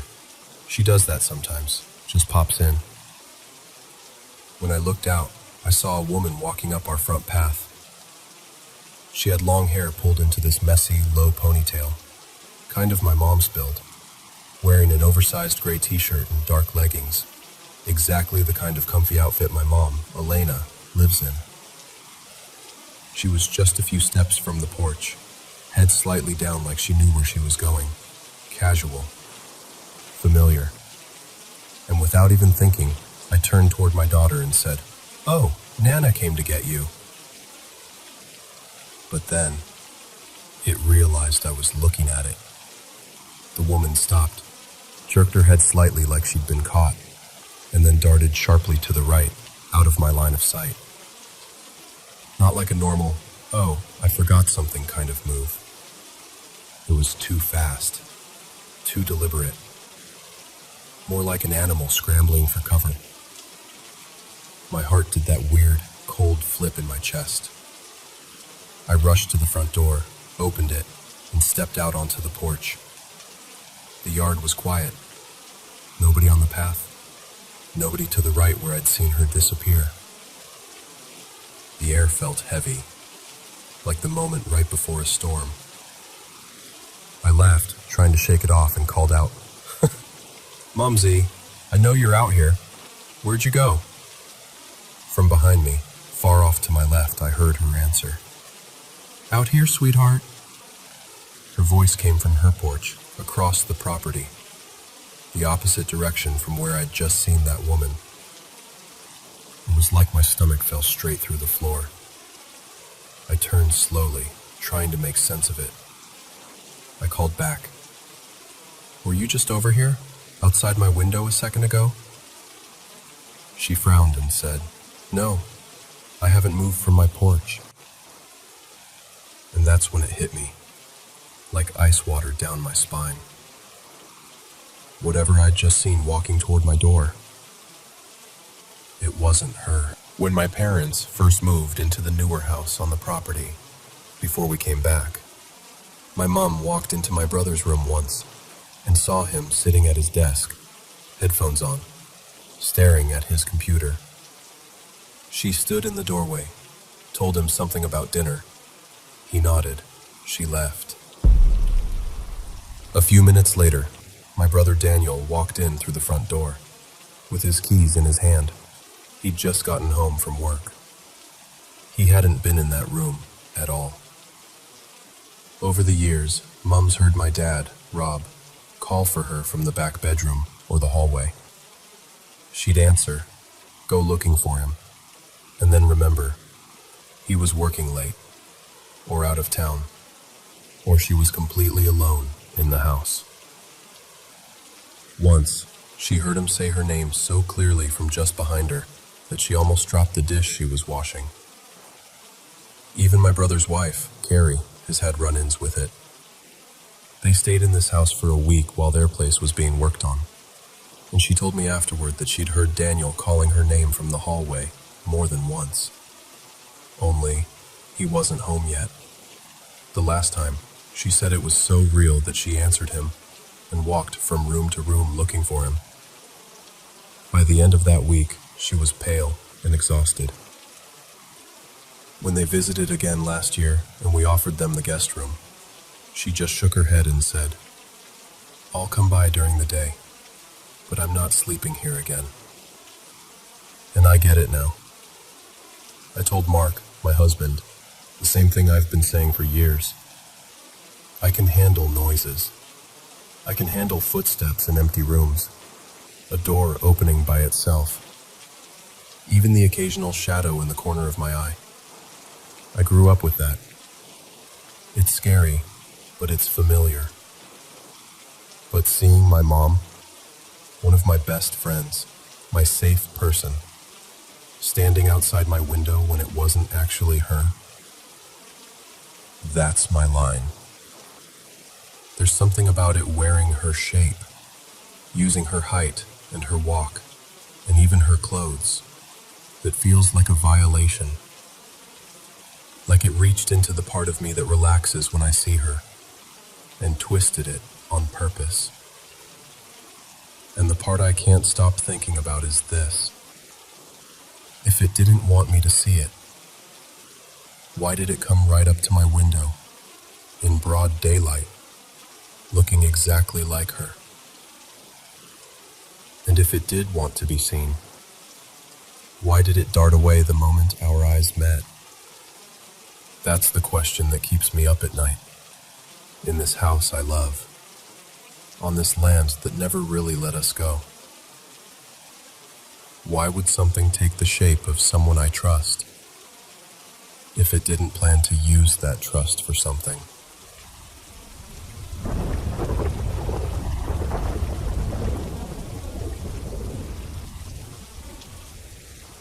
So, I want to tell you about this house I grew up in, because even now, years later, I still think about it. I moved there around 7th grade, out to this brand new house in the middle of a huge field in rural North Carolina. Like, picture waist-high grass in the summer, one long gravel driveway, and then just our house. No neighbors you could see from the windows, no old creaky farmhouse history or anything like that. It was a new build. We were the first people to live there. Which is why I never expected it to be creepy. I always thought haunted houses had to be old. Peeling wallpaper, weird basements, all that. But this place is still the spookiest house I've ever lived in. From the beginning, I just never felt relaxed in it. When I was home alone after school, I would turn on practically every light on the first floor and park myself in the living room. I refused to go down the hallway or upstairs unless I absolutely had to. The dark in that house didn't feel like normal dark. It felt heavy. Like the quiet was watching me. At night, even in high school, I slept with a little nightlight and the TV on low. I told my parents it was because I liked background noise, but it was really because the silence freaked me out. Friends picked up on it too.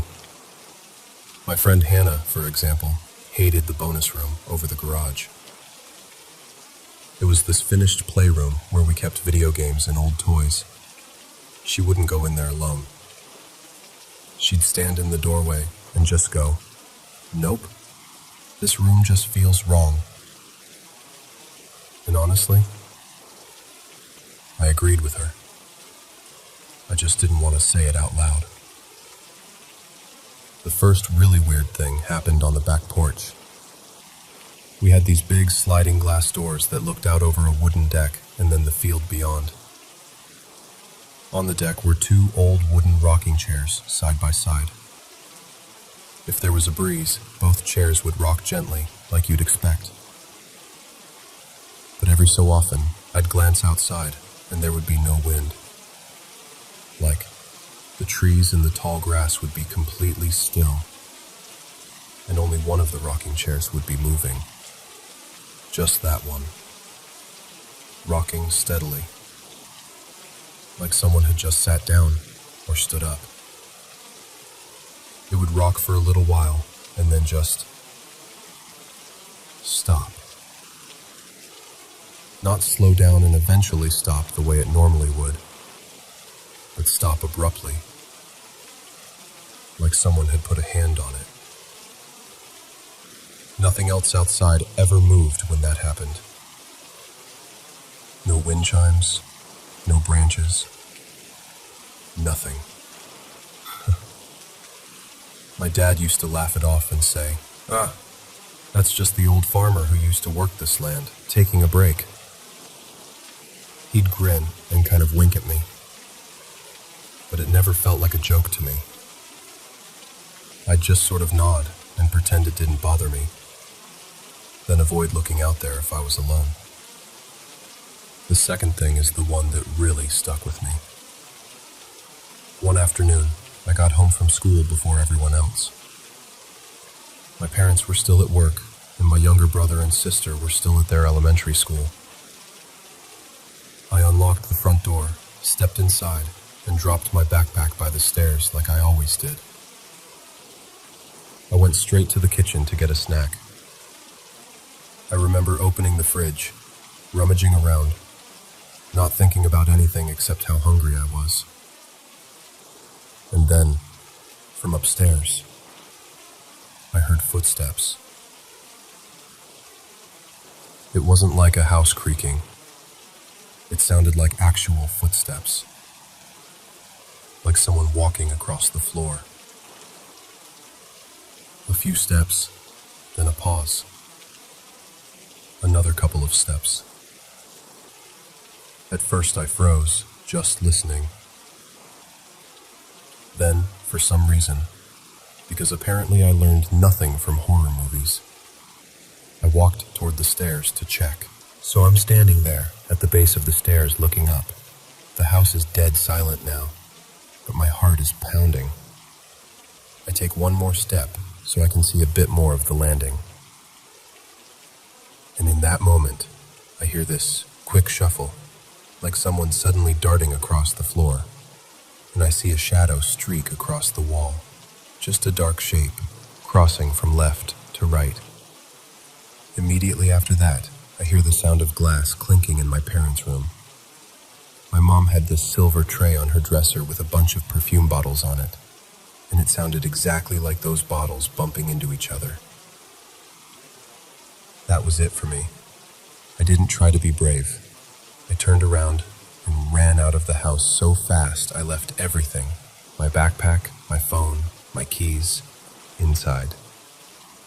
I tore down the driveway toward the road and just stood there, my heart in my throat, staring back at the house. Nothing looked strange from the outside. No one in the windows, no car in the driveway except mine on the shoulder. Just this quiet, perfectly normal-looking house. I finally used a neighbor's phone to call my mom. I told her what I'd heard and seen, every detail. And she did that calm mom thing like, "Sweetheart, it's probably just the house settling. You're worked up. Go back inside. I'll be home in a few minutes." I did not want to go back in, but I also didn't want to stand by the road like a weirdo. So I walked back up the driveway, still shaky, and tried the front door. It was locked. And not just the doorknob, the deadbolt was locked too. When I came home, I had unlocked the door and walked in. I never turned around to lock it again, much less flip the deadbolt. I didn't even bring my keys with me when I ran out. They were still sitting inside by my backpack. I just stood there on the porch, staring at the locked door, absolutely sure I had not touched that deadbolt. When my mom finally pulled into the driveway, she got out of the car, came up the steps, and unlocked both the deadbolt and the knob from the outside, like nothing was strange. I tried to explain again, but she just smiled and said, "You probably locked it without thinking." And maybe that's true. Maybe. But to this day, I can't make that make sense in my head. The last thing happened a couple of years later, when we were getting ready to move out. By then I was in high school, and we'd already moved most of our stuff to the new place. But we still owned the house in the field for a little while. There were just a few things left. A couch, the kitchen table, 2 beds, and some random boxes. Of course, being teenagers with access to an almost empty house, my friends and I used it to hang out on weekends. Our parents thought we were at each other's houses. In reality, we were out at the empty house, eating junk food and feeling like we were doing something wild just by being unsupervised. On this particular night, it was just me and one friend, my buddy Mark. No party, no big group, just the 2 of us sitting at the kitchen bar, talking and picking at a bag of chips. From where we were sitting, we had a clear view down the hallway. At the end of that hall was a little half bathroom, and the door was wide open. The hallway light was off, the bathroom light was off, and the only light in the house was coming from the kitchen over our heads. We're mid-conversation, just laughing about something dumb, when suddenly the light in the bathroom at the end of the hall flips on. Not flickers, click, fully on. The whole doorway glows, lighting up that end of the hall. We both stop talking immediately and just stare. The light stays on for maybe 10 seconds. Long enough for us to look at each other with that, "Are you seeing this too?" face. Then it shuts off. A second later, it snaps back on. Off again, on again. We just sat there, frozen, back straight, not even breathing. The last time it went off, it stayed off. We didn't even talk about it at first. We just kind of looked at each other, slowly pushed our stools back, and Mark goes, very quietly, "So, we're not sleeping here tonight, right?" I was like, "Nope, absolutely not." We grabbed our stuff, walked, not ran, because for some reason we didn't want to look panicked. Out the front door, locked it behind us, and left. I remember the drive away from that place feeling like the longest 10 minutes of my life. Eventually, my parents sold the house. A new family moved in. I honestly hope they've had a perfectly normal experience there. Maybe there are totally reasonable explanations for everything I just told you. Air pressure, wiring issues, typical new house quirks.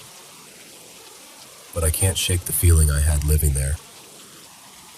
That low, constant hum of unease. The single rocking chair moving on a still day. The footsteps, and the shadow, and the clinking perfume bottles. The deadbolt locking itself. The bathroom light flipping on and off like someone wanted our attention. Maybe it was all in my head. Or maybe that brand new house in the middle of the field just wasn't as empty as we thought.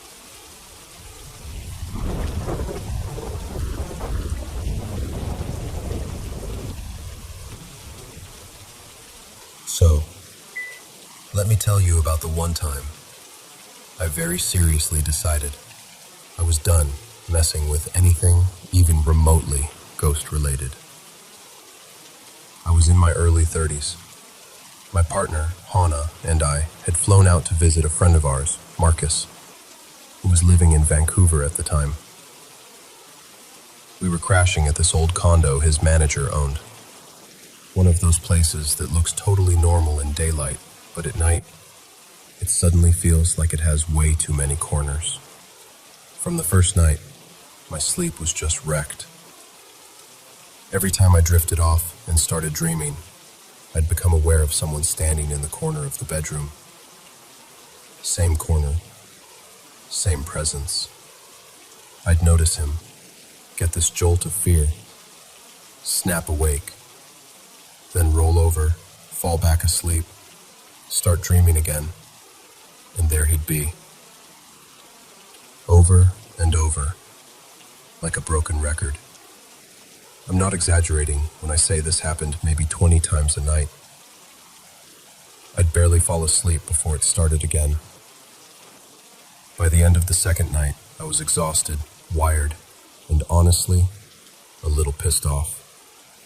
On the third night, something in me just snapped. I'm in the dream again, and there he is.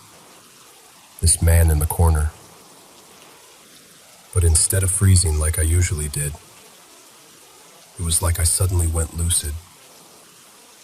I remember thinking, no, not tonight. I'm done. So in the dream, I marched right up to him. He looked ordinary, which somehow made it worse. Mid-30s maybe. Light brown hair slicked back. This mustard-colored button-up shirt. No shoes. He was just staring at me like he'd been waiting. I said something like, "Who are you, and what do you want?" And he answers, calm as anything, "My name is Victor. I have a message for..." And then, right where the important part should be, everything cuts out. It's like someone yanked the sound cable. Instead of words, I hear this high-pitched ringing, like feedback in my ears. He's clearly still talking. His mouth is moving. But I can't hear a thing except that piercing tone. The only thing I clearly remember is his name. Victor. Next thing I know, I jolt awake. The room is quiet. I grab my phone. 6 a.m. I remember lying there thinking, well, at least it's morning. Maybe it's over now. I'd finally gotten what felt like maybe an hour of real sleep. Fast forward to the fourth night. We'd been out late with Marcus, bar hopping, laughing, just enjoying being together. By the time we got back to the condo, it was around 2 a.m., right about the time the corner guy would usually start his routine with me. We're half drunk, sitting around in the living room, and Marcus asks casually, "So, how you sleeping here?" That kind of caught me off guard, so I shrug and laugh and say something like, "Honestly, not great. I keep having this weird dream. There's this guy standing in the corner of the bedroom, and every time I see him, I wake up. It just keeps looping." I didn't go into much detail. I didn't mention his name, what he looked like, what he was wearing, none of that. It was just some drunk late-night ghost story sharing. Then Hannah turns to look at me. Her face goes from playful to completely serious in an instant. And that never happens lightly with her. She stares at me and says, slowly, "Was he a tall guy? Light brown hair, slicked back, wearing a mustard-colored button-up, sleeves rolled up to his elbows, no shoes." I swear to you, I felt everything in me just go cold, because I had never told her those details. I hadn't told anyone those details. The shirt color, especially, that weird mustard yellow, was so specific it made my skin crawl. And she gives me this crooked little smile and says, "Because he just walked in."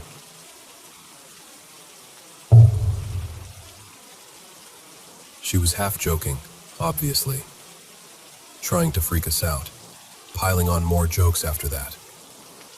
But the timing, the seriousness in her eyes when she'd first described him, that was not a joke. I could tell.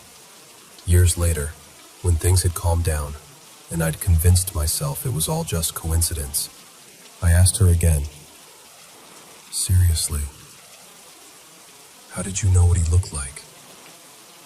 Down to his shirt and everything."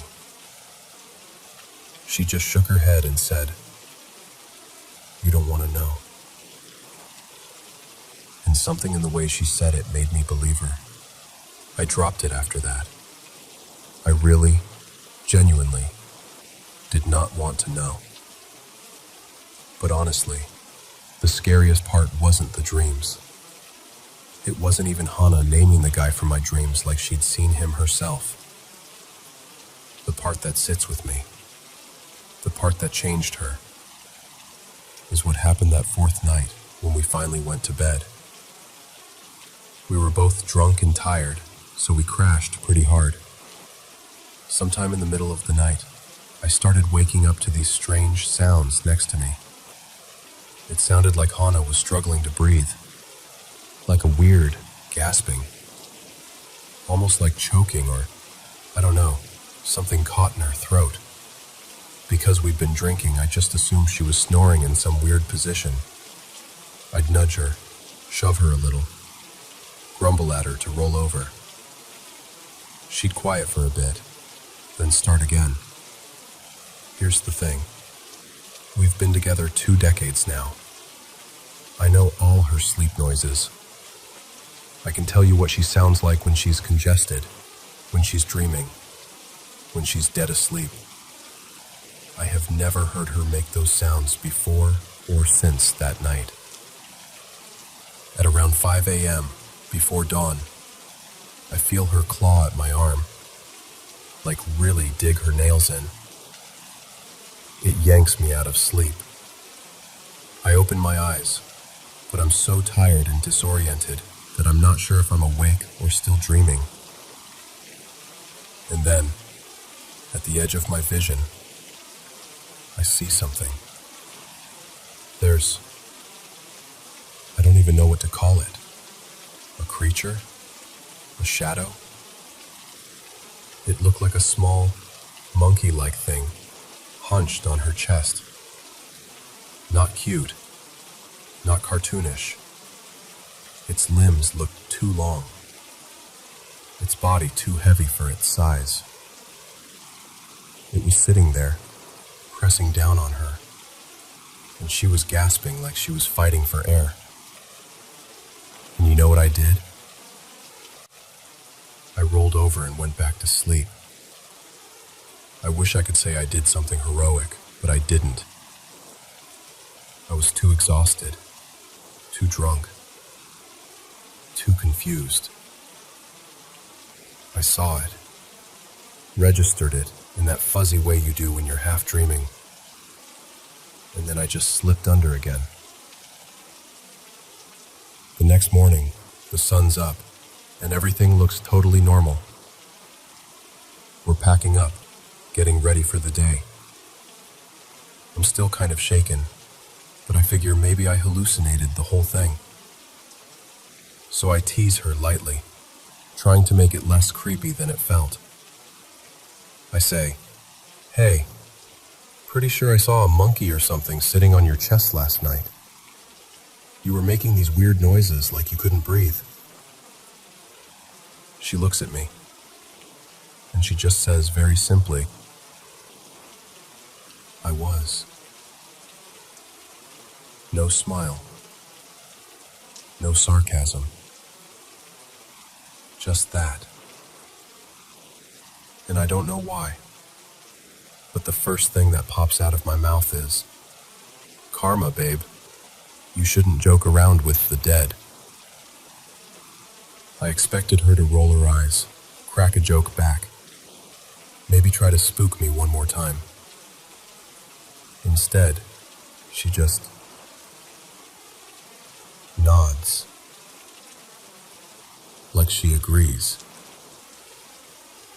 Like I'd said something true. When she was 2 years old, her family actually brought in both a shaman and a priest because they believed she was being haunted by the ghost of a child.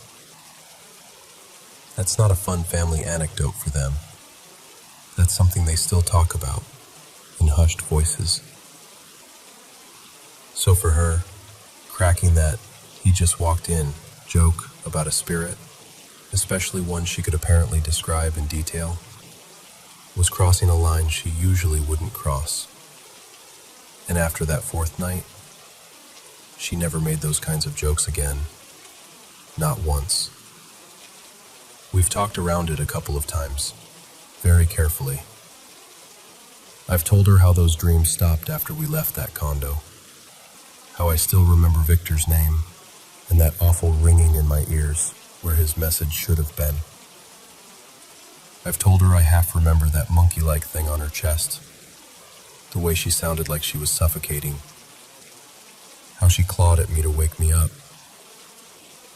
And every time I ask, even gently, "How did you really know what he looked like? What really happened to you that night?" she shuts down. She just says, "I don't want to talk about it, and you don't want to know." And the thing is, I believe her. So now I don't ask. I won't ask. I respect that boundary. And honestly, I respect whatever was in that condo enough to leave it alone too. All I'm left with is this: a man in the corner who knew my name. A message I wasn't allowed to hear. My partner describing him like she'd seen him herself. And a night that changed her so much, she refuses to joke about the dead ever again. I don't know what any of it really was. Maybe there's a rational explanation that would make complete sense. Maybe not.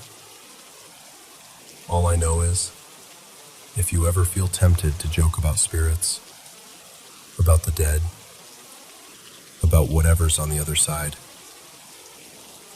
maybe don't. Some things, I think, are more than happy to be left alone.